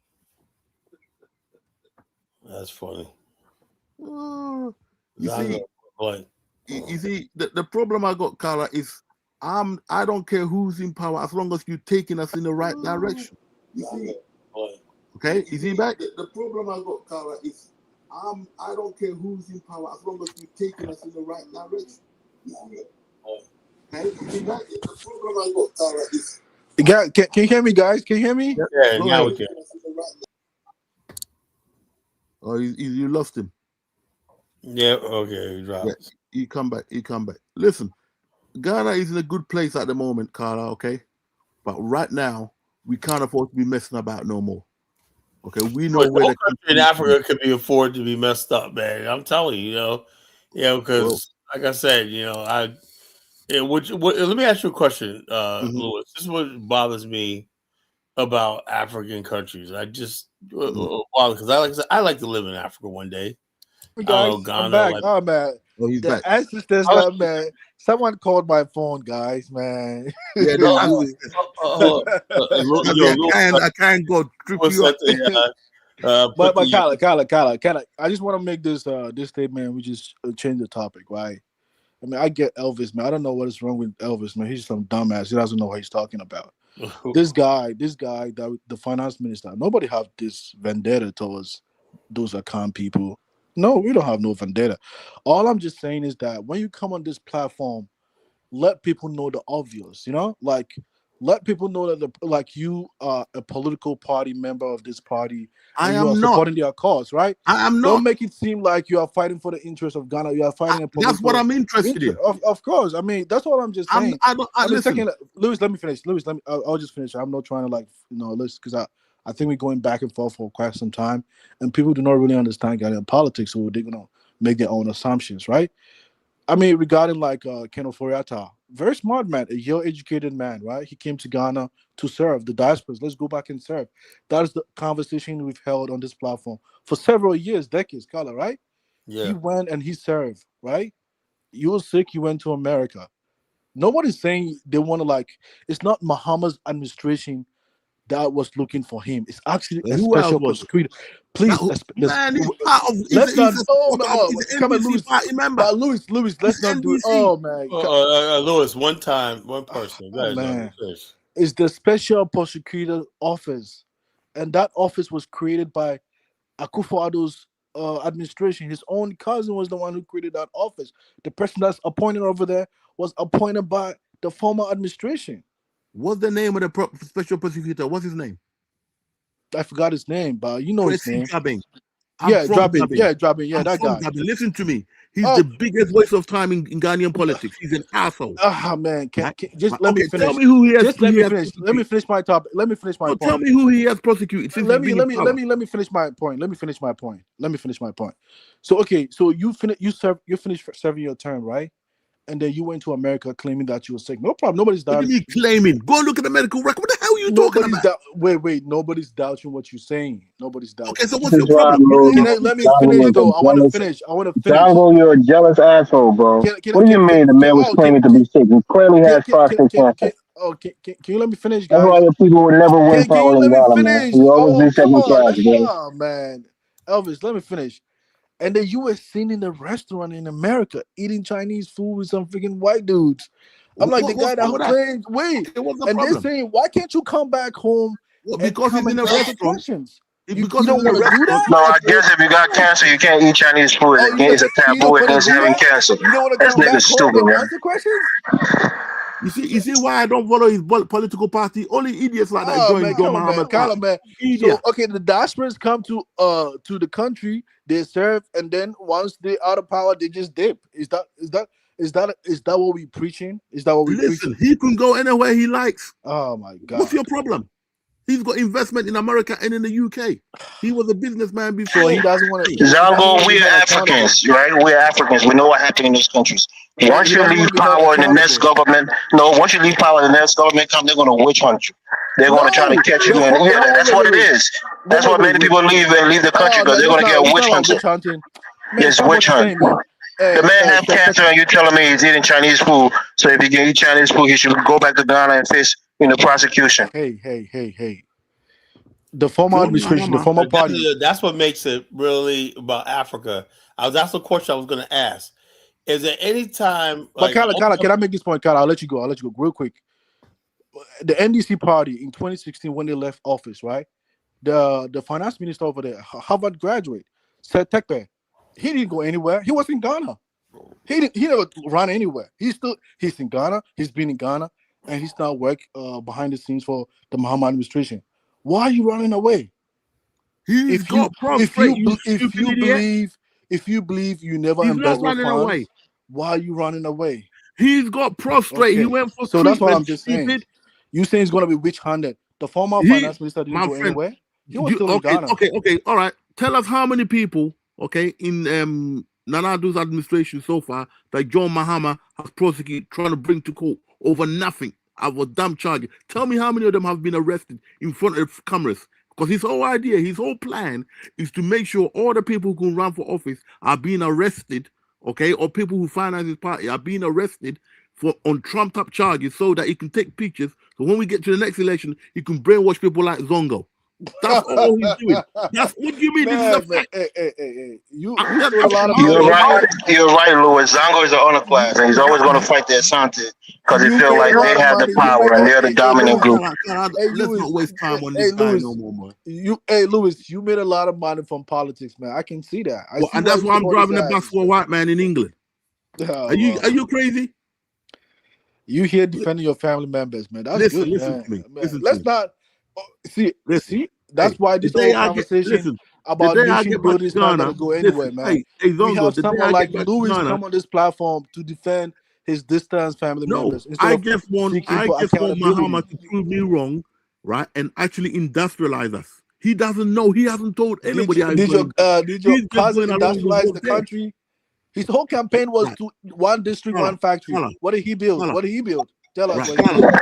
Plus, Mahama is an undercover Muslim, man. We don't believe that nigga's a Christian. Oh man, this guy, man. You listen, Carla, listen, I fucking hit your house, Elvis. Carla, you can't think beyond Christianity and Islam, man. You can't think beyond that. You go on YouTube, okay? He pretended to be Christians to get the Christian vote because he knew if he was a Muslim, he won't be elected. Muhammad is not a Muslim, man. He's a Christian. Oh, he has a lot of Muslim family members. Just fake ass. Listen, do you know, right, Carla? If you go on YouTube, you type in transport problems in Ghana, you will see they cannot even get basic cars. People with money in their hands cannot even get basic bus service to take them from A to B since this administration has been in power. And you want to see the picture. You want to see a picture of the current transport minister. Her ass is so big, it walks into the room and she comes in 5 minutes after. That's what John Mahama likes, girls with big asses. Bro, wow. This guy is just backing and taking Ghanaian money and just living it up and paying off people. Come on YouTube, talk crap. Probably Zongo probably be paid. Man, you being paid, man. You don't want our blogs your political. I don't want no party membership. If I was getting paid, right? Listen, if a Ghanaian minister come to me told me, listen, we want you to be a spokesperson. And probably, one of my cousins told political me about party. When you come on this platform, you gotta tell Carla and other people, let them know who you are. Don't come and lie to them. I don't belong to no political party. Let me tell you who I am. I don't have a party membership. Right. My granddad from my mom's side was the CPP foot soldier who was next up for the MP for his village. Okay. All right. He's on record. When I was a kid. You are in MPP right? Now.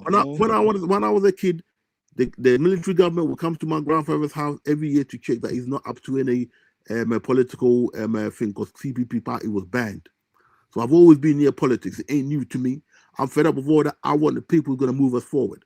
And I've done his best. He didn't have enough time, okay, because of infighting. But hopefully we got Ken Japan. Man, Ken, man, that guy, man, he's going to be perfect. But Ken, you even speak better than Ken, man. I don't know why you're supporting Ken, man. You why not? Listen, knowledgeable than Ken. I tell you why. He's a former I don't know why you supporting that guy. I don't know he's going to help your family member. He's a Ken former. Ken is some freaking dumb, like he's not even smart. Listen, he's a former New York cab driver who worked in the kitchen in Germany, right? He became one of the richest men in Africa, okay? He's got business after businesses. He knows how to get a company running. He's gonna be we need somebody like that. We need somebody away from the politics, businessman. No, we know that guy in the country, man. You know why? Because he's in Ashanti. You're against Ashanti. He's done more for Zongo people than you have. Oh, man, come on, man. Stop it. Let's not do that, man. Listen, man, he played a very dirty politics, man. Let John Mahama run his term, Okay, And we're in gonna see Japan, man, after his he made a term lot how of he money from performs. Akufo-Addo administration, man. You know that. You No, know he what I'm didn't. talking He about. made money before that. What are you talking Oh, about? man, stop it, man. They make He money he from made politics. money All before, of them made money from politics, he man. didn't have Stop. money before that. Tyler, you do a better job at moderating than debating. You should turn. This should be your platform now. You Because like, if yo, you like I was said, debating man, when somebody, you be dropping niggas, cutting them off, and all kinds of shit. But you have finally learned how to let two people go at it one at a time. You got to practice that, Colin. no, that's like I said. When you have Because it, if it's when you we and have Elvis right two now, people Elvis is that getting had to kicked off the out. platform. We got two No, like no, no, now. With no. some people, it's just like, oh, it's just a slugfest. But that No, right there, I wanted to get the points out. Lewis made some points. Zongo made some points. And then I'm let done. the people who listen to the show, decide. Decide, Who- yeah. Zongo won I'm the done. debate already. Lewis I is just want, tied I to just want, corruption. He's not a real yeah, Pan I man. just want the Yeah, man. He's current not a real Pan African. administration That's what I'm to saying. Like, tell us why is he how trying to he's make gonna run everybody the know, country. like, you know, And that's okay, Lewis. Just go ahead and a claim whole your corrupt founder of side your of the family. party That's all. were the one who were like trying to kill Nkrumah, man. Like, and you come here speaking about Nkrumah My friend. and then supporting that Listen, party at the same listen. time, man. Does that I make do sense not to you? support. Listen, I do Lewis, not you support. support people that tried to kill Nkrumah? Right?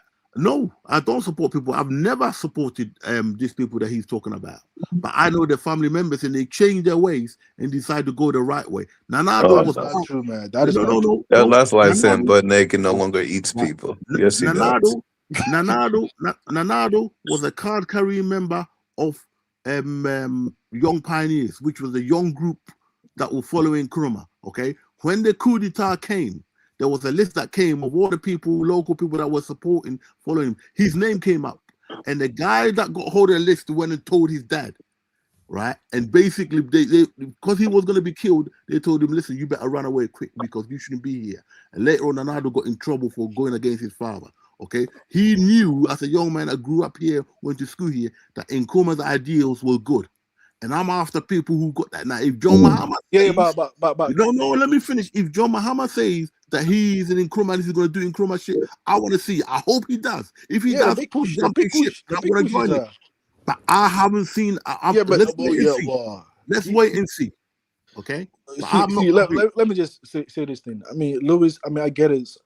They are related to you, distant family. So of course you're gonna. I mean, I get it. Like all of us, No, no, I'm parents. not. Listen. Let me Okay, tell you okay. something. No, I'll no, let no, you no, talk, no, man. no, Can you let me no, no. talk Let me in a tell you nice way? something about me. No, listen, brother. Lewis, I'm my no, own man. no, Lewis. I'll let you I talk, am man. my I'll let you own. talk. Can you Listen, let me speak, I please? am my own man. Okay, Yeah, I okay, I don't get. join any political Okay, party okay, because the reason why I'm driving the bus here in London is because they don't reach out and help me because I won't okay, fucking listen to their shit. If you give me okay. shit, I don't care what money you got, I'll tell it to you right in front of your face. Yeah, okay. But I wish that when you Lewis, come it's on this time to fold platform, and just go ahead and take that money. I just wish that when you come on this platform, You're listen, getting Black too America. old for all of this When you come on revolution this shit. Just fold and take the money. when you come on this Black American platform, you let them know the reality. The founder of one of the founding fathers of your party, he worked with CIA trying to overthrow Nkrumah. Like Who's everybody that? knows this Who's that? reality. Who's James that? Dankwa. Yeah, I know he did. I'm not Okay, supporting him. so what? They don't know this, man. These guys don't know that. Of course they know So that. when you come here projecting Nkrumah and also supporting those people of the party, man, they don't know this disparity, man. That does not mean that Yeah, JB but you Danko gotta was let them know this, man. no, that does not You mean gotta JB let Danko them was know not. this. Yeah, Is guy. it Listen, Kumar really African is by marrying a white woman? right. First of all, That is not a right. conversation Listen, today, man. That's see, another conversation. That's not a see, conversation because, yeah. like I said, I at can the answer that. I oversight, can Why? answer that. that's Why? a Why? conversation in the context of a Tyler, group. Why you y'all so? just kick somebody off the Why panel y'all so Pan African? Worried about where that man Oh put no, his no, BB? hold on. First of all, hold on. The difference is this, right? 1776 is an American Negro. His ancestors were lynched, castrated for even looking at white women. That's a difference than somebody that's Kwame Gore married an Arab woman. That's Yeah, completely different. and it No, was a I'm talking political about move. Dama. Dama said them white girls be thick and you block the nigga for life. Adama was trolling you, being disrespectful. He's talking about all the white women are thick, but that's not the type of conversation you have on a platform like this. You know? Yeah, man. Let's not do that, man. And then you kind of making it seem like I'm hating. No, I'm just letting people know the reality of the politics in the country. That way, like when people go, they wouldn't be shocked about certain politics of the country. Dr. Kambon goes, so he sees that. If Yeah, okay, why is the case that the smart Pan-African Black American that goes to the country, he supports. I mean, the current administration. I mean, Kambon works for Mahama Listen, administration. my friend. They support whoever is doing a good job. That's how Yeah, it but should be. Kambon works with Mahama. Then he's Black Cambon is, American. listen. We need people who's got the hand on the levers of power to move the country forward. Let's be serious for once, okay? I am interested in people who got the credentials. John Mahama And Kennedy, the Japan got the John Mahama credentials. has Is that what already you been in think? power, and we've seen what he's about. He went and brought Kennedy us got the second-hand credentials. Is that trains. what you're saying? Kennedy got the He credentials. went and brought us a second-hand trains. Hello, he bought a second-hand trains with red, gold, and green splattered all over it like a ghetto bloody. Look. If even you give Carla the opportunity, we want a wait, forward industrialized nation. wait. And I don't If see you that give vision Carla, coming from Mahama. if you give Carla or Jonathan the opportunity in the African politics that we got back home, there will be someone like Kennedy, man. Let's stop it, man. Let's not do that, man. Like he's some great man. He's not a visionary guy, man. The man, he is. No, he's not. What book has he He's a even written? self-made man, Does he even have an ideology? He's a He doesn't self-made man. have it. Hey, Lewis, like we talk about sacred cows tonight. We cannot have Adu was a human being. Thank you. We cannot worship individuals. If he I'm was not worshiping anybody. So he's not talking about Nana Ado. He's talking about the heir apparent to Nana Ado, who was a self-made man, made his money from working as a cab driver, the bus boy. No, it's not. He's kind of like he's now aspiring to be the flag bearer of the He's party. gonna win the flag bearership. He's gonna win the flag bearership, and Zongo knows if this man wins that flag bearership, he's gonna be president. Look, I get that you guys don't like. Wait. Don't worry. But like, I mean, in terms of like credentials, right? I get it, but Bahomia is far more like better. Bahomia, wait. He was rejected, bro. Can I finish? Yeah. Bahomia is just a book smart person. He can't read. He lacks that, charisma. He doesn't have charisma. Ability to be able to control people. You know, he's too soft. Listen, you get someone like that in power, Ghanaians will run him amok, boy.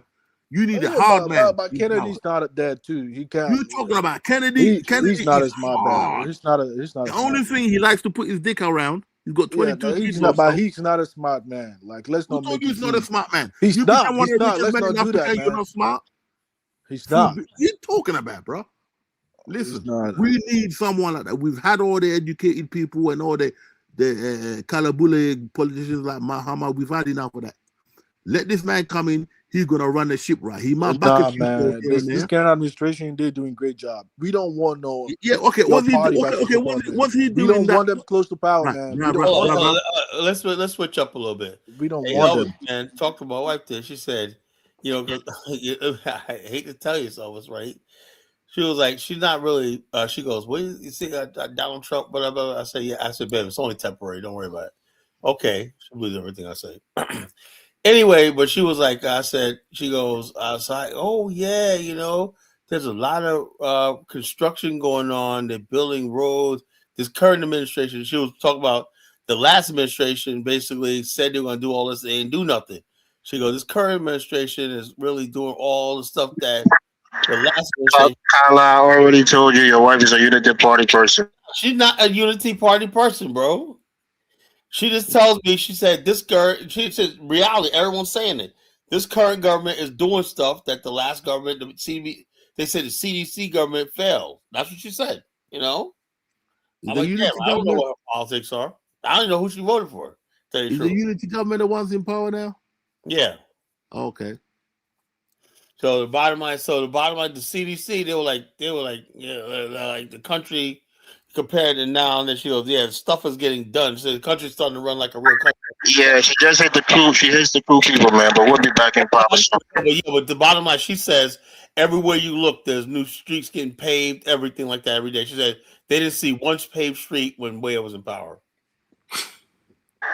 Okay, Kyler, you've been there. You saw the streets. Yeah, I was there, man. But like I said, I thought Elvis. I'll be honest with you.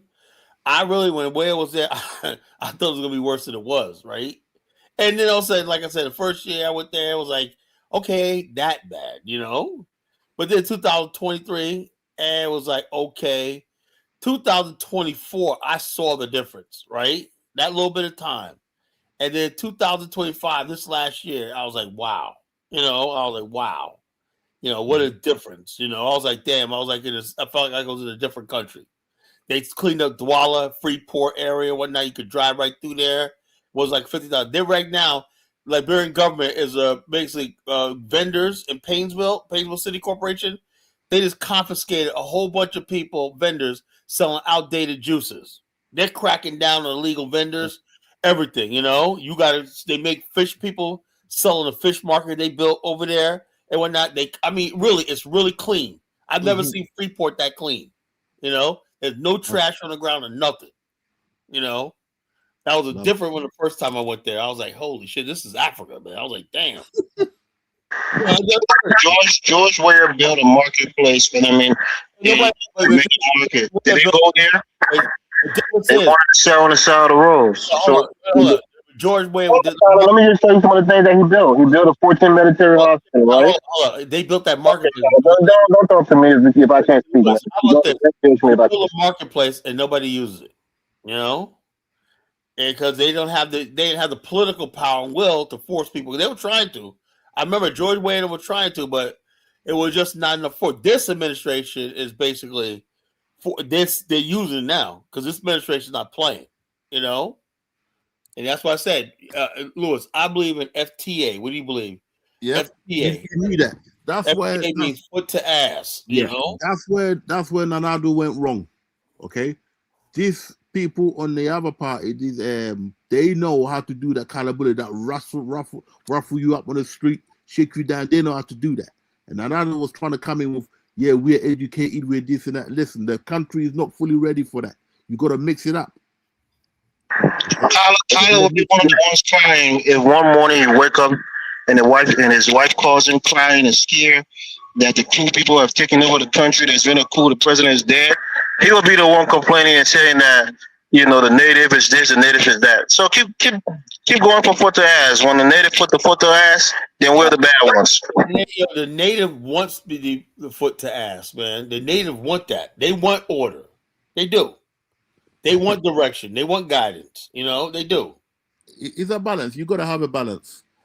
You know, the one thing I'm happy about in Liberia, they've got the army sorted out now. They've got the police force sorted out. Obviously, they've got to make sure that they're recruiting fairly across board. Foot to ass never fails, you know. Man. But in Africa, listen, if you want to rule in Africa, you need some harshness. You need foot to ass. It ain't here in 1980, Colin. Foot to ass, man. We're bringing those days back, Elvis. You know, foot to ass. You know, this was one of the things in Ghana that Nanado, like I said, was a bit soft on certain things. People wanted certain things to be forced through, and you gotta do it in certain places. I mean, I'm among my Ashanti people. If you want to bring development, smart people knows that violence is going to be reciprocated. You can take violence on your citizens for 10 years. One day they're going to met that violence against you. Right. I'll give you an example. Elvis. I don't know what the situation. I mean, it might be different in Liberia. In Ghana right now, we're building big motorways. I mean, big. We're talking freeways. We call it motorway here in England. Freeways, you guys call it in America and so on. Bro, there are people. We've got bridges and underground tunnel. They can walk across this thing. People don't want to do it. They are walking across like doing chicken runs. You see all over YouTube. In the days of rolling, they would have had soldiers standing at either end. Soon as they see you come over, they grab you up and put you in that van and take you to the barracks or whatever. But our people in this so-called democracy don't give a monkeys. I'll just let them cross the road until they get hit. Some of our people don't want to do anything developing. They don't want to behave themselves in a certain way because all they want to know about is, I know my rights. Your rights is to obey the law. Your rights is nothing if you don't have no order. Thank you. We've got beautiful roads being put up. People want to bring their crockeries and their cooking utensils and cook on the street and sell on the street, leaving dirt everywhere. Listen, I left Ghana in 79 when Rolling's people came in. And I remember him picking women and they getting belted up in between the legs with the whip when they kept lifting up the prices and making the country suffer. That's what Rawlings had to do back in his days. Okay, now I don't propose we go back to that, but when I see a nice road being built and idiots within the 3-4 days of the road being built, idiots are plastering posters all over the wall, making the place look ghetto, putting up kiosks, selling lottery tickets, making the place look dirty. If I had my way, God Bennett, they'll be in the barracks. I'll go and smash the whole thing down with a bulldozer, arrest every one of the bastards, because they're making the country look dirty. Some of our people don't know how to behave. You got to force it down their throat. Sometimes I think we got too much freedom, but I understand what Elvis is saying. You know, but it's a balance. We need a balance. Yeah, I believe it. Well, Africa, I believe in liberty, not freedom. You know, I believe in Yeah, liberty. Liberty is certain rights that you agree as a social contract. yeah. Okay, you know, it can be taken away from you. That's why I believe in liberty. You know, black people, I don't know. I don't think our culture has reached that level where No, we we're haven't. We haven't. responsible. I thought we had, but we haven't. You still gotta put certain things in place. I mean, it's ridiculous. I'm thinking right now, you go on YouTube, Kumasi Market, the biggest indoor market literally in the world. Asantehene and previous administration put it up. It looks beautiful. Law and order. After a month, people doing what the fuck they I like. saw it recently. That thing looked Yeah. terrible. Oh my friend, I listen. saw it, maybe it was a rainy season. Whatnot? I was like, Yeah. you know, That rainy season. You know what someone done? Someone went and blocked the pipes, newly laid pipes, and blocked and had the whole place choked up. So one of the political parties from the other I was opposition. like, they do stuff like that. You This know, is they will somebody basically. tore down the Christmas lights in the Painesville Elwood Junction. You know, Mhm. yeah, Just Christmas to lights. get Somebody disgruntled. No, I guess a CDC person some went in political shit, there. like burning down the parliament for some political bullshit. Oh yeah, We yeah. cannot have that Parliament mentality. burned down. Whatnot. Oh, it was electrical fire. Yeah, right. Okay. We cannot. We I can't don't know listen. what. Like I said, you know what it is. It's easy to support the stuff when you live in the comfort of America. You know, It's as somebody madness. who wants to live in an African country, right? I'm just looking around, like people say, what about South Africa? I ain't going to South Africa with the amount of violence they have in that Yep. country, Yep. crime, and Nobody want to get to that level. the foreign, the xenophobia. It's madness. Is there Listen, one we have. African country that's safe? That's Thank you. you know what I'm saying. It was Uh, the only way we can live safe and civilized life is living among white people. That's sad. It's ridiculous. When Zongo was talking, I forgot to bring an example. You could actually get this on YouTube. With Nanado's party, he brought in new railways. I think I might have brought it up on your show one time. Brand new state of the art railways being tested. And I'm watching it live. And all I see is some idiot parked a truck across the railway. That the railway, which is brand new, had no choice but to smash into this truck because it was safer. And I know who was behind that. And there was in the opposition party. I know who was behind that shit. You trying to tell me you want me to live in a country where people are going to be that desperate to fuck up everything because they can't get into power, because they don't want to see a particular man in Yeah, power. that's a problem in Africa. Everybody, as soon as you lose power or that, you go overseas and start casting aspersions On on the your thing. country, Listen, and then get you create a boogeyman, then yeah, get somebody to agree with you, and next thing you know, that person is being hauled up to the Hague and whatnot. yeah. This Freaking is what this Africa, is what man. this is what I can't take. And unfortunately, this is probably one of the reasons why I couldn't say nothing in behalf of the party that Zongo was crying for, because I know that they try to truncate our progress just so they can get into power. That's why I don't have time for my minister. If you can convince me otherwise, but from what I've seen, I'll rather roll with that lot. They're not perfect, right? But I'll rather roll with the sensible ones. Oh Because wait, I hold know on. they Lozy man said I took a shot at South Africa. I'm just saying Lozy. I'm not saying that, but I'm saying, man, you got my brother Mark Blanton down there doing well. But at the same time, it does kind of concern me, Lozy, the conflict and turmoil you got in that country. I don't want to look on the news every day and see all the Dwala, whatever the hell that is and whatnot, and Julius Malema, where's the peace? Where can you go to an African country and everybody's just chilling one night? We got our politics, Rwanda. huh? Rwanda. Rwanda is a It's small foot to country. ass. That's foot to ass. Rwanda is only Kigali, man. You know, that's it. Is that hey good enough? Nah, man, Rwanda is I foot get to bored, ass. man. Rwanda may be boring, but I felt I like safe in that motherfucking beaches and country. like that, you know, like but yeah, Rwanda Me and is my wife, we went on a road trip all throughout rural Rwanda. It was real cool, except Okay. that How was it cool? How was following it? Google Maps to Lake Kivu. Mm-mm-mm-mm-mm. that Oh, did looks you see good the up Take there. you gorillas? right down the damn mountain. You start rolling and shit. Did you see the gorillas? Some they know gorillas from Rwanda. That shit's in Uganda. No, they No, got they gorillas in go Rwanda across. too. No, They go no, across. no, Colin. It's really in Uganda. Okay. Check us out. But They the thing take is, you to the Ugandan border. You cross over. It's like you know, some wilderness. check us out. They basically introduced lions to the Rwanda again. The tour. That's a good move. That's what I'm talking about. A country that thinks outside the box. Imagine if Liberia was Sapo National Park introduced lions again to West African lion. We're They doing would that have in Ghana, but they in the zoo. You know, there's a very rhinoceroses, minos. bro. When There's a guy. if I get to Liberia, I'm gonna be, that's what I would do, man. I would say, look, I would make some Sapo National Park like The Sapo National Park has the largest biodiversity in yeah, the no, world. but it's still in other places they got the big five. They got the rhino, elephant, lion, elephant, Cape Buffalo, and stuff like that. You need that to bring tourism. You know, I ain't gonna sugarcoat it though, Colin. Colin, you know what Sapo people is, right? I know what Sacramento is. You What know, is that? That's the Crown people living in China. it's in a rainforest, but the same thing is all those animals. They said, oh, they end up adapting.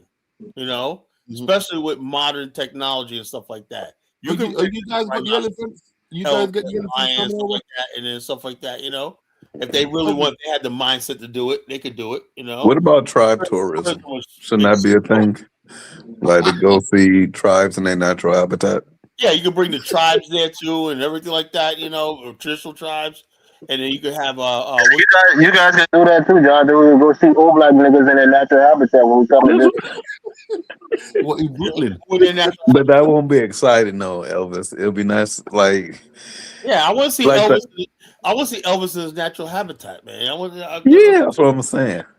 That's what I want to see. Like I like seeing like actual like village people in their village. So do I, It's man. But cool. listen, I want to go to Grand Jita and see Elvis's traditional outfit and stuff like that. Funny enough, right? Funny enough, I was You go suggesting to Nigeria, go there, Colin. We'll be waiting for you, man. We'll give you a warm welcome. Yes, I'm sure you would. You know, I but don't want Kyla tied up and bound on a damn stick. Spins in a circle.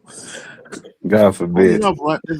There's a guy that's opened this right. There's a guy who's opened this resort in Ghana, and he's done right. He's brought over all the friendly animals like giraffes, yeah, I'm gonna impalas. say you gotta think outside the box, man. You know, I was so Listen, this guy, I was shocked. He looked like Fantasia, right? He got his giraffe running around. He's got the reed box, but no lions, because the locals don't want the lions, sort of. So you don't get What all the y'all need friendly lions animals. for? Huh? Every zoo I go to, whenever there's lions, especially in Africa, them motherfuckers ain't doing nothing but just laying there like they dead. That is not I took my damn Not a son good look. and my nieces and nephews. one Well, time we were kids, we my went son to and my nieces. we had this We went to the zoo, a our, whole bunch of lazy ass animals not doing Jersey used to anything, just have a laying there thing where depressed. the safari. African dudes, the animals are depressed. Okay, Terrible. somebody Honestly, the said cages look capital They is need friendly. a hug and everything. Guess what? Look, okay, I was You've been to Kumasi Zoo? what's referred to now. The ZVY. I thought you was somebody trying to push the copper color stuff. I'm about to block you. You know, look, Copper colored what? the bottom line is I used to go to this place called Adventures Inn. When I was a kid, it was a part of Great Adventure. It was Six Flags, and they had the safari. You know, we just drive through there, lions on the side and whatnot. That's like Kruger, you know, Kruger Park with lions, elephants, whatnot. You know, and that right there, that's how you build your safari. You got two national parks in life. You got Sapo, and then you got the Gola National Park. Yeah, man. You guys get the elephants. You guys get the elephants there. What? You get the elephants coming over. Yeah, you got elephants in Gola. Gola and Sapo got elephants. Yeah, we get a lot of elephants in the north.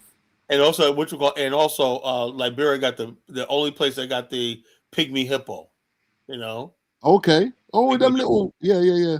Yeah, but still, that's all right. But and you got the leopard. Mhm. Leopard's all right, but people want to see a lion. They want to see the rhinoceros. I want to see pygmies. Yeah, but people forget. Listen, lions. Lions live in savannas. Yeah, they're not really in the jungle. They don't live in rainforests. I They know got a nice safari in Kenya.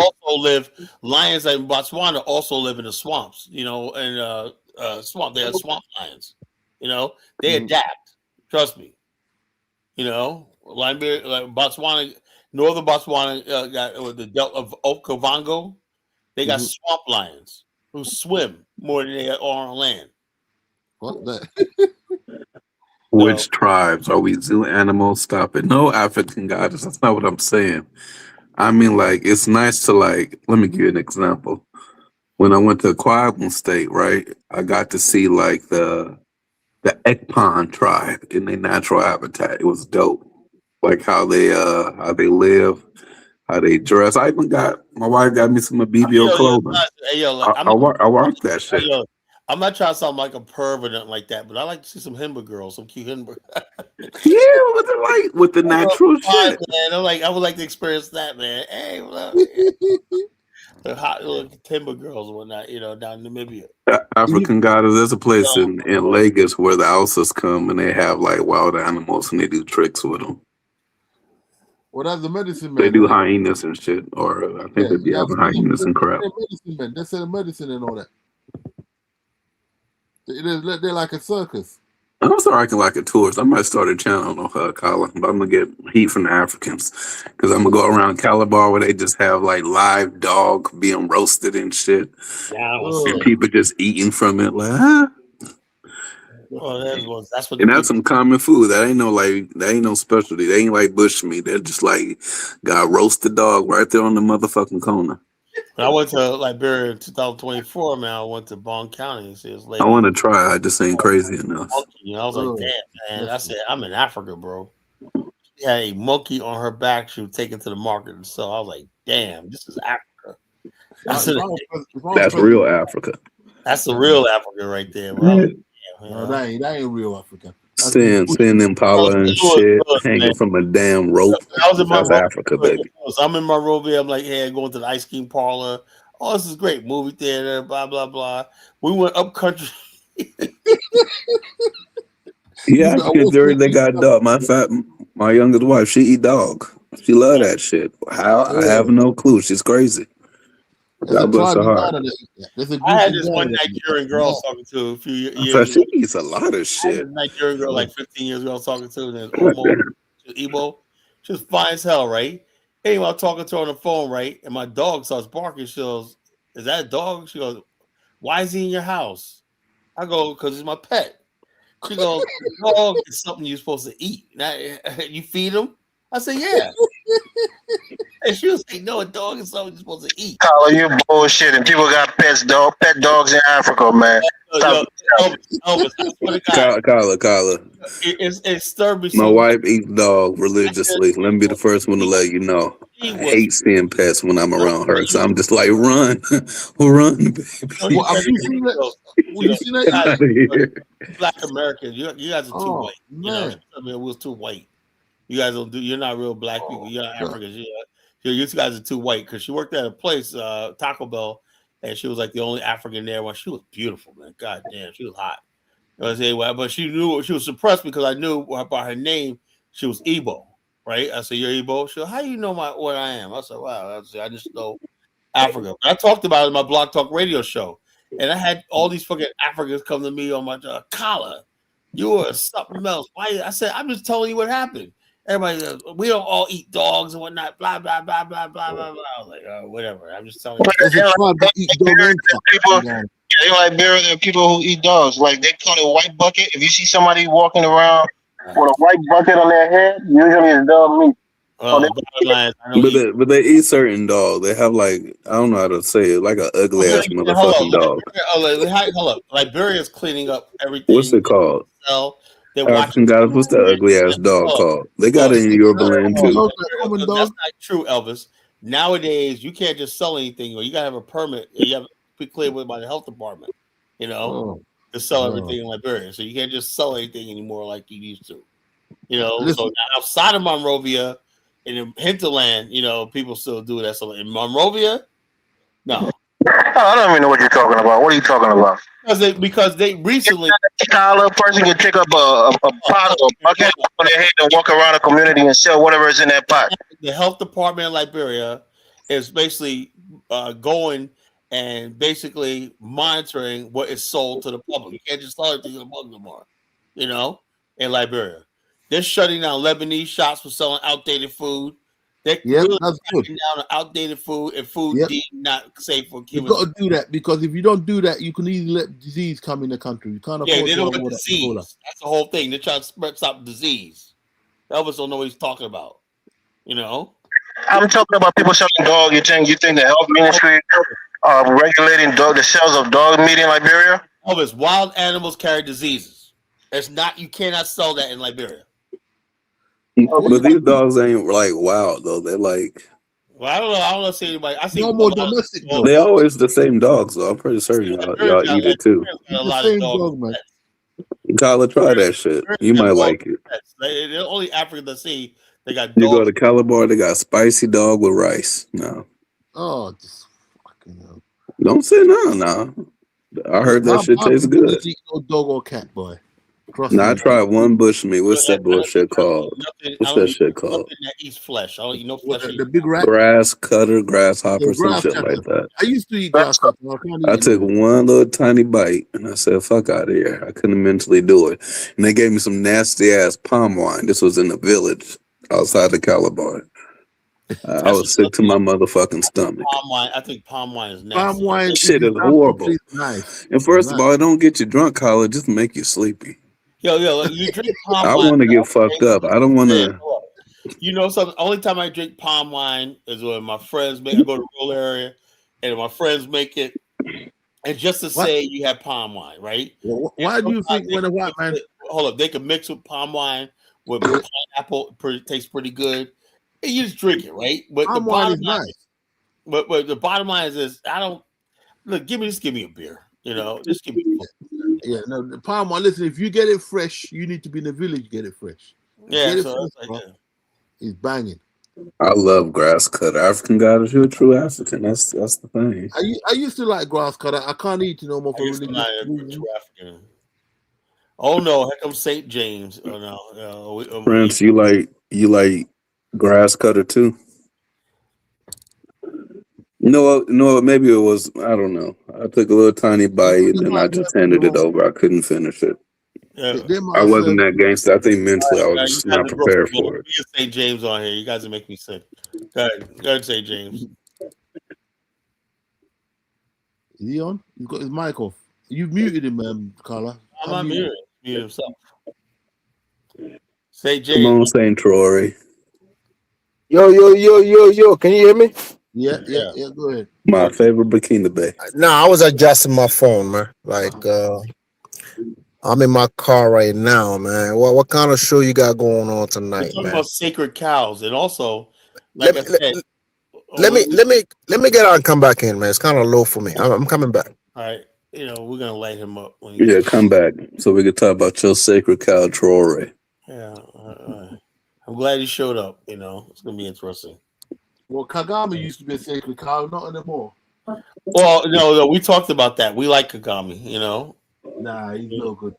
Y'all only hate him because his country's prospering. Yeah, it's becoming a little teeny weeny shiny wannabe Singapore. No. Have you heard anything good about it last 2 years? Yeah. I see. After he invaded the Congo, I heard a lot of people say, Lewis. I've been to his country religiously. Outside of the nasty ass food, they're pretty cool. Cool. No, I'll tell you one good thing though.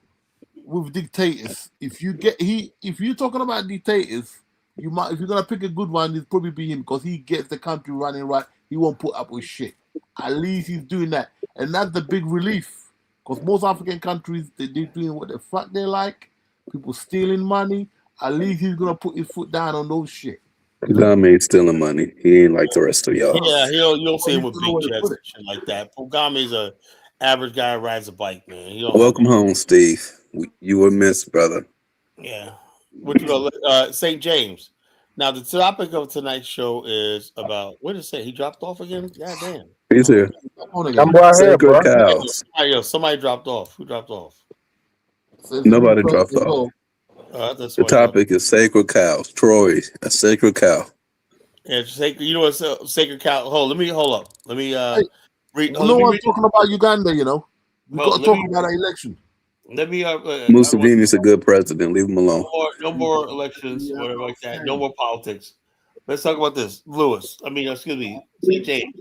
A sacred cow refers to ideas, traditions, policy, or people that is considered beyond criticism or challenge, even when questioning them might be reasonable or necessary. You understand the definition of a sacred cow now? Yeah, according to you, I get it. That's the definition of a sacred cow, right? Now, we were saying that Trahori has become a sacred cow. What say you? No, it hasn't. It's a lot of people in the Western world, have been a lot delusional lately about what they need to support or not support, and I'm not here trying to help anybody understand who they need to support, right? Because I believe everybody is on their own. I'm not here to unite nobody because I believe that we are all lost people, and a lot of people are behind. I don't think we can bring him back, man. I mean, we gotta let that be. Yeah, but hold Traore, right? Traore, right? Kala. Traore rules a tiny country in West Africa called Burkina Faso, right? He went across his way to reach out to his brothers in Mali and Niger. You know, we share a lot with these countries, right? And we created something for ourselves, for us by us. So if you see what these people are doing and you kind of like it, then that's for you. If you don't like it, I would like for you to present your options to us. no, no, What? no. What? No, no, no, no, no. Listen, I want your option presented to us. I'm not saying there is no option in Africa that's better than a yes, right? But you're not gonna get on this panel and debate me or debate AES, and whereas you don't even have anything to show for, Let me and ask you a that's question. Now, that's the the point problem. you're missing the point. Not And, and- you're not listening, right? no, no, no. I think you missed the point. What No, I'm no, no, you're not listening, and especially you, the Liberian, right? You have a full mouth, and we haven't even said nothing about you, right? come on, Like please, man. Why are you you going there? can, I'm telling you, I just came across two Liberian today, right? And they're getting me started. People from the AES, we don't talk about Liberia. We pretend you don't even exist just to let you breathe. If you want, we can come take over Liberia. It's easy work. I'm just letting you know. It's not difficult. Ooh, Y'all be eaten by the Kron tribe Listen. overnight. Again, Jonathan Miller. Again, listen. the Man, let me French shut up. guy did Li- Elvis, handle li- this li- dude. li- li- Let him know what Liberia, y'all do for the wars and the ritual. Liberia, right? If you like what Kagame is doing, right, and you support Kagame, we can just copy the model what Kagame is doing and just bomb rush Liberia and take over the coast. That would be a viable option for us to survive, right? do so with your own demise. What do you mean? Like, you can't stop us, though. Liberia was carved by God Himself. Oh my goodness. Liberia is God's land, man.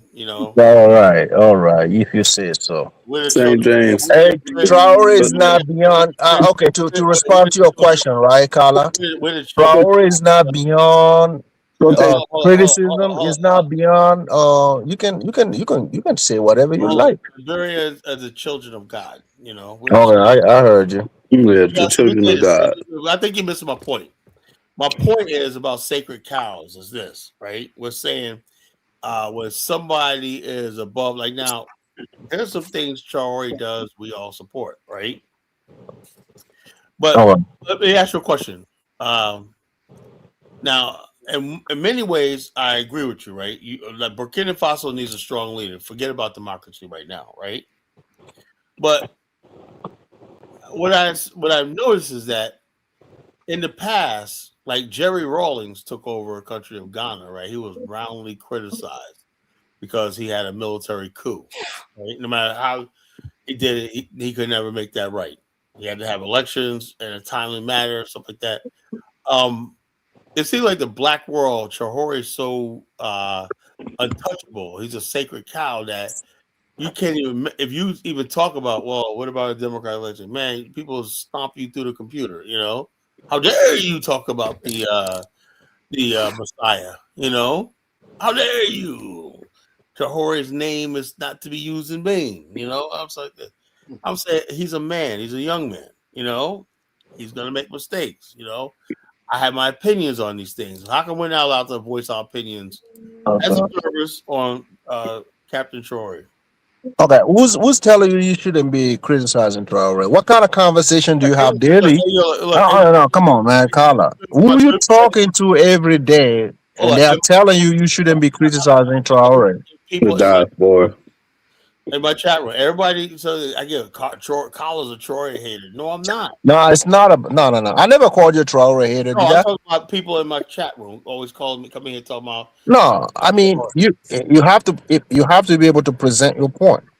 If you hit Tyler, it, if let's say if on you hit it, platform earlier today, I if you hit stated it, that the guy that tried to take out Troy, he wasn't a traitor. He wasn't a okay, sellout. okay, Troy took Jonathan, you him see the out. It problem. only makes sense for the guy that takes you out of office that you'll want to try to take him out of office too. That's not being a sellout. The That's just problem, called wanting the, revenge. the That's problem either that I true or false. the problem that I have with you, you don't even know what you're talking about. So there's no point of me losing my breath trying to debate you out on these I issues. You don't don't want. know. There's You no don't even debate. know who the guy is. That's the thing. He's the You one don't that know was in. how He long. was the You don't. president. He was the president before Troy. How long was That's he in either true power or for? not? How long was he in power for? 7 months. That's either true or not. Okay, is it true? That's true. That part is true. Okay, with it, niggas. Do you know how he got overthrown? The people were protesting, Okay, then what happened? and then the people up below him decided to remove him. Okay, what That's either happened? true or untrue. How did he get to Togo? He left. Okay, who facilitated that? I don't know who facilitated it. Okay, somebody who wanted him to live. What does that mean? He still was removed. Right, and he did not. So, and then he went to Togo, and he decided to overthrow the current president. That's what he did. Well, that's what happens when you have a coup. Is Traore It's that. That's not just for Burkina Faso. The same thing happened in Mali. Okay, A person, was that Mali? I believe that was Hold Mali. on. Is A person was Traore cooed actually out, and the then the president? person came in okay. and cooed the person that Hold on, I cooed gotta out the ask you a question, president. Jonathan. Is Troy actually a president or he just acting leader? He's a president. So Acting leader. president applies that you're elected. We had the constitution based on the constitution, right? Carla, It's not elected through a vote, but it was sworn in as a president. We had clause in our constitution that was followed and that allowed Traore to become the president of the Burkina Faso. Yes, he's the president, sworn in. What you gonna say, Elvis? he's the head of state, not a president. Presidents are elected Okay, that's fine. Whatever you say. either by parliament or by general election. Okay, whatever you said. Yeah. I don't understand the thing. Like I said, I don't understand the Who's the Liberians president? in our issues, right? What you guys got going on, you guys had was a civil war. We Yeah, didn't have a civil war. That's not what we got. What we got going on in Israel is not a civil war. that ended 23 years ago. And that's fine. It's still not safe there. It's still a lot of listen. People are still working in Liberia with the trauma. We can see that. You Google YouTube, you can see Liberia 10 years ago. It's not pretty.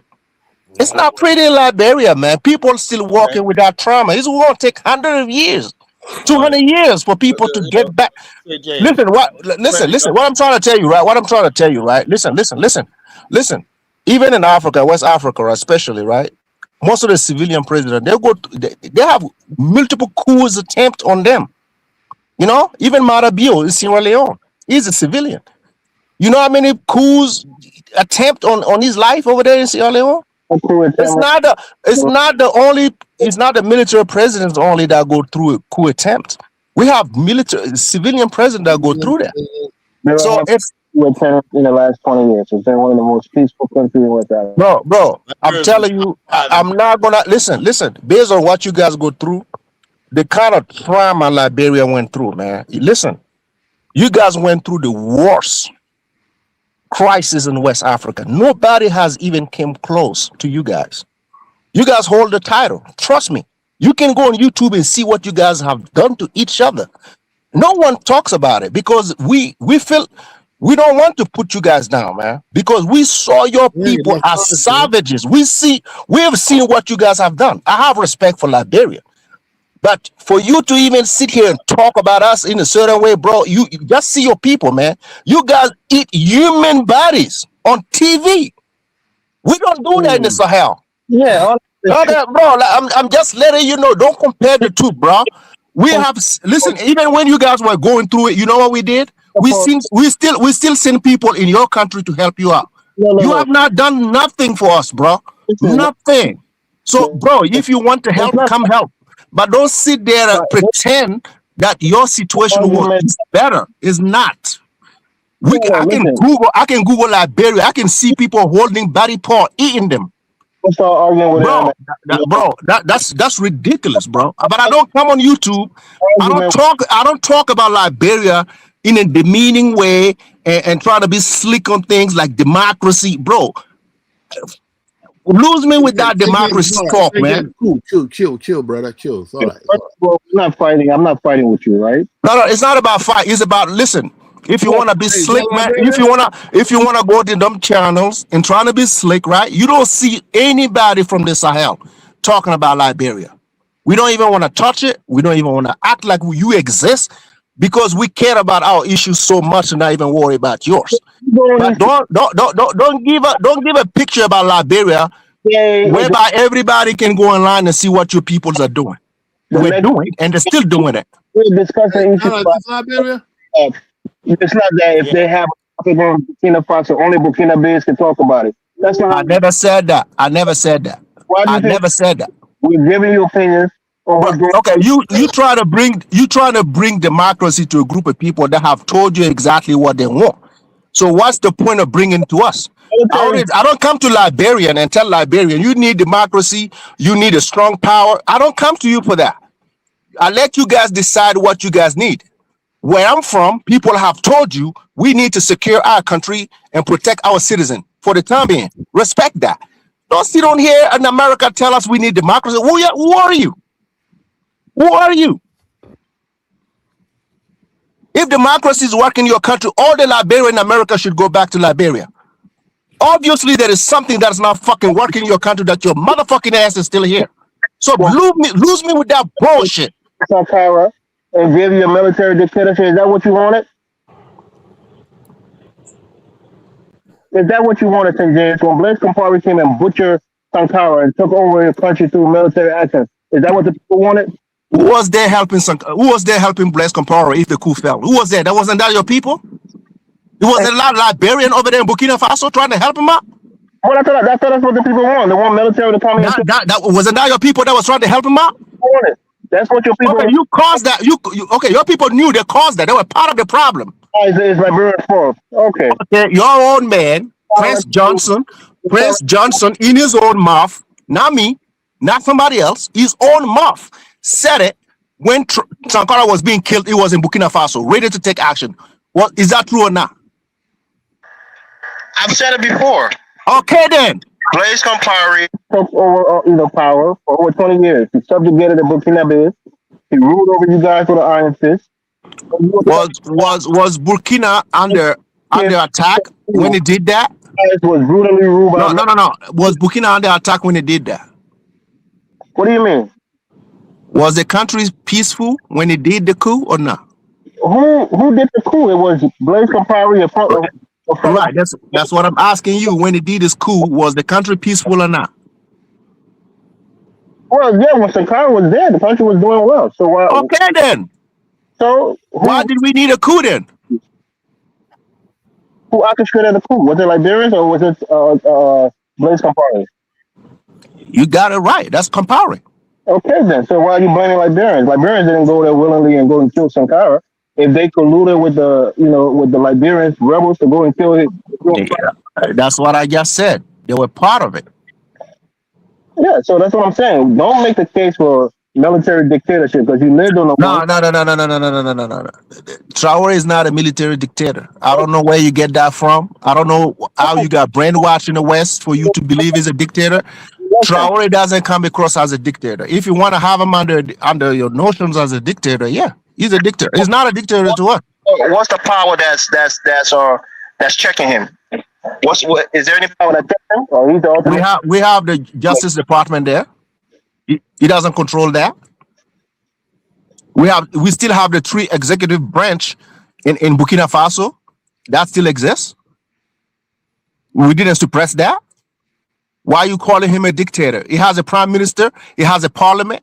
He has a justice system. Why are you calling him a dictator? Oh, hold up. Could say James, hold up for a second. Mr. Bash, right? To get on my platform, you have to show your face. If you can't show your face, I'm gonna block you and drop you down.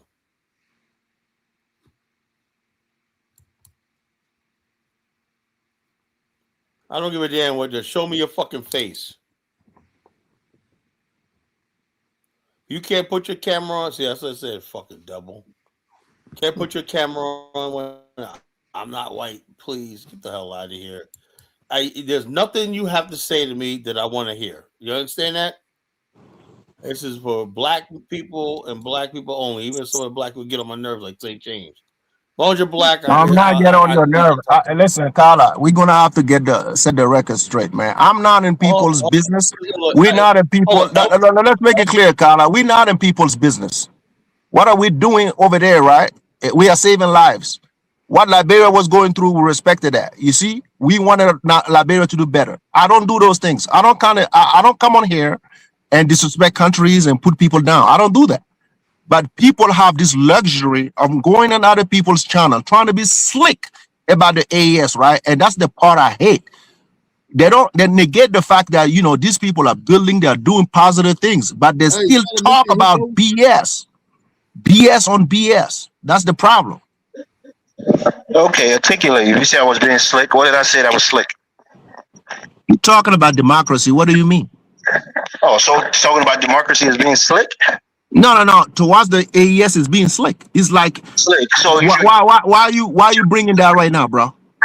Oh, what do you mean? I'm asking you, what are you bringing that? When you guys were fighting, right, in Liberia, were we talking about democracy being brought to you right now? Yeah, Blaise Compaoré was facilitating weapons to Charles Taylor, giving him logistics. Prior to doing that, right, he killed his friend who didn't want to destabilize Liberia. He put his life on the line because he did not want to touch Liberia. When Gaddafi and them called Thomas Sankara to get involved in let me finish. To get involved in Liberia, he said he would not use his country to attack another African country. He said he won't do that. So Blaise Compaoré had to kill him for him to even be able to help Charles Taylor. So we took an L before you guys took one. You said you didn't get involved. You were tangibly involved. What happened? Tangibly, you with Hugh Bonye, you guys were tangibly involved in that war. So what war? What war?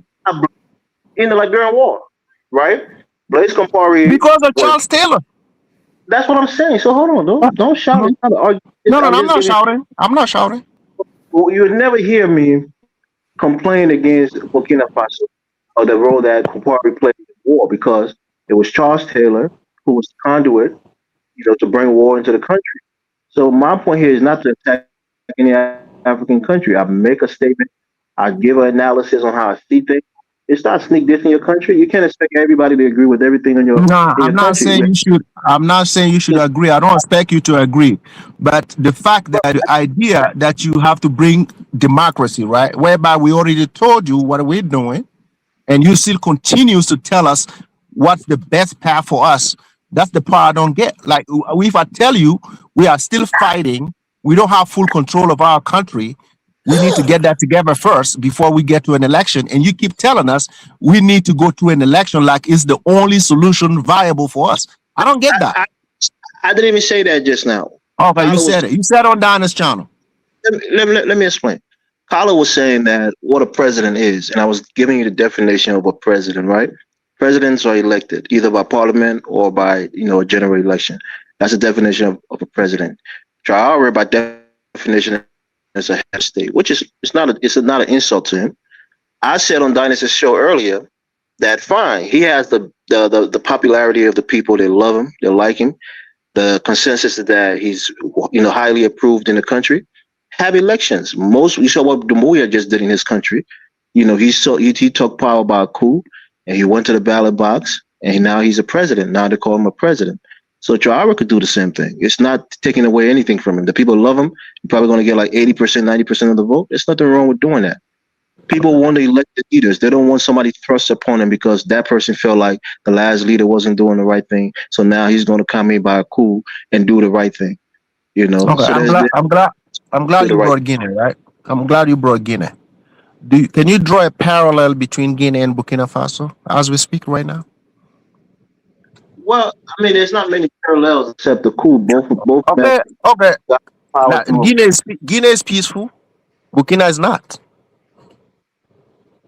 So, based on that point, you should understand it can't be the same. Are you saying that because there's a?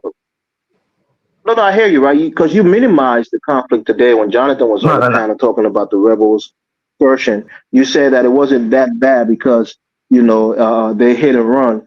So are you saying now that's a major problem that's stopping you from having elections? Did I say it's not that bad? Those were my words.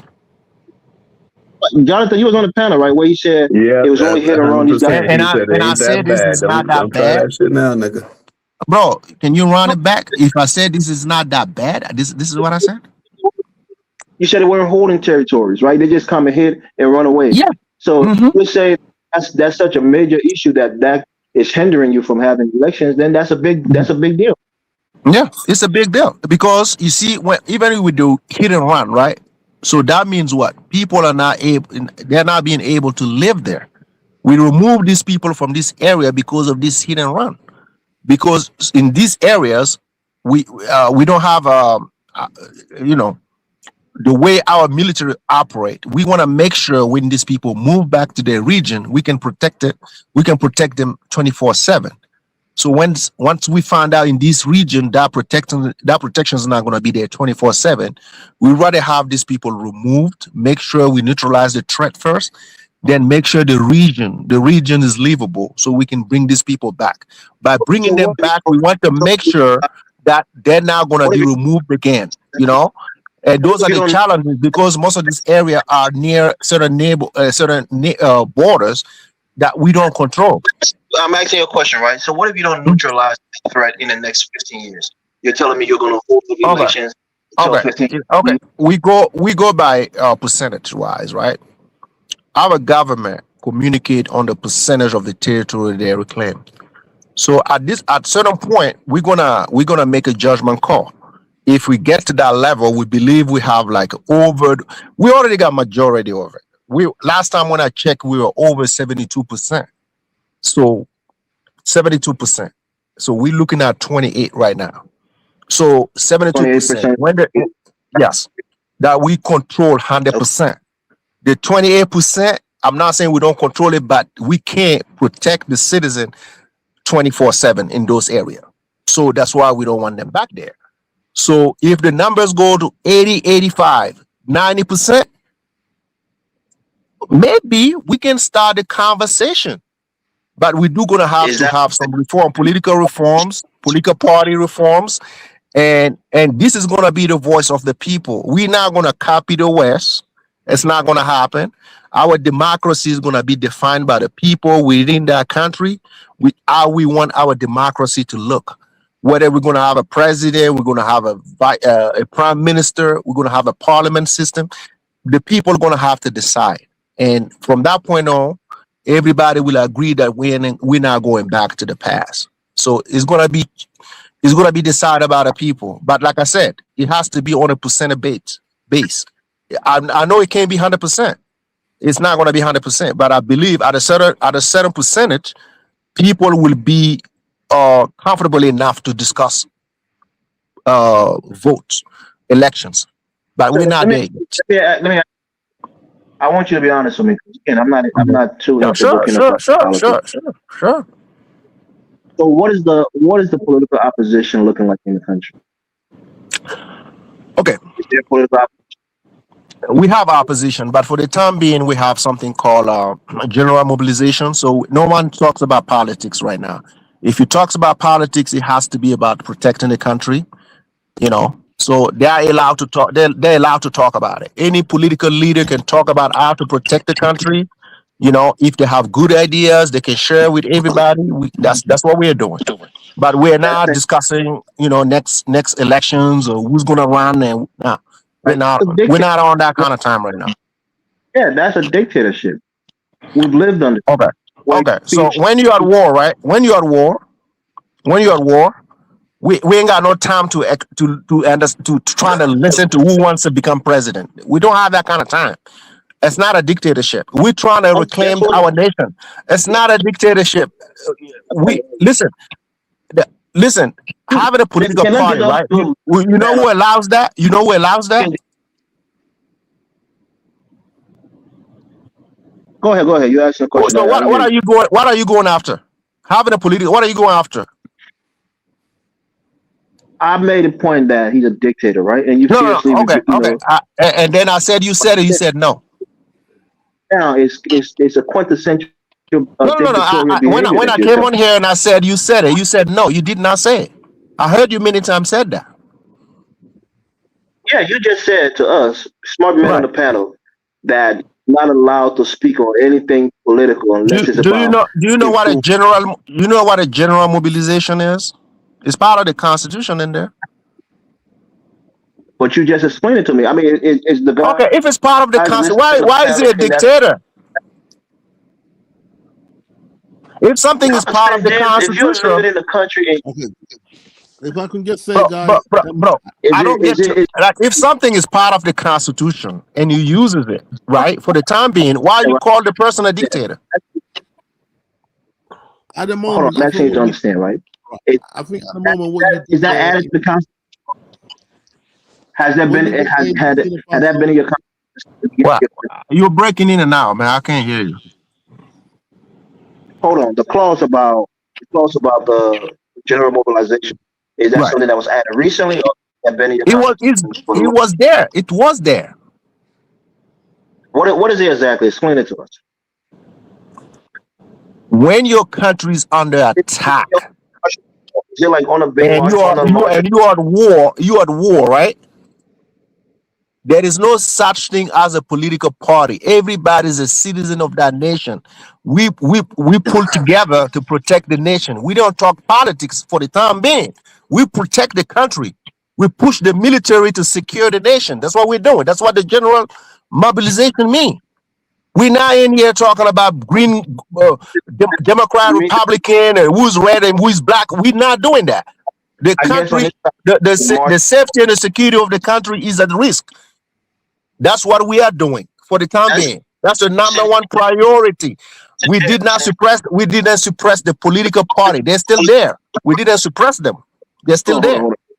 You're talking to intelligent people, right? Okay. In this Sure. country that you hold on one second. In this very country that you and I live in, right? When the United States was at war with two countries simultaneously, they held elections in 2000. So saying that you can't have an election because your country is at war or even discuss politics, that's dictatorial, bro. You can try to But put a lipstick on. sir, you said you're an intelligent, right? And if I'm you telling you, understand, if you are intelligent, when the same country that colonized us, which is called France, right? When they were going through their situation, they used the same thing Traore and them are using. You can read their history. You can find out they did the same thing. There was no political party in France. They all rallied behind their president to protect their nation. So this is, I don't know if you know it. You can read about it. The very people that you want to copy, right? They have done the same.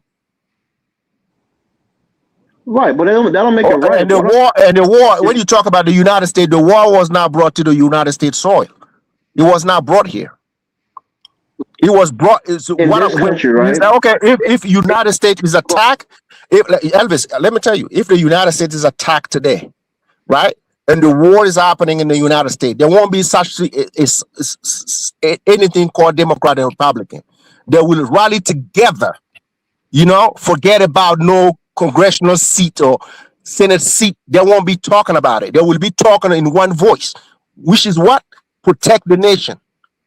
That's what they will be doing. They won't be talking about who's going to have 40% of the vote or 60%.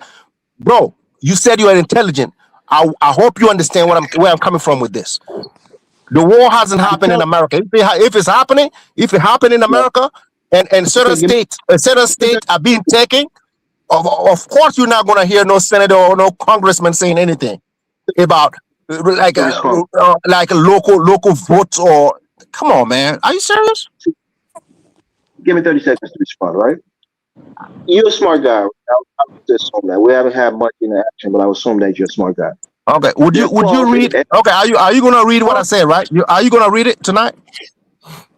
fine. I'll Okay. listen to it, right? Okay.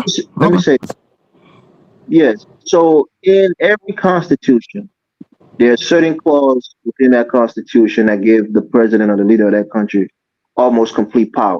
In this country that we live in, I shouldn't follow politics.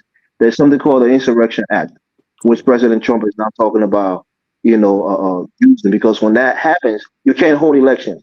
That means that there's a domestic threat within the country, and thereby you can't hold elections, right? But it's either genuine or it's manufactured so that that person don't have to go to the election and thereby they can stay in power, either definitely or for a prolonged period of time. So I'm trying to understand your country like you just explained it to me. If the guy is saying that he has almost 80% of the country, right? He hasn't been elected. He came to power through a coup. He says he's only going to be there for 5 years and then he's going to have elections. The 5 years I think is coming up. So if you're telling me that he invoked a part of the Constitution, no You're election, breaking out bad, bro. I don't know if that's my phone, but I can't hear you.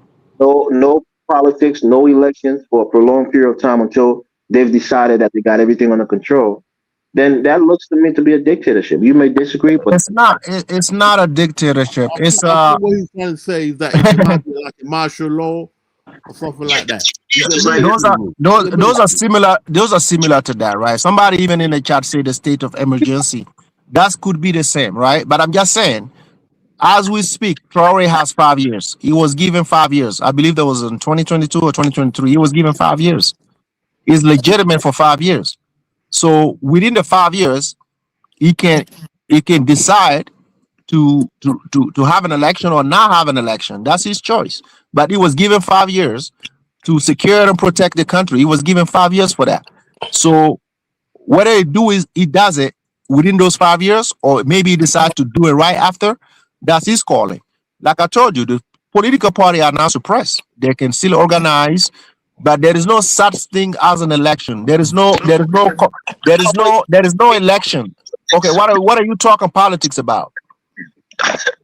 that's You can what talk politics. You can talk politics with your both the parties people. speak no dissent because we're at a war. Even though we have 80% of the country, we're at very deep peril that we can't talk about politics because we have 70. The way I'm explaining it is maybe you don't understand what I'm trying to tell you. The political party are now suppressed. They can have their meetings. They can talk about their agenda, but there is no national agenda. There's But nothing on the table yet. besides the president leadership, can they criticize his leadership? Absolutely. Okay, well, I don't because know where some of you guys get your information from that you cannot be criticized. I don't get it. earlier that there's no talking about politics, only if they're talking about things that's No, going to help. That's the what you only for the you can talk about the security and the safety of the country. Those are the things you can talk about. You can talk about other things, but those are the main thing we would like for them to talk about. That's what you If will. you, You see that. There you go. Now you show me a real dictatorial. it's not dictatorial. I mean, I'm not saying you can talk about other topics if you can see, if you feel like you can talk about it, talk about it. But the people I'm not talking about the regime. I'm talking about the people are not willing to listen to you. They don't have that kind of time. So I'm trying to save time to for the politicians. The people are not willing to listen to anything about about elections. They want to hear what solution we are bringing towards securing our nation. Those are the warrior of the people. If you want to if you want to talk about other things, you can be my guest, bro. You can talk about it.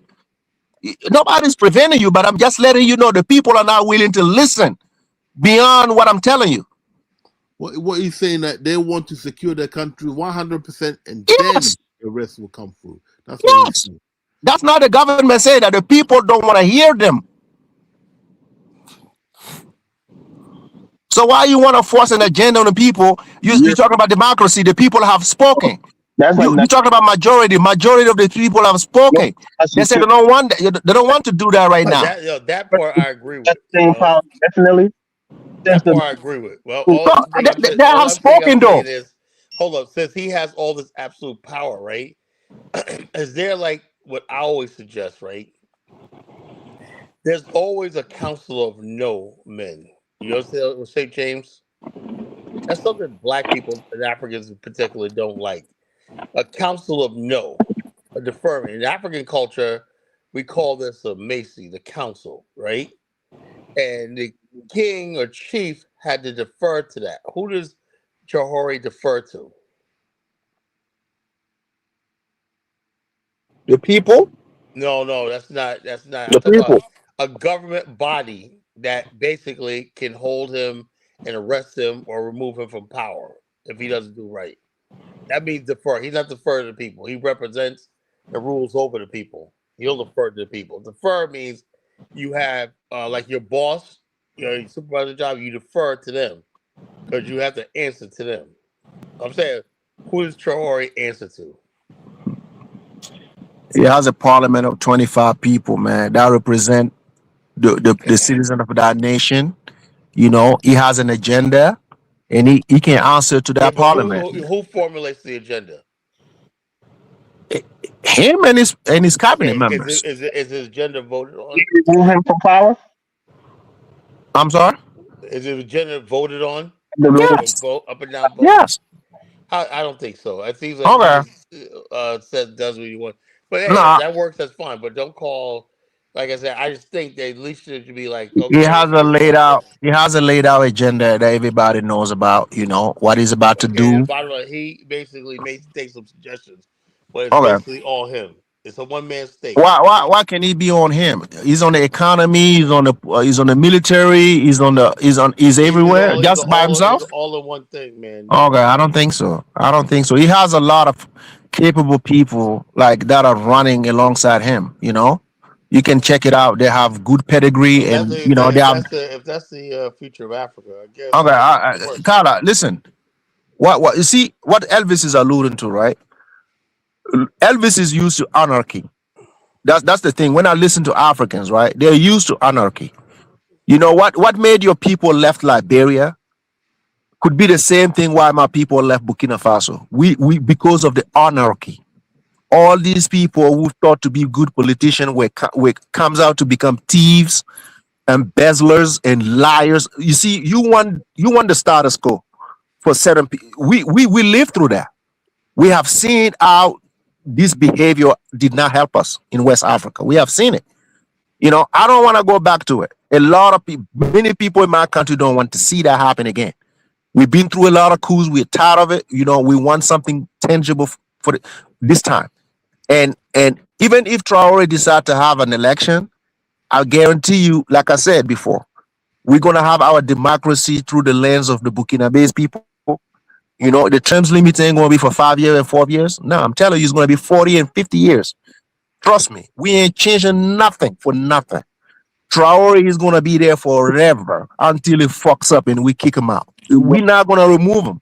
Now, when we do that, right, you can come back here and call him a dictator, and I will agree with you because that's what I would want. Because going back to this, what you are describing, now I've seen what this has done to my people. All this has created war, tensions. and nothing good happened out of that. Those leaders that you're talking about, Not all. all they gotta show for is their degree in whatever the fuck they did in the West, and it didn't help save our lives over there in Africa. It did not. So we're gonna have to replace them with something that's more tangible, something that is close to the people. That's what Traore is doing, and he's doing a phenomenal job in these last 3 years. He's doing a phenomenal job from somebody who hasn't studied in the West like that, or like who trusts his own guts. I prefer someone like that, and for the next 25 years, I would like for us to keep him 30 years. I even think 30 years. That's what we need, and based on the trajectory my country is going, if we can have that for the next 20 years, I think we're going to have something. I hope you're right. Anyway, fellas, it's late. Yeah, been on over All right. 5 hours. Yeah. Next time we talk about Museveni in Uganda and how we're gonna get rid of that bastard.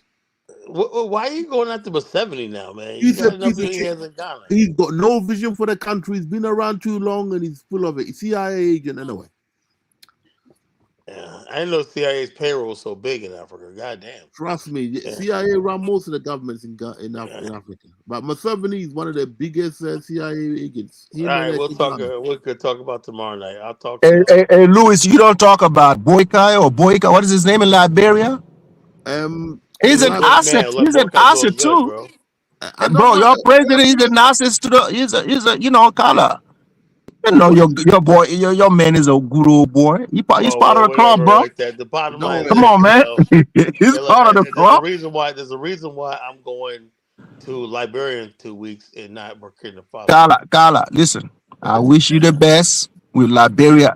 Everything that I said tonight, right? No. I will appreciate that, but like I said, I've been there so many times, man. I love Never Liberia. disappoint. Never disappoint. I love. Listen, I have a lot of I have no Liberian. intention. I have no plans to go to any other country in Africa. Kala, we don't check this out. We don't even need you in Burkina, man. You're gonna be a fucking liability for us, man. I told you once, and I think Liberia is gonna be able to use you wisely over there, and they're gonna benefit from your takes, right? And I hope you guys blend in very well. Elvis is happy. He made his long distance cousin. He wants to bring you back home so you can have the kumbaya. I really hope that happens in Liberia, man. But for us, right? God knows I hate his gut. I hate his guts. So he know I ain't got no love for him.